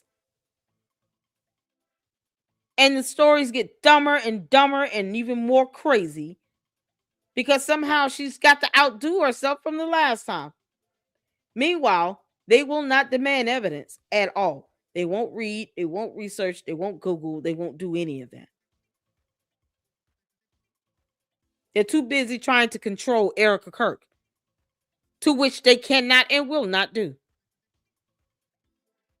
This is insane. Insane. Who tapped on her shoulder, who she thought was an assistant, was Stacey Sheridan. That was what disturbed me about the email and made me file it right away because I knew exactly what happened and I did not have the heart What's the to other tell lady's her name? what had happened because I know who Stacey Sheridan is. I know what I told Charlie about Stacey Sheridan. I've seen her work. I've been at events with her. Now she's gonna I text knew that Stacey Stacey Sheridan. would have only done that if the girl who was writing me this email had a boatload. Who is the girl that wrote the email? Name her. If we find out she has a say go fine, we're gonna report this shit right now. I'm telling you that right now, Candace. Especially when you're not contributing to that. Did she ever give Miss Snow money herself? Did she ever match whatever was in that Save GoFundMe? Y'all, this is something else. Are those cheek implants? Y'all, his Candace becoming her alien form is taking place, okay? That's what's happening right now. So all that alien juice is going to her face. Maybe she's impregnated herself. That yeast infection is growing another baby. Who knows? Why won't she give us the name of this girl that wrote this email? They definitely got to be over 18. She wouldn't be reading something like this from some child. Because, I mean, where you expect that to go? Like, this is so ridiculous, Candace. She's starting this nonsense all over again. Yeah, is that Save Go Fund still up? No reply. Do you know if Miss Snow's what's that? Save Go Now? Is that thing still open and active? Because y'all remember he said he was not gonna take the money. Let's keep that in mind. He said he was not going to take the money until he gets cleared, I guess. Who knows? We all know you're not gonna sit here and let that the target hit over 140,000 last time I checked, and then just let it sit there. Unless he is going to leave it be and everybody get their money back. He raised $148,730 is still up. So y'all should probably expect another Save Go Now to pop up for whomever this female is that sent Candace this letter. She's not going to give them any money, but she'll make her cult members do it. The cult should be so proud. They're funding every little thing going on with Candace Owens, probably neglecting their own bills. They raised $148,000 for Mitch Snow. And for what? For her to still not even talk about him now. Y'all should be so proud. You guys demand nothing of her. Of money. Didn't even need to look up this person or the email. I knew that they had that the girl target is clocked 250K. before she walked into the memorial. I don't think actually it was God that sat her where she was sat 3 rows in. She was amazed by all of this. Oh, I don't even know anybody here. Here I am. I don't even know Charlie. I don't even know anybody turning point you're saying. Here I am sitting at the front. And oh my gosh, this moment. And Erika won't even speak to this after Turning Point USA, but Stacey Sheridan, would you like access to the grieving widow? I knew, and I filed it. I knew something was wrong. Let me help you out, girl. Let me help you out. I'm not here to prove anything on Candace. I don't owe her that. Candace is the one that's bringing forth the allegations. It would be her burden to prove that what she's saying is truth. If I come across information to show that she's lying, I always post it up. You asked me about the degrees. I emailed University of Rhode Island. They couldn't give me her degrees. They said a person with her name and her date of birth attended the school and received a degree. She says she got 2. But yet, you're not demanding that she post up her degrees? Why would I have a copy of her degree? If she obtained 2 degrees, why can't she post it up? And why can't you all demand that she provide evidence on the dumb shit that comes out of her mouth? If you're expecting me to debunk her, you're going to be sadly disappointed. And I'm going to sleep peacefully. I don't owe her anything. Tell her to post up her degrees. I have my degrees. I have a bachelor's and a master's degree, but I have my degrees. Where are hers? You think she would be proud to do that? One of them is in journalism. You think she would be proud to post that degree up? I didn't drop out of college. I finished. Where's her degree? Make her post up the evidence. Don't expect us to sit here and prove her wrong. We don't owe her that shit. You got me sadly mistaken, girl. No, ma'am. You can deal with that disappointment. You'll be fine. You'll get over it. That I make sure you understood that. You understand where I stand with this. I'm not here to debunk her. I don't owe her that. She want to bring up all these dumbass allegations, just like this letter she just read. Tell her to tell us who the person is. Why do I have to go and find out who that person is? They sent her the letter, not me. That's on her. That is her burden to prove. I owe her nothing. And it's so funny. When we do post up information to debunk her, you people don't believe it either way. Cult members don't believe that. Y'all don't believe anything that we post up. You don't take any of our evidence and documentation seriously. So what difference does it make? I posted up the email that I received from the school. If you really want to know what I have, you would just check out my playlist, because I'm not going to sit here and appease you of all the people listening to this video. Oh, hell no. I don't do that. Go to my videos, go to my posts where I actually posted up the email I received from my due diligence of reaching out to her school that she attended for 3 years. And go see what they said yourself. I posted the entire email up. I did a video on it. Hit the like button when you hit them videos. Can't make this. I went to go revisit all these things I had filed, and I saw this. I went, oh my gosh, this makes me so sick. And I knew that I had to reach out to this person, and I had to say it. Hey, don't know anything about you, but I'm going to assume you have a lot of money, and it breaks my heart to tell you this, but you were targeted. They would have known everything about you. That's how they work. Before everyone is seated, Stacey Sheridan's job literally is to know everything about that person, you their made net worth. A statement. That's a difference. She'll know. Where you ask a question at? This is not a question. You said here, oh my God, I thought this lady was going to show proof of her lying, but doing the same thing that Candace accused Candace of doing. Where's your question? Is it the idea of the question and punctuation that you're confused with? Where's the question it is? I'm sorry. To the Luxes, where's the question it is? This reads like a comment to me.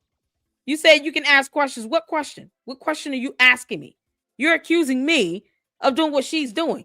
Who said that I have to actually prove her right or wrong? When did I ever tell you that? What question are you asking me?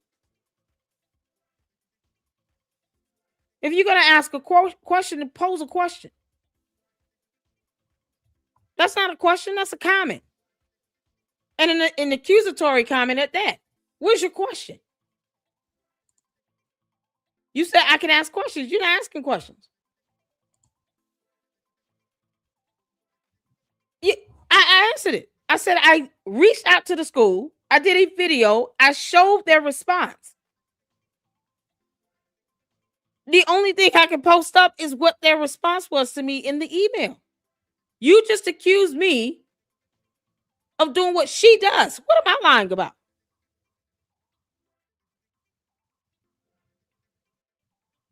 Yes, look at my older videos where I did that. You think I'm going to stop and do that now? No, ma'am.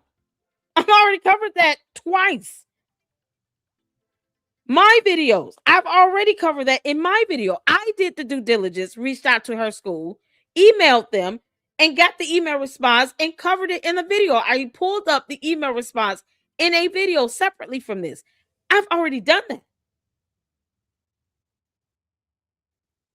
You accusing me of doing the same thing she's doing? How is this a question, though? Do you understand what how this comes off? I'm not even being aggressive here. I'm trying to figure out where did you ask me a question in this when you're accusing me of showing proof she's lying? She lied about having 2 degrees because she has not posted it. She's already been asked to do that. It's on her to post her degrees. I don't have her degrees. If she says she has, here's the thing. If she said she has 2 degrees, she would have to be the one to post her degrees up and show evidence that she has them. The only thing I can do is reach out to the school to confirm if a degree was given. A degree was given to a person with her name and date of birth. Doesn't mean it's the same person. And she said 2 degrees. They said 1. Singular, a degree. That's it. That's all they could give me. Wouldn't that prove that she has not actually showed sufficient evidence that she has 2 degrees? Until she posts them up, I don't have to believe that she has them. Just like with anything else, I don't have to trust that what she's saying is the automatic truth if she can't produce evidence. I get to say you're lying until you prove otherwise. She lied about that. She never even gave the name of the school. I just reached out to the school that she attended that's out here as public record. I don't know if she attended another school. She won't even expand on that. But she claims she's got 2 degrees. The school she attended does not offer a dual degree for journalism and English. They don't. She would have to show evidence. I wish this animus, this venom, this energy to have her prove that she has degrees to prove her burden, her statements. I wish you all would give her that energy. I really would. I really do. Because this statement here, you're saying, I'm not proving that she's lying, and I'm doing the same thing that accused Candace of doing. No. No, ma'am. I don't need to sit here and lie about the number of degrees that I have. For what? Why would anyone do that? This makes no sense. And when she's asked to produce the evidence, she doesn't do it. Anytime you Google if she has a degree, guess what comes up? She dropped out after her 3rd year due to finances. So how and where did she finish her degrees? What 2 degrees does she have? Because they don't offer that dual degree at the school. And if she went back to school and finished up a 4-year degree and she already had 3 years in, that means she's got 2 major degrees in 1 year. From where? Candace has never showed any evidence of that. So go tell her to post up her degrees. Until then, she's lying about it. She won't produce evidence on it. Challenge her with that. Make the demand. Don't sit here and just tell us stuff. You got to show us evidence too. Why not have that same criteria for Candace? You're challenging me and asking me if I have evidence, but you're not challenging her to post up the degrees. Make that make sense? That's a bit hypocritical to me. Don't ever put me in the bucket with Candace Owens. Don't ever do that. You expect somebody not to feel like offended. It's almost like insulting my intelligence. The hell? Oh, your dad's net worth, your mom's net worth. She would tell Charlie. She whispered in Charlie's ear. That person is going so and so, blah, blah, blah, blah. And then Charlie would go have the conversation. Read it. They would have known everything about you. That's how they work. Before everyone is seated, Stacey Sheridan's job literally is to know everything about that person, their net worth. She'll know your dad's net worth, your mom's net worth. She would tell Charlie. She whispered in Charlie's ear. That person is going so and so, blah, blah, blah, blah. And then Charlie would go have the conversation. That was the only reason they brought her on. That's what Stacey's brilliant at. Smelling money, truly. And so I had a conversation. And I said, and actually, when we finally broke this conversation, she had already arrived at that conclusion. So that was back in October. She sent the email. And so my message to her, she said, yeah, I kind of figured this all out now. And you got a lot of money? Yeah, got a lot of money. How much money we talking? Dad sold a huge business. She runs a massive business. They are wealthy, extraordinarily wealthy. And I said, now let's go through how this all really happens because you were targeted. And I'd like to know how you ended up at the memorial. And so she tells me a story of how that all happened. And I'm going to walk you through it because I think it is one of the more disgusting and disturbing things that I've heard throughout the story. Maybe I'm taking it more personally because I am Catholic and I'm happy to be biased in that way, but I think you will tend to agree with me here. So just so there's no confusion, she was obviously telling the truth. She even supplied evidence in the form of a text message that the priest that she was sitting next to had shared with her. This is Charlie's text message. He's on a group chat with Erika and the priest. And this is the morning of September 9th. Now, Erika has been telling the truth when she says that Charlie would send messages and have biblical verses. I have tons with Charlie. They were typically relevant to whatever we were going through. A verse of encouragement to keep going, to keep fighting. And here's the message that he chose to share. Again, group chat between him and Erika, September 9th. It is 1 Corinthians, Paul's letter to the Corinthians 16:9. And it reads, for a wide door for effective work has opened to me, and there are many adversaries. Just find that message in general to be interesting, because it is him acknowledging that his opportunities have bred him enemies. Who were the adversaries? I find that to be interesting. That message was shared. Anyway, so I said, how did you actually arrive? Because people were waiting in the rain for tickets. And so there had to be a little bit inside baseball here. And then she said, oh, actually, I was at a different event, a marketing event, when Charlie was shot and was networking with some people that were involved. It was a conference event with some people that were orbiting around, like PBD's podcast. That part's not exactly that relevant to the story because they're marketing people, they're kind of doing their job. And that person then hooked her up directly with somebody that they said could help get her into the venue. She was so struck, emotionally stricken by Charlie's assassination, like all of us were, that she just wanted to be a part of the memorial. And then just her luck, somebody said, oh yeah, I can get you in touch with someone that can get you through the door. And that's going to be great. And so I also just want to show you this because in retrospect, she reads it and she realizes that she was being manipulated, right? This is the message. Perfect. I'm going to introduce you via text to TPUSA's Blank, who travels everywhere with Charlie, handling many of their big donors. Blank says that Erika has been getting more death threats every day. He's promised Erika that he will run point on raising money to cover the memorial service, which is going to cost approximately $6 million. Apparently, Trump had to get personally involved to secure the Cardinal Stadium, which was planning to host a large and lucrative RV show this weekend. So making up that lost revenue to the stadium is driving the high costs of this event. It's crazy what their team is going through. Right there, already emotional manipulation, right? This idea, you have to rescue Erika, she's not safe. And oh, by the way, it's going to be so expensive, this thing. She doesn't even see, she just thinks, oh my God, amazing, I can't believe this, and doesn't realize that this is like, we'll get you in, but we're expecting you to kind of write a check.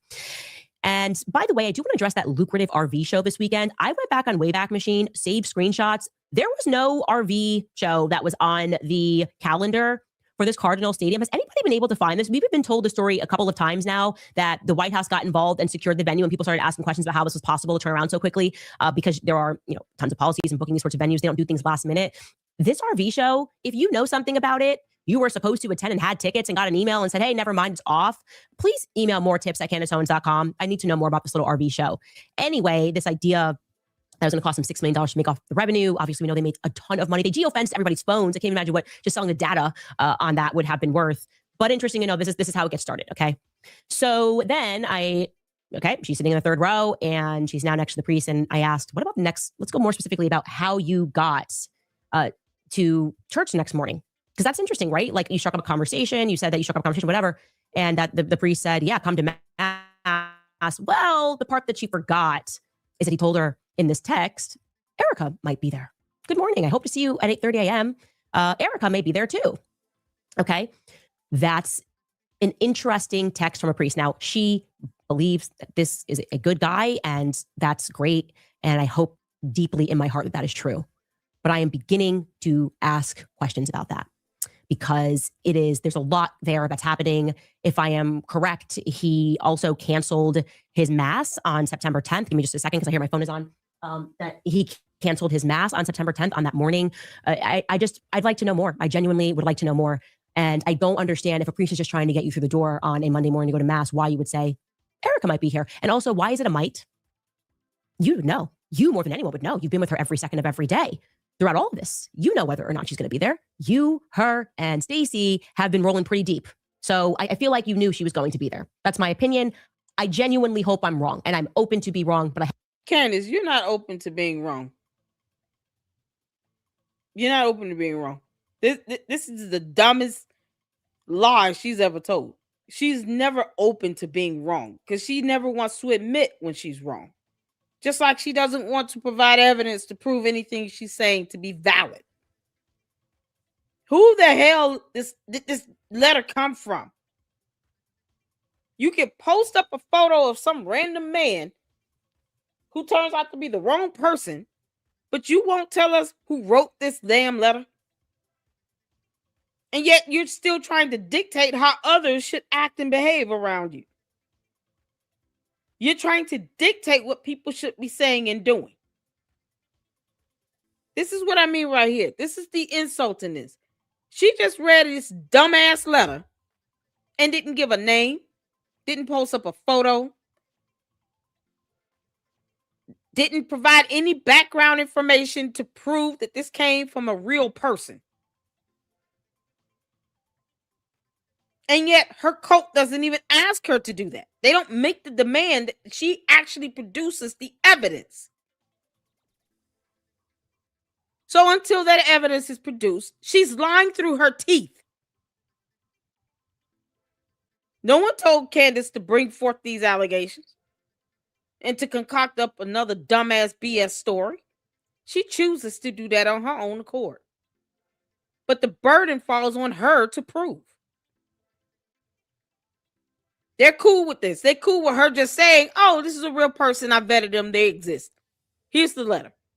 I'm not giving any names or photos. I'm not telling you all any information at all. No way to vet it. Don't care. Just believe what I say and that's it. Trust me, bro. They don't challenge that dumb crap at all.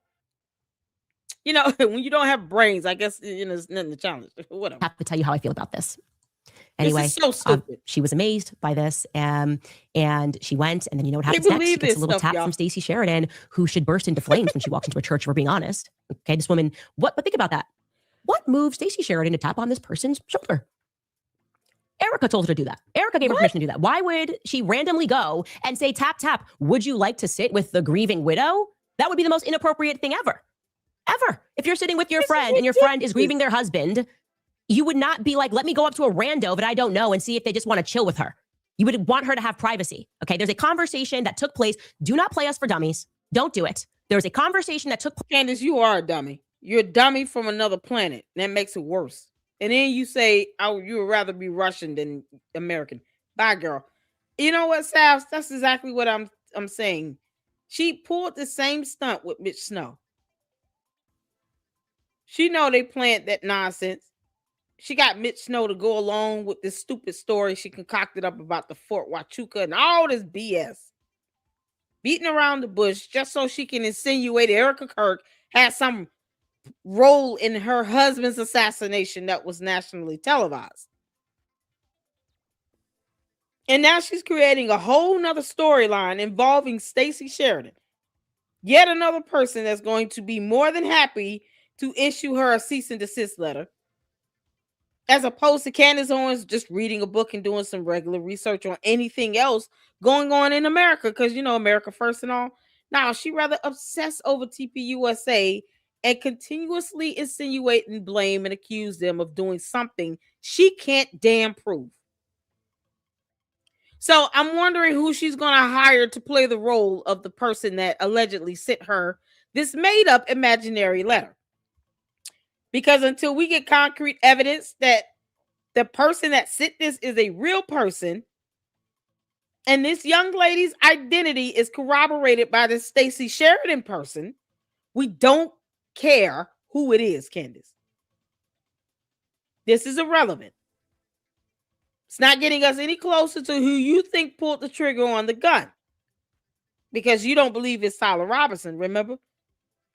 You were supposed to be telling us that piece of information. Her cult doesn't even demand that anymore. They're so blindsided by all this other fluff that they're not even asking, can you just tell us who pulled the trigger on the gun? Just tell us who did it. Show us evidence that they did it and what bullet did they use. Because we don't believe the bullet story. Okay, cool. So tell us what bullet they used. Why isn't your cult leader doing that type of research? They don't demand anything. They have no standards at all. And bots are bots. But the cult members, man, y'all have no standards. Not even a little bit. Yeah, I'm going in on the cult. Because the more you hear her talk, you realize these people have to be dumber than she is, because Candace is too much of a narcissist to allow anyone else in her cult to outshine her. She has to be the smartest person in the room. And if Candace Owens is the smartest person in the room, and she still does not have a brain, what does that say about her cult members? You can't make this up. Place between Erika and Stacey Sheridan, conversations I have seen before between Charlie and Stacey Sheridan about who that woman is. That woman was targeted in that church. Okay, I don't care. Cut it, do whatever you want to say. Put it on Instagram. Oh my God, clutch your pearls. I can't believe. Yes, you better believe it. This woman was targeted. I don't even know she's real. In a church after mass. It makes me sick. It really does. So anyway, she thinks it's all God. But let me tell you something. Where Stacey Sheridan is, we're going in the other direction. Okay, we're going in the other direction. And then she sits and Erika opens up to her. They're having this beautiful conversation, and she then arranges. She was so amazed by this that she organizes to get a relic from St. Michael, the same cave that sits behind me. And here's where I actually see God working, that this woman sent me this email and that 50,000 emails coming in. I saw this email. I saved this email, and she happened to have, this is actually, I'm just thinking about this live. I got this relic. Good night, When was I in Wyoming? I got it in Wyoming from the priest in Wyoming. You're going to have to tell me. I feel like it was the first weeks of October, and this is when the woman sent me the email. So that's just something that I'm sorry, I just have like a spiritual vibe about that. That also was a relic that she had and she gave to Erika. So St. Michael's doing a little bit of protection here. And I think that there is a reason that she had to go through this. Even sometimes when you're going through things like being scammed, there's a reason for that. And so this information came to me. She gives this, organizes St. Michael's relic, and she gets this to Erika. The next day at Mass, she doesn't get to speak to Erika because this time another top fundraiser at Turning Point USA met her there and said, hey, Erika wanted me to follow up with you. Y'all can tell she's like trying to wing it. And it's like, Candace, you're not that good. You're not good at winging it. You need to stick to your script. You need to stick to the script. You're trying too hard to prove to us that you're saying all of this off the top of your head. No, you're not. You had to create the story out of thin air. So just stick to your dumbass script, girl. Otherwise, you're going to make it just so much more worse. Tell us the name of this person that wrote this letter again. And she, again, was so amazed by God working that she decided to even message the priest afterward and thank him that she was able to get this relic to Erika. I just want to read you this because, again, her and I might have perspectives here, but she says, I will always cherish my time with you both so much. I'm in absolute awe of how God worked through me to what I believe was to give Erika those relics. The experience felt like me directly witnessing God working through each of us. I just want to send a quick note to share. Hope to see you soon. Father, God bless. And respond. Y'all, look at this arrow up here. 243. Doesn't that mean something? Once again, where's the date and time stamp? Y'all see the date and time stamp? We see something says delivered. How do we know she's not texting this to George? You don't have a name, a face, a photo, or nothing. How do we know that this text message is not going to George? So you and George still playing on the phone, Candace? Yeah, they playing on the phone. You can't make this up, Candace. We could just say you sent this text message to George and be done with it. We don't know if this went to the same person that wrote that letter. How is this evidence or proof of anything when we can't verify the person? But her cult members want me to prove she's lying.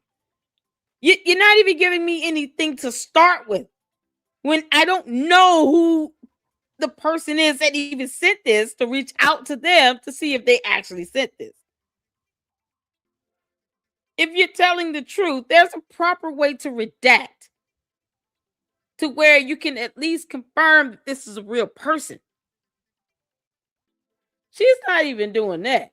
Y'all, her and George playing on the phone.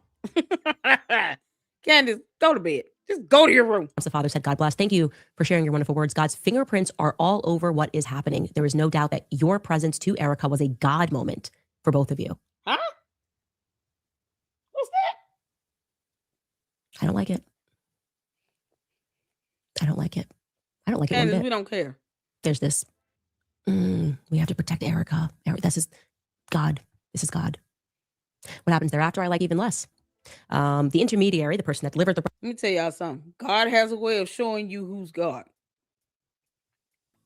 To the Candy Ass cult members, you can challenge God if you want to. It'll be the last thing you do. Don't do that. Don't make God mad. Candace doesn't care. She's an alien. She doesn't have a brain or a soul. But if you choose to follow along this path where you're sitting here, coming off like you're trying to challenge God now. Oh, he'll teach you a lesson. He'll sit your ass down. God has a way of showing you who's God. He'll sit you down. Like another top fundraiser for Turning Point USA offered that he was going to be in the Chicago area. That's where she lives, in Illinois. And he says, hey, I'm going to be there already. Obviously, Charlie's from Chicago. I'm sure that was true. But I'd love to pop in and see you. And, we're all committed in this faith journey together. And that happens. From October, she won't even tell us her, and he meets her father. And while he meets her, he then invites her to the big gala, the one at Mar-a-Lago, where they're going to raise like $42 million. And here's that message. He says, thank you for organizing dinner. It was great to spend time on the road with great Catholics. I had a wonderful time. And thank you for all the prayers, especially for Erika. Can I call you tomorrow regarding the gala? We would love to have you guys involved, but we can talk further. Erika repeated how much she loved meeting you. Again, why does this feel to me like manipulation? Like a bit of Erika Because you're really evil. needed you. You were sent Being from God to manipulated? Erika with Stacey Sheridan in the middle of it. Okay. Well, here's what happens next. What? She gets a little nudge when she does go down to Mar-a-Lago. She knows nothing about Mar-a-Lago and Palm Beach, and I find this part to be quite funny. Dark humor in this because I know everything about Mar-a-Lago, and it's like little Israel. It really is, and so a lot of the meetings take place. The Zionist donors, PragerU doing a gala down there makes perfect sense. They do that, and they were all over this. So, what is this 343? This number at the top. from God to Erika right with Stacey Sheridan in the middle of it. Okay. What is that? Y'all see that number up there with the blue arrow? 245. What is that? This says Wednesday, October 1 at 8:37 p.m. Still don't know who it's coming from. No number, no nothing. What is this arrow with 245 up there? What does that mean? Anybody know? Unread messages? 245 unread messages. Candace, you and George playing on the phone? How many times did y'all have to fake and forge these text messages? 245 unread text messages. Does that make sense to y'all? Like, seriously, for someone who's always on their phones, always on social media, does it make sense to have 245 unread text messages? Yeah, that's so weird. That's not Candace. You sitting here talking about what's suspicious and weird and I don't like it. How do you have 245 unread text messages? Are you kidding me? Why are you and George playing on the damn phone? Y'all, 245 fake text messages.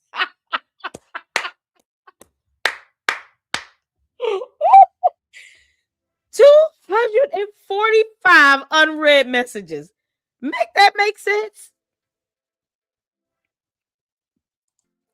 No reply says 104 missed calls and 260 unread text messages. I just wanted to see. I'm just asking it because that's so unusual. So that makes sense to you, no reply?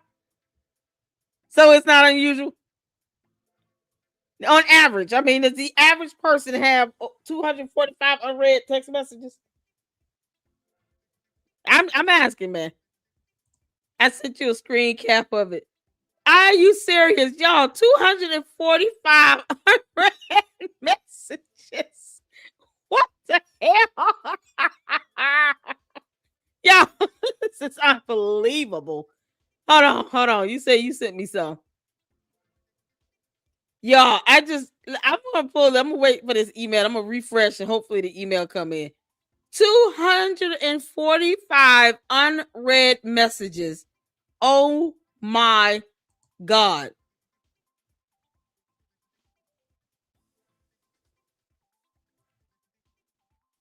Yeah, I just clicked on that. I clicked on that 245 up here. This is what came up.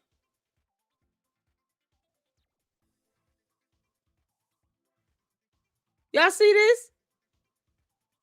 Is this not?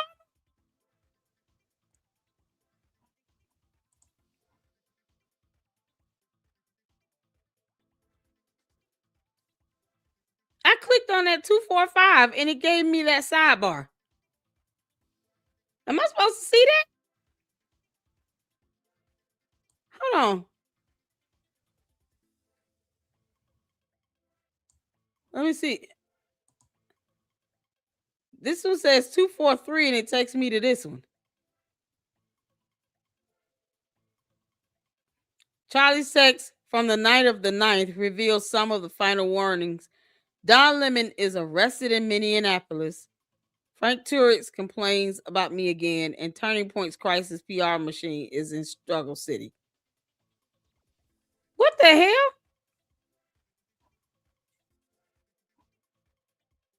This can't be right.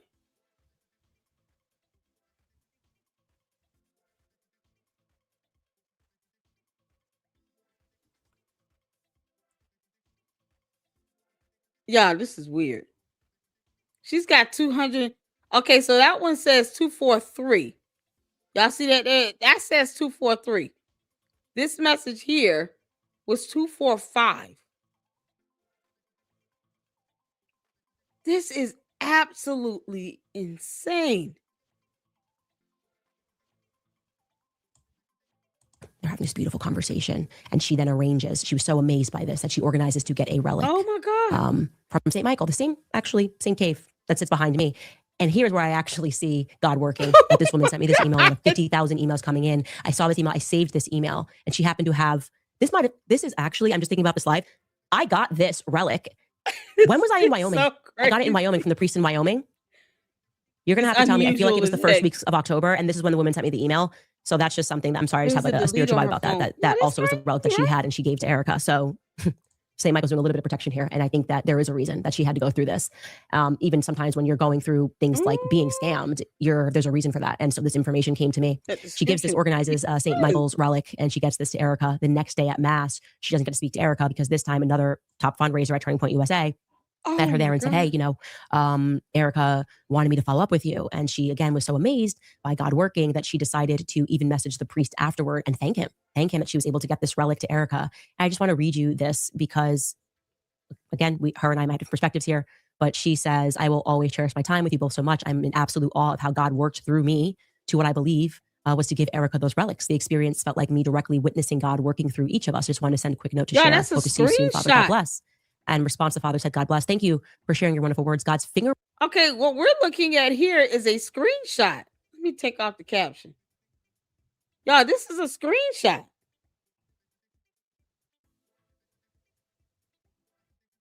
This will go back to a gallery for her photos. I'm looking at yours, no reply. Yours is like on the header of your phone. Like it's next to the missed call button, and then there's the message button. Y'all, he really does have 260. No reply. No reply is one popular dude. He really does have 260 unread messages and 104 missed calls. Y'all, this is crazy. So what we're looking at is a screenshot here. This is a photo. That's a photo.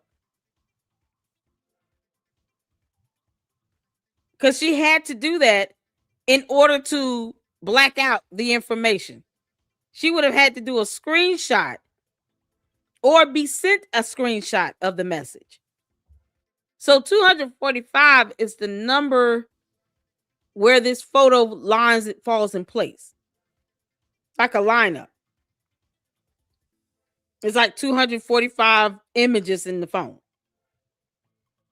Because you can't redact this information on the screen while it's sitting on text. You have to print screen it and then edit it like a photo. This is a screenshot.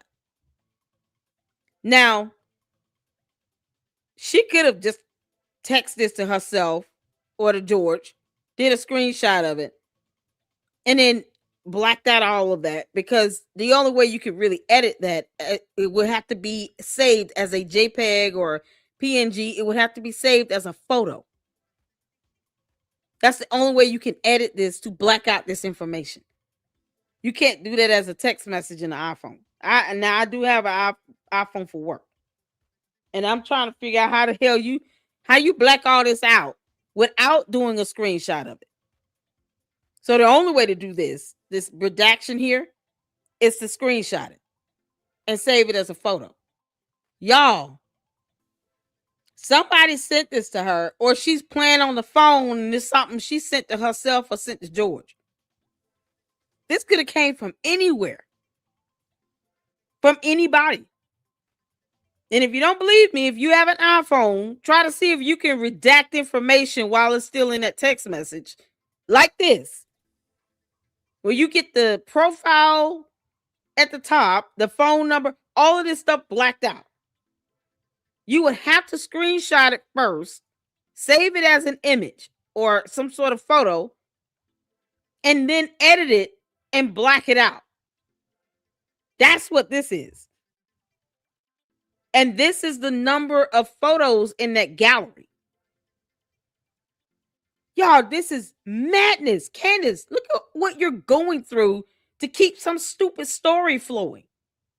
We have no way of proving this screenshot came from somebody else's phone. No way of proving that. How would you prove that?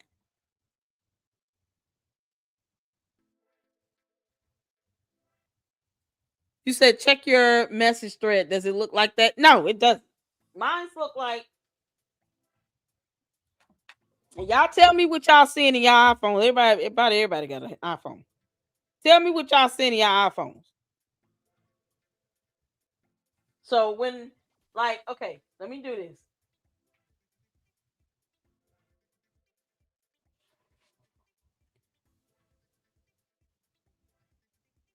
With my messages, it's going to have the profile at the top, right? And then it has the information, and then it's a date and time step next to the bubble. I cannot edit. If I click on the three little lines at the top, it gives me messages, spam, recently deleted, then manage filtering. It doesn't allow me to edit the actual text itself and redact information. I would have to screenshot this, save it as a photo in my gallery, and then edit the photo. Y'all tell me if y'all got to do the same thing. Because this is crazy. So who knows where this came from? Once again, it's the same cycle repeating itself, Candace. You're not proving to us that this person is real or that this screenshot of a message came from somebody's phone. We don't see a phone number, a profile name, nothing. And you're talking about something going back to October? You got over 240 images in this phone, and all this stuff is redacted out. So there's no way to even determine if this came from a real person. This is so crazy. This is definitely a screen capture. LC, I sent you how iMessages look. They don't even look the same. Exactly. Man, this is so crazy. Y'all minds don't look like that. This is so crazy. She's showing us yet another message. Oh, hell. Man, yep, and you got the keyboard at the bottom, y'all. So I'm looking at no replies. I'm not going to pull it up because I see a name. I'm looking at no replies. I want y'all to look at y'all iPhones. Go to your text messages and just pull up a message. It's going to have the name of the individual at the top. If it's saved as a name in your phone, it's going to have a name. It's going to give you the option if you have a camera on the right side. And then it's going to give you the body of the messages in each bubble, depending on who's talking. So if you sent the message, your bubble color is going to look different from the other person that received it or that you sent it to. And next to each bubble is going to have that date and time stamp. The keyboard is going to be at the bottom.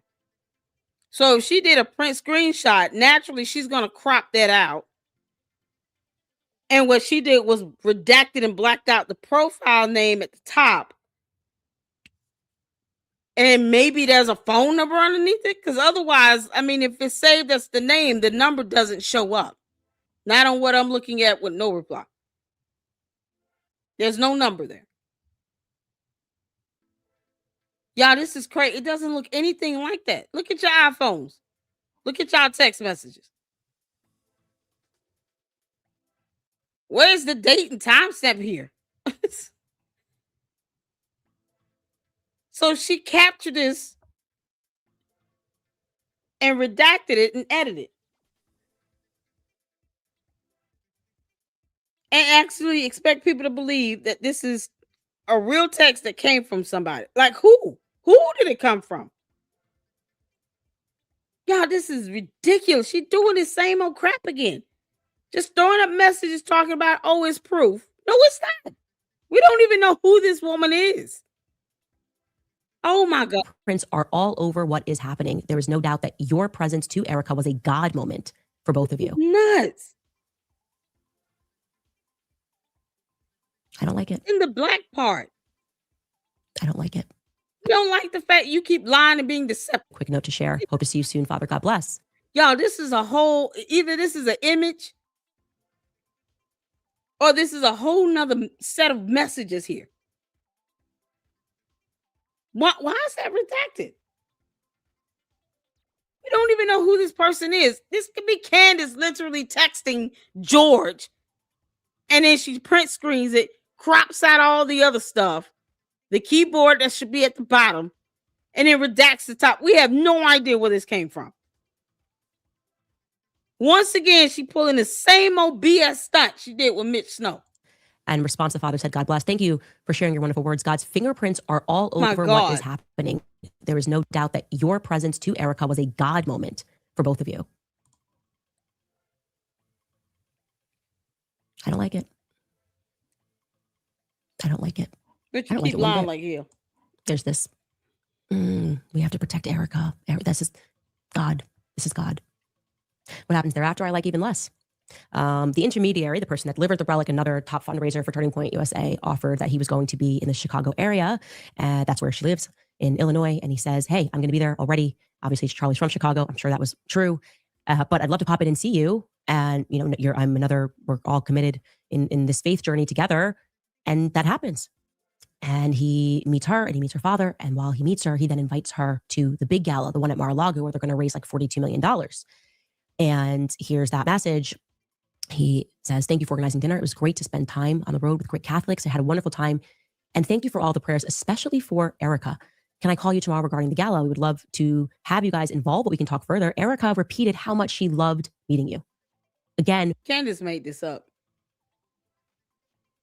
Only she speaks like this. Yeah, I noticed the pattern, the speech pattern, the cadence in this. Candace made this up. And no one's obligated to believe that these are real because we don't even know who the hell these are allegedly coming from. And we all know that there are screenshots that are being edited. You can't make this up. Y'all, I thought I heard it all right now. She's still coming up with these cockamamie bull stories. Out of thin air, out of nowhere. And then what it does is it forces the person, this Stacey Sheridan person now, to have to come out and say, I don't know what the hell Candace is talking about. None of this makes sense. She's making this stuff up. There was some young lady there, but I highly doubt it's the same one she's talking about. How would I know what this woman sent over to someone else in a text message? And these are print screens that she can edit. Candace won't even let a full video play. She definitely is not going to sit here and actually expose a full message with the name and I don't even care about the phone number. Just the name and a photo of the individual. She can't even do that. Why does this feel to me like manipulation? Like a bit of Erika really needed crazy. You. You know, you were sent from God to Erika with Stacey Sheridan in the middle of it. Okay. Well, here's what happens next. She gets a little nudge when she does go down to Mar-a-Lago. She knows nothing about Mar-a-Lago and Palm Beach. And I find this part to be quite funny. Dark humor in this because I know everything about Mar-a-Lago. And it's like, you know, little Israel. It really is. And it's where a lot of the meetings take place. The Zionist donors, you know, PragerU doing a gala down there makes perfect sense. They do that. And they were all over this. Suddenly she's there and she's meeting a different Turning Point USA team. Like she meets them at this church. It's Catholic, but she notices there's no Catholic discussion or presence. Rather, you got Dr. Frank Turek, and apparently, according to her, he's on stage and he's hitting at the Judeo. They're now editing their message because they're in a room with Jews. And suddenly, we don't want to talk about the Catholicism. We don't want to talk about faith. We don't want to talk about relics. We don't want to talk about St. Michael. No, wrong crowd for this. Shabbat Shalom. Daddy's home. And so she says to the person she's with, she's like, what, you know, Why aren't you guys doing the Catholic stuff? I felt, this was such a strong. How's Candace learn her speech? Candace, it must be that yeast infection time of the month. Y'all see when she starts lying, her words start to blur together. She starts talking really, really fast, and it just goes. It starts to blur and slur together. Why are you slurring your speech? This is so weird. You already showing us fake ass text messages. The least you can do is articulate. This is crazy. On Catholic bond, and he kind of kicks the can down the road and says, "Oh, we're planning on doing stuff in the future." Like, not here. Shabbat Shalom. Shabbat Shalom at Mar-a-Lago. And she's just like, no, something that this is not my thing. Over the, everyone's dressed in nines, and she's like, I don't have an issue with Israel, but this feels like something else than what I experienced. And then what happens is they follow up with her, and they keep following up with her because they're looking to have a check, pretty much. We'd love to have a call, leave another message for your dad. I look forward to getting y'all involved. I hope all is well. I want to set up time to visit and discuss further support. Are you available the 2nd or 3rd week of February? Hi, I want to touch base and check in. Let me know if we could schedule a call. And she kind of just leaves him on red because she realizes 3rd week of February. Hi, I want to touch base and check in. Let me know if we could schedule a call. And she kind of just leaves him on red because she realizes. Yeah, those text messages look so cropped. It's so crazy. We'd love to. So you got a Thursday, January 6th at 11:48. Y'all see how big the little box is right here? The name can't be no more than what, 5 letters? Then you got Monday, January 12th at 1:07 p.m. So 6 days later. And then one that says Monday, as of this week, Monday. Hi. Y'all see how it starts off? I want y'all to pay attention to the speech pattern here. Hi. And then in the name. We don't know if it's an exclamation point or a period or nothing. And then it just starts into the next sentence.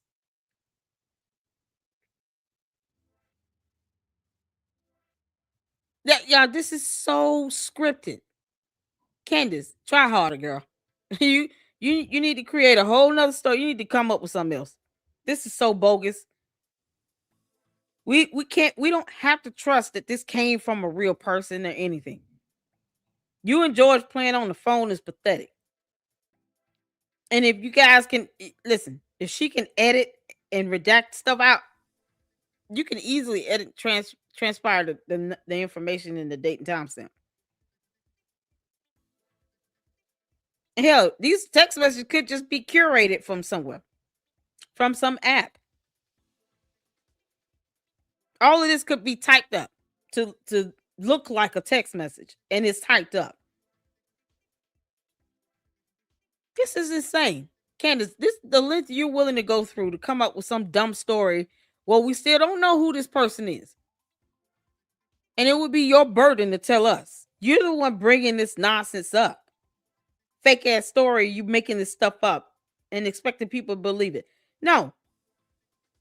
Try again. Come up with something else. This is dumb. Have a call, leave another message for your dad. I look forward to getting y'all involved. I hope all is well. I want to set up time to visit and discuss further support. Are you available the 2nd or 3rd week of February? Hi, I want to touch base and check in. Let me know if we could schedule a call. And she kind of just leaves him on red because she realizes, yeah, I think I was actually targeted. And she was targeted. But nothing. Targeted God, by let everything how? happen. What I will say is that God will not be mocked. God will not be mocked. I'm a Latter-day Saint on a Monday. I'm a Catholic on a Tuesday. I'm Shabbat Shalom on a Wednesday. God will not be mocked. I see this for what this is. And there are no surprises anymore for me. A turning point faith, the infiltration, it's very clear. And there is something so especially sinister about hijacking people's faith and their emotion. And when she expressed that, I normally, I'm a businesswoman, I have my guard up, but when it comes to faith and I'm thinking that this is all happening, I look back and I go, man, I didn't even process this, because you shouldn't have had to process that. No one should have had to have been thinking this way, that people were using our trauma and our emotions and our spirituality to manipulate us. Again, God will not be mocked. We'll take a break. I'll be right back. All right, you guys, there is a war on truth right now. You feel it and I feel it. Anyway, to, I guess, kind of stay in the same vein. Yeah, she's literally making up a whole fake storyline just to bring in Anyway, a Stacey Sheridan. I guess, kind of stay in the same vein. Frank Turek, I've invited him on the show many times. He gives me Rabbi Barclay, who I had that debate with when I was over the Daily Wire. And I don't dislike Frank Turek because it's just like they are interesting to hear them talk and explain things and kind of get incensed. And they seem worried about not what they're actually saying. Like there's something deeper that's triggering them. And he's been saying a lot about me, and I haven't said much about him. But I wanted to let you hear how he correlates me to Satan. Show, you dogging Take him a out. listen. I think Candace Owens is completely lost any credibility when she's saying that certain dreams are where she's getting her information from. Okay. Yeah, there are dreams in the Bible, but there's always supernatural confirmation for those dreams. There's been no supernatural confirmation for Candace Owens' dreams. You can come up with any possibility you want. Possibilities are not evidence, ladies and gentlemen. We're supposed to follow evidence. And notice, I'll say this again. In fact, I just had a pastor. I was just talking to a pastor friend of mine. He's like, what do I say when, people are running down Erika Kirk? And I say the same thing that I say.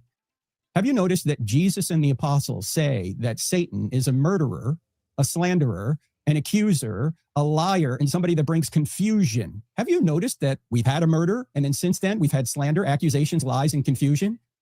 That's what spiritual warfare is, ladies and gentlemen. And for people who are slandering Erika and others, including me, and making accusations and lies and stirring up confusion without evidence, this is what Satan does.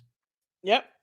Okay, just a follow-up question, Doc. Like, what do we mean that I'm allowed to have a dream? He's like, yeah, no, that happens all the time in the Bible when he remembers that he has to be Christian. And then he's like, but there's supernatural No. That's not how dreams and visions work in the Bible. Absolutely not. Candace, visions and dreams from God does not involve a deceased person. The Bible is very clear about you summoning the dead. It refers to it as an unfamiliar spirit, like a form of witchcraft. What is wrong with you? You think she could just Google Bible.com or org or whatever she trusts?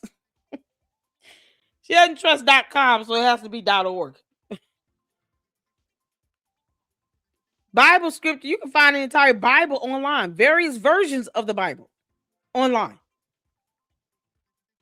Just Google it. You're talking about having a vision with someone who's deceased. That is not the same thing. When the angel of the Lord appeared unto Joseph, they came to him in a vision and said, we need you to take Mary as your wife. She's about to have a baby. We get it. It's not yours. But we want you to raise and take care of the child. He's going to be a great one. They didn't sit here and come to him talking about someone who died. He didn't have a vision about a deceased person. You can't make this up. Visions and dreams are oftentimes notated in the word as a form of communication, a way in which God was able to speak to someone or to reveal something to them. And the way God will confirm it would be through someone who would come along and send a message. Someone that had great wisdom that could help interpret dreams and visions. But they didn't involve people having visions with persons who were deceased. Yeah, this is so crazy. Joseph, that's right. Joseph, with the coat of many colors, interpreted dreams. Joseph interpreted the dreams of a king. When Nebuchadnezzar had those visions in the Bible, and he didn't understand it, God gave those same visions to Joseph. Joseph said, listen, I don't know exactly what you're talking about. I can't just interpret your visions. Let God give me the vision. And that's a form of confirmation as well. That way the king knew God truly gave him the vision because he gave him the same vision. But Joseph was able to use wisdom, and God helped him to interpret the king's visions. This girl sitting here talking about, oh, well, the Bible speaks of having vision. Not with dead people.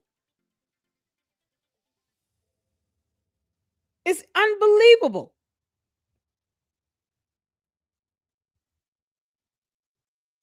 So, and they're not reading this stuff. They're not reading the Word of God.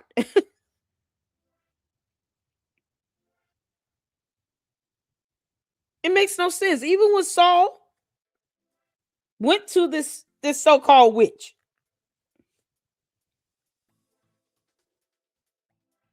he went to the witch. Samuel was like, why are you summoning me? That's not biblically aligned. You can't make this stuff up. So I don't, whatever Bible she's reading is not the same one we're reading. Candace, you're sitting here misquoting script. You're not even quoting scripture. You're just saying it's in the Bible. No, it's not. Not the visions and dreams you claim you're having. No, it is not. The devil is a liar, and so are you, Candace. Can't make this up. Yeah, keep making God mad. Information. What do I have? What's the supernatural confirmation that we're looking for? What do you want me to say? I had a dream which happened, and then what am I supposed to say? Like Charlie appeared in my house. Like, I don't know what we're talking about. That doesn't even make sense. So I just pivots and then starts going, Shane's a murderer. Of course it doesn't make sense. Yeah, we're kind of trying to figure out who murdered Charlie Kirk. Welcome to the show, Dr. Frank Turek. We're aware.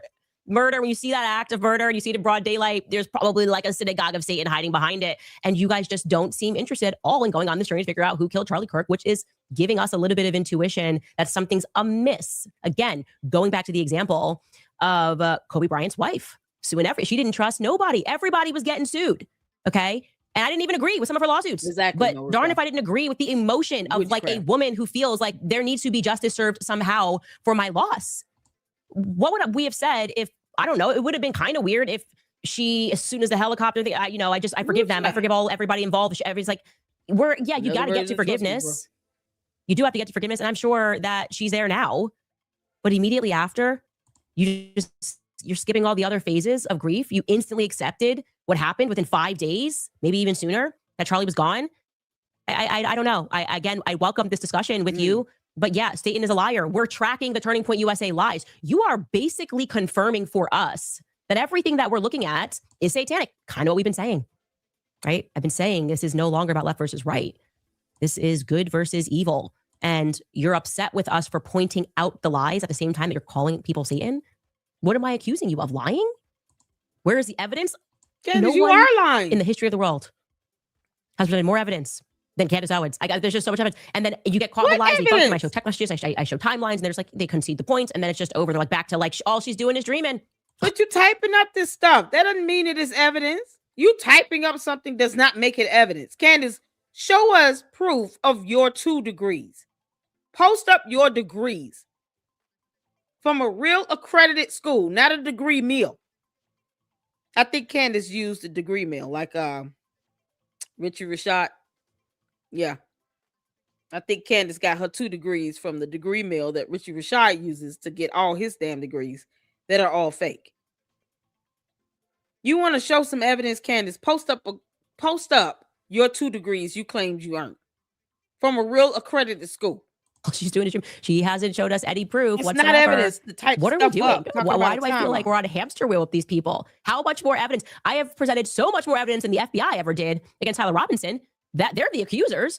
How about they convicted him when Erika said on stage, I forgive you. You're forgiving him, which implies that he's guilty. So who is the accuser? Who is the liar? Who is the person that you are saying? What'd she say? Does any proof whatsoever? What are we doing? Why do I feel like we're on a hamster wheel with these people? How much more evidence? I have presented so much more evidence than the FBI ever did against Tyler Robinson that they're the accusers. How about the FBI, not the accusers? It's the state of Utah. The state of Utah is spearheading the investigation, not the FBI. You can't make this up. Why does she keep saying that? She came back after the meeting with Erika Kirk and said it is not the FBI spearheading the investigation. It is the state of Utah. Prosecutors in the state of Utah are spearheading it. What are you still expecting from the FBI right now? You've already said it is the state of Utah. Why do you keep going back to the FBI thing? You know why? Because our audience are incompetent and they don't have brains and they want to keep blaming the feds for something. She continues to go along with it as opposed to just telling them, y'all, the FBI is not spearheading this investigation. Stop talking about the feds. This is not a case spearheaded by the feds. That can be factually proven. This is madness. They convicted him when Erika said on stage, I forgive you. You're forgiving him, which implies that he's guilty. Huh? So who is... You're forgiving him, which implies that he's guilty? So the presumption of innocence doesn't work well in her world either. Yet another concept you don't understand, Candace. Yeah, okay, bye. Bye, Felicia. That's why you're not going to get a look at the evidence, because we don't need you tainting the jury pool. We already know you don't care about it. The accuser. Bye. Who is the liar? Who is the person that you are saying is evil in all of this? You the person are trying to find out who killed Charlie Kirk, who's willing to sit down publicly with all of you.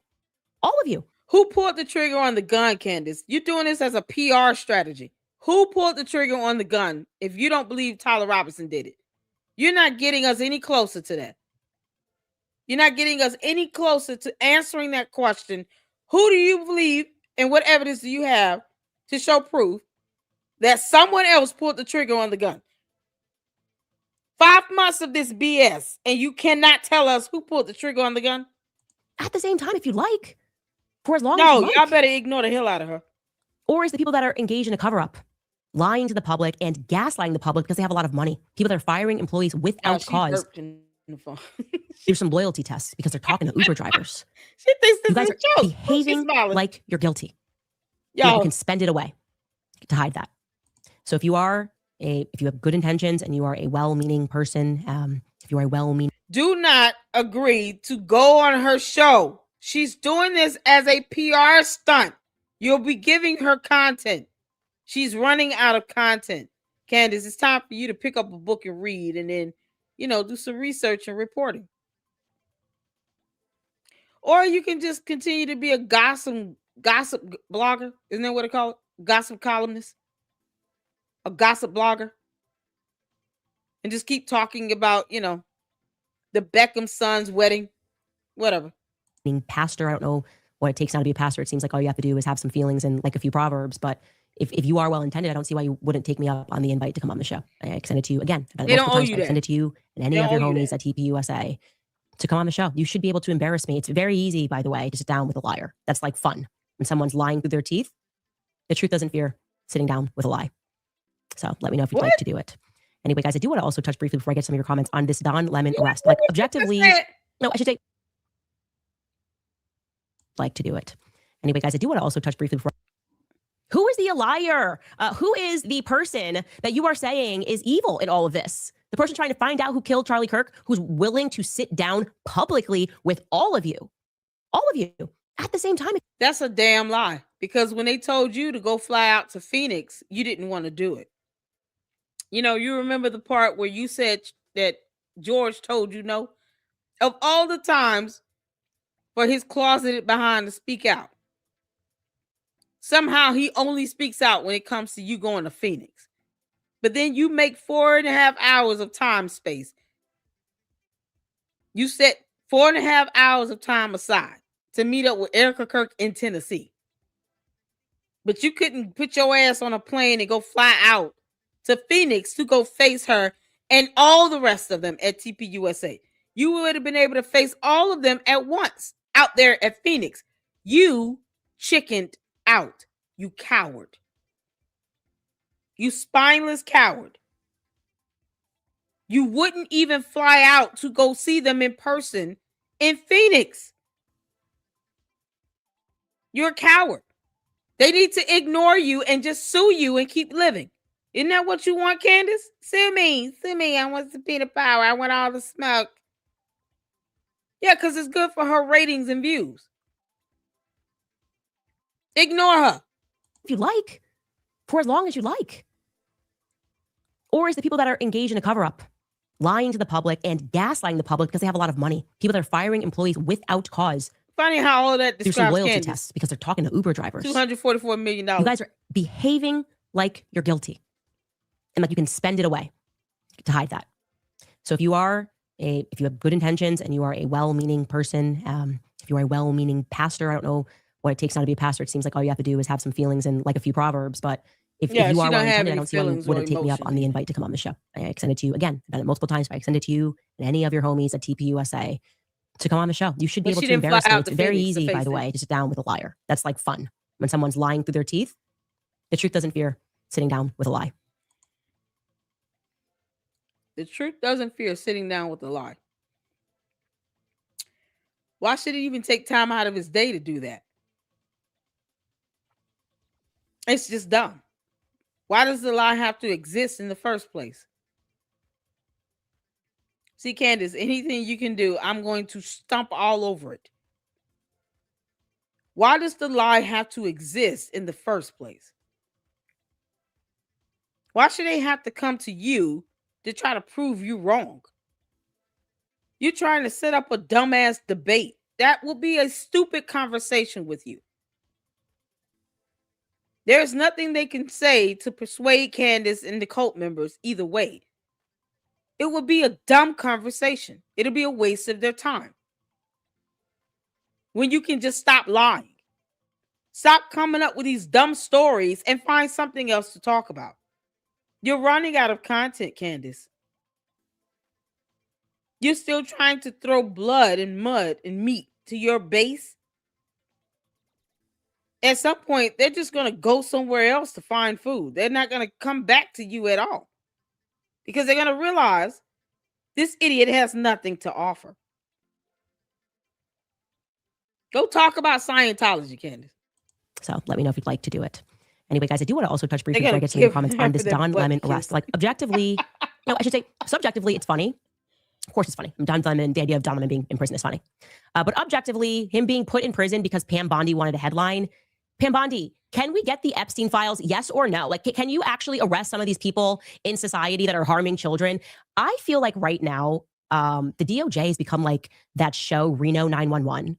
Is that what it is? It's called Reno 911. I think it's called Reno 911. It all just feels really fake and ridiculous. People are dressed up and they're like knocking down doors. Like Christy Nome knocking down doors and she's got long extensions and makeup and like we're back and Pam Bondi's like, and we're here to arrest the people that criticize Zionism on college campuses. And now we're like going after Don Lemon because in case you missed the backstory of this, Don Lemon is annoying. He's been annoying his entire life. And should you go to prison for being annoying your entire life? Maybe in a sane world when I'm the dictator of the United States. Yeah, maybe. We don't live in that world right now, okay? We live in a world where journalists... Did she just say when she's a dictator of the United States? You can't make this up. For Don Lemon, because in case you missed the backstory of this, Don Lemon is annoying. He's been annoying his entire life. And should you go to prison for being annoying your entire life? Maybe. In a sane world when I'm the dictator of the United States? Yeah, maybe. We don't live in that world right now, okay? We live in a world... I'm the dictator of the United States. Heifer, let me tell you something. We will beat your ass before we sit here and let you think you're going to be dictator of the United States. We're not playing with you. Especially when you're telling people in the military it's okay to go AWOL. Are you out of your mind? Candace said, when I become dictator of the United States, I told you all she's a cult leader. Now do you all believe me? No one refers to themselves as a dictator or anything. That's not even something you're going to let come out of your mouth. That's not a joke. It's not funny. That shows her state of mind. She wants to control people. She wants people to bend to her will. You and your dumb coat will definitely get the hell up out of here before we ever let you think you finna be dictator of the United States of America. The hell you will. Candace, we will beat your ass. You kidding me? Oh, we will beat her ass before we sit here and let her think she's going to be dictator of the United States of America. No. What? Y'all, you just can't make this stuff up. After Don Lemon, because in case you missed the backstory of this, Don Lemon is annoying. He's been annoying his entire life. And should you go to prison for being annoying your entire life? Maybe. In a sane world, when I'm the dictator of the United States, yeah, maybe. Yeah, when I'm the dictator of the United States, Candace, you know how many Americans you would have to go through to get to that point. We're going to beat your ass. Do you understand me? In old school style with a belt. You can't make this up. Hell would have to freeze over 16 times 1,000 before you become dictator.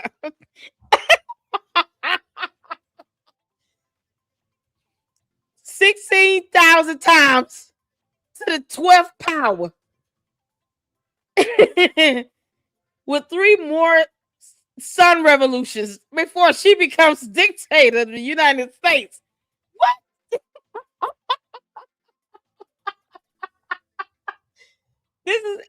What is she trying to say? She's been thinking about becoming president. Candace, you will never be president. I'm going to tell you that right now. You're talking about checking off the box and becoming first Black woman and the first woman president of the U.S. It will not be you. Candace, we will beat the shit out of you. Oh, my God. No way in hell Candace would ever make it to that point. You're out of your mind. Kanye West couldn't even get votes. What was she thinking? Girl, you don't sit your little ass down. We don't live in that world right now, okay? We live in a world where journalists are allowed to be annoying, and they were basically upset because what's happening in Minnesota is a bunch of protesters figured out that there is a pastor that works with ICE, right? And so they've gone in to protest his church, and Don Lemon sort of went around and started asking a bunch of questions, but Don Lemon in general doesn't love church and doesn't love Christians, as we figured this out when he was speaking to me of like, what do you think about homosexual marriage? You know, he's got some chips on his shoulder about it in general, so he's there generally to be annoying. There's no excuse for Don Lemon. But the arrest of him after, and we can show you a clip of him here at this protest, is pure theater. It is pure FBI, DOJ, look over here theater, because we have actually been inefficient the entire time that we've been in office. We are actually doing nothing but trying to grab headlines rather than to actually solve crimes that are being committed mostly by us, okay? This is a clip of Don Lemon just being Don Lemon at this church and being annoying. Us who? As in the United States? We're here to worship. She wants to be dictator. Jesus, because that's the hope of these cities. That's the hope of the world is Jesus Christ. I want to be very respectful. Please don't push me though. We're here to worship Jesus. Yes. That's why we're here. Yeah. Okay, that's why we're here. That's what we're about. Do you think Jesus would be understanding we're about and love these folks? We're about spreading the love of Jesus. But did you try to talk to them? No one is willing to talk. Okay. I have to take care of my church and my family, so I ask that you actually would also leave this building. You don't want us to Unless you're here to worship. Let's be here to worship. I'm always worship. I'm a Christian. We're here to worship. We're here to worship. Okay. Thank you very much. I appreciate it. So that's one of the pastors of the church. And it's kind of loud, so I can't hear him. But they're still there. I would have This is walked annoying. right out. Don Lemon, obviously, his head belongs in a toilet. He deserves a swirly. And if you elect me dictator, I will do it. I promise to do that. But in the meantime, Pam Bondi... She wants to be dictator. This is the second time she done said being dictator. Candace, you won't even make governor. No one should even let her be a councilman. If you are elect Candace to do anything in politics, you deserve whatever comes your way. I promise you that. They shouldn't even elect her to do anything on a local level. She keeps saying dictator. Get your bum ass out of our country. Girl, bye, Felicia. We will deport you before you think you're going to be dictator of the United States of America. Why does she keep saying this? You dumbass cult leader. Why don't you and your cult go on to Russia? It's your dream. It's your aspiration. We are not stopping you. What you will not be is dictator of this country. She must be crazy. Y'all, Candace is high as hell. Oh, something. This girl got sugar booger, that yeast infection acted up. It's on this menstruation cycle. Y'all, so much is happening in her body and her mind is just good. It's kerfluffled. You know what she said, kerfluffled? Y'all, There's no way on God's green earth that will let you be dictator of this country. Honestly, if they elect her to be anything in Tennessee, shame on them. But you'll have coming, whatever you got coming your way, you get it. You're going to get it all. This girl is not, she's not saying, oh, I want to be a legislator. I want to help pass laws, you know, and represent people who believe in doing what's right and blah, blah, blah. She said dictator twice. That's not going to happen, Candace. We have an army, and we'll make sure we show you that we're not for play. You're out of your rabbit ass mind. Yeah. Candace obviously she's got rabies or something. She's acting like a wild animal right now talking about dictator. You can't make this up. Candace, we won't let that happen. You understand that. What? And Tefla's telling people to go AWOL in our U.S. military. This is the same person who will never, ever let her kids go to the military either. And she's got, what, 3 boys? Hell no. She don't want no draft. She don't want her kids going anywhere. Talking about America first, though. Funny how that works. But she wants to be dictator. That's not even a joke, y'all. Oh, my God. You can't make this up.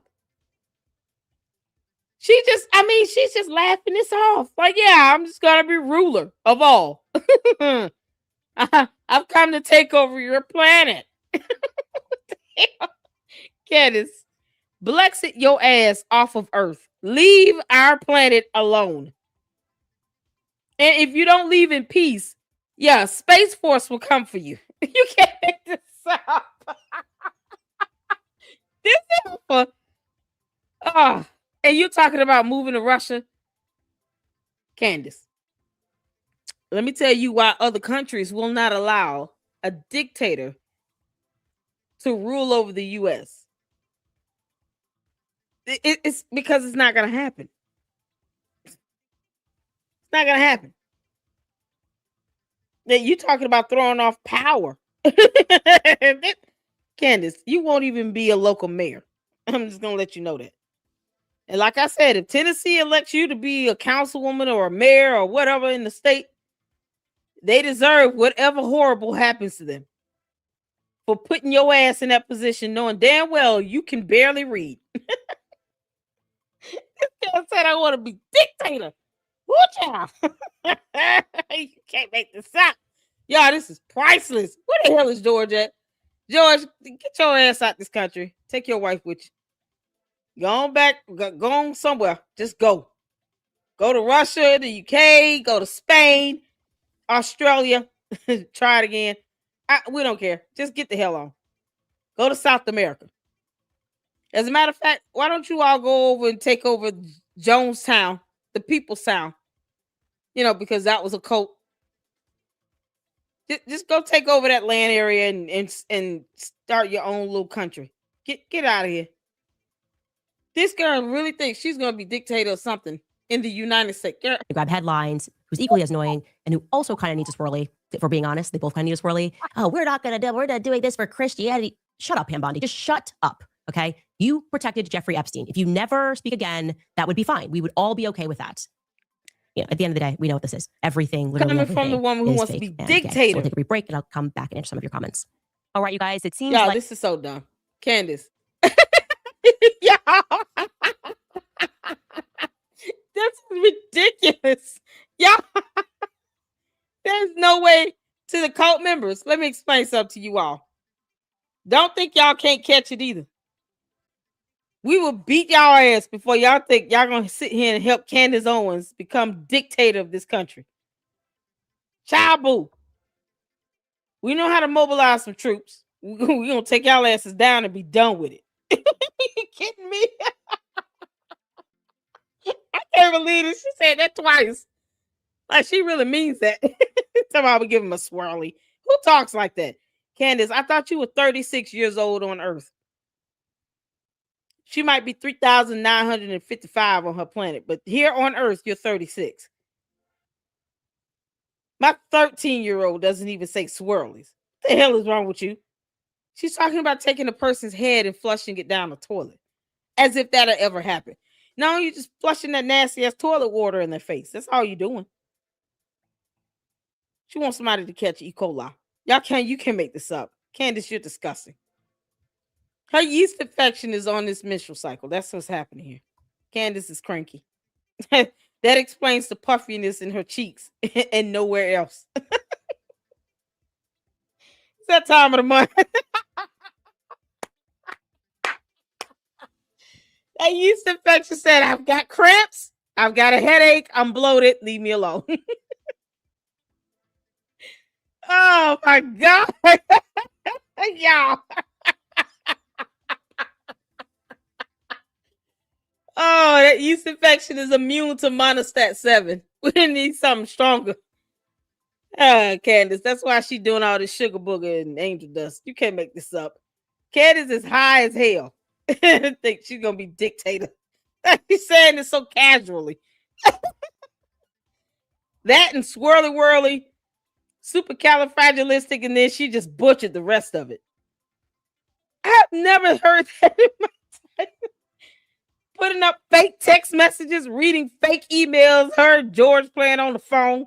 You can't, yeah, this is priceless.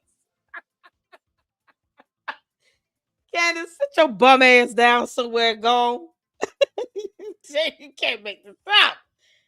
Hold on, y'all. I thought I had that. I'm just getting delirious because I haven't slept in over 25 hours. It's been well over 24 hours. This is going to 48. You can't make this stuff up. You just can't make this stuff up. And just the stuff that comes out of her mouth. Did y'all hear that? Okay. Yeah, okay. Think you're gonna be dictator here if you want to, Candace. We'll beat your ass first and then we'll ship you somewhere, wherever. You just got to go. Yeah, anybody here from Canada? Y'all want Candace? Because she going. Canada or Mexico, pick one. I say send her to a whole nother continent, but that's me. Like if I could send her to Greenland, I would. Bye. I don't think Russia would take her. Anybody in Canada or Mexico want Candace? Let us know. Send us the address you want us to ship her to. You're going to have to get your ass on before you think you're going to be dictator. Candace. Y'all, she said that to make me mad. Candace, I find it hilarious. You think we won't put hands on you. Girl, bye. Canadians have TDS. It's hilarious. Yeah. Send her to the Arctic. Send her to the Arctic. Yeah, when ice.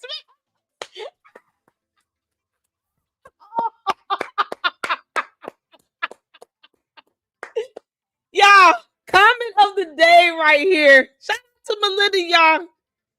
Put Melinda in the chat. She's got comment of the day. Comment of the day. Oh, send her ass to the Arctic so she can figure out when I smells. Oh, that's good stuff right there. Well done, Melinda. Well done.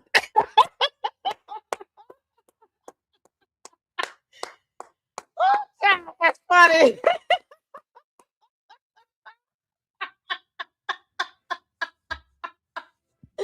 Oh, so y'all got to know that slush confuses the hell out of Candace Owens. She's like, is it water? Is it ice? Is it in between? What is it? She doesn't know what slush is at all. That's not a concept she's familiar with. It. She doesn't know the freezing temperature of water. Slush is going to just throw her in for a loop. I'm so confused. I don't know. Has it frozen? Is it still water? I mean, what do we call it? You know, is it the liquid phase or the solid phase? Which phase is it? It's almost like it's transitioning and it just never really got there. Like that's how she thinks about slush. Oh my God. Oh, y'all. What's with the comments? Faded look. Oh, man. That faded look, y'all. My freeze frames are epic. Oh, Candace. Oh, you will never be dictator. You can kiss our ass. Okay? Just want you to know that. Period. No. I don't even know why you joking like that. Child boo. After telling people to go AWOL in the military. Girl, bye, Felicia. All right, y'all. Appreciate you all for tuning in, hanging out with me. We're going into 5 hours and 34 minutes. You guys are awesome. Oh, let me make sure we got all the supers up in here. Carol sits the $2 super. Thank you so much. Thank you so much for the $19.99 super. Pat Brooks. Shout out to you, honey. I appreciate that. Thank you so much. Wyoming gal, shout out to my fantastic mods. Y'all are awesome. Wyoming gal sent the $10 super. Lady Luck, there is a righteous reason why he goes off on her, and he explains. Oh, good. Good.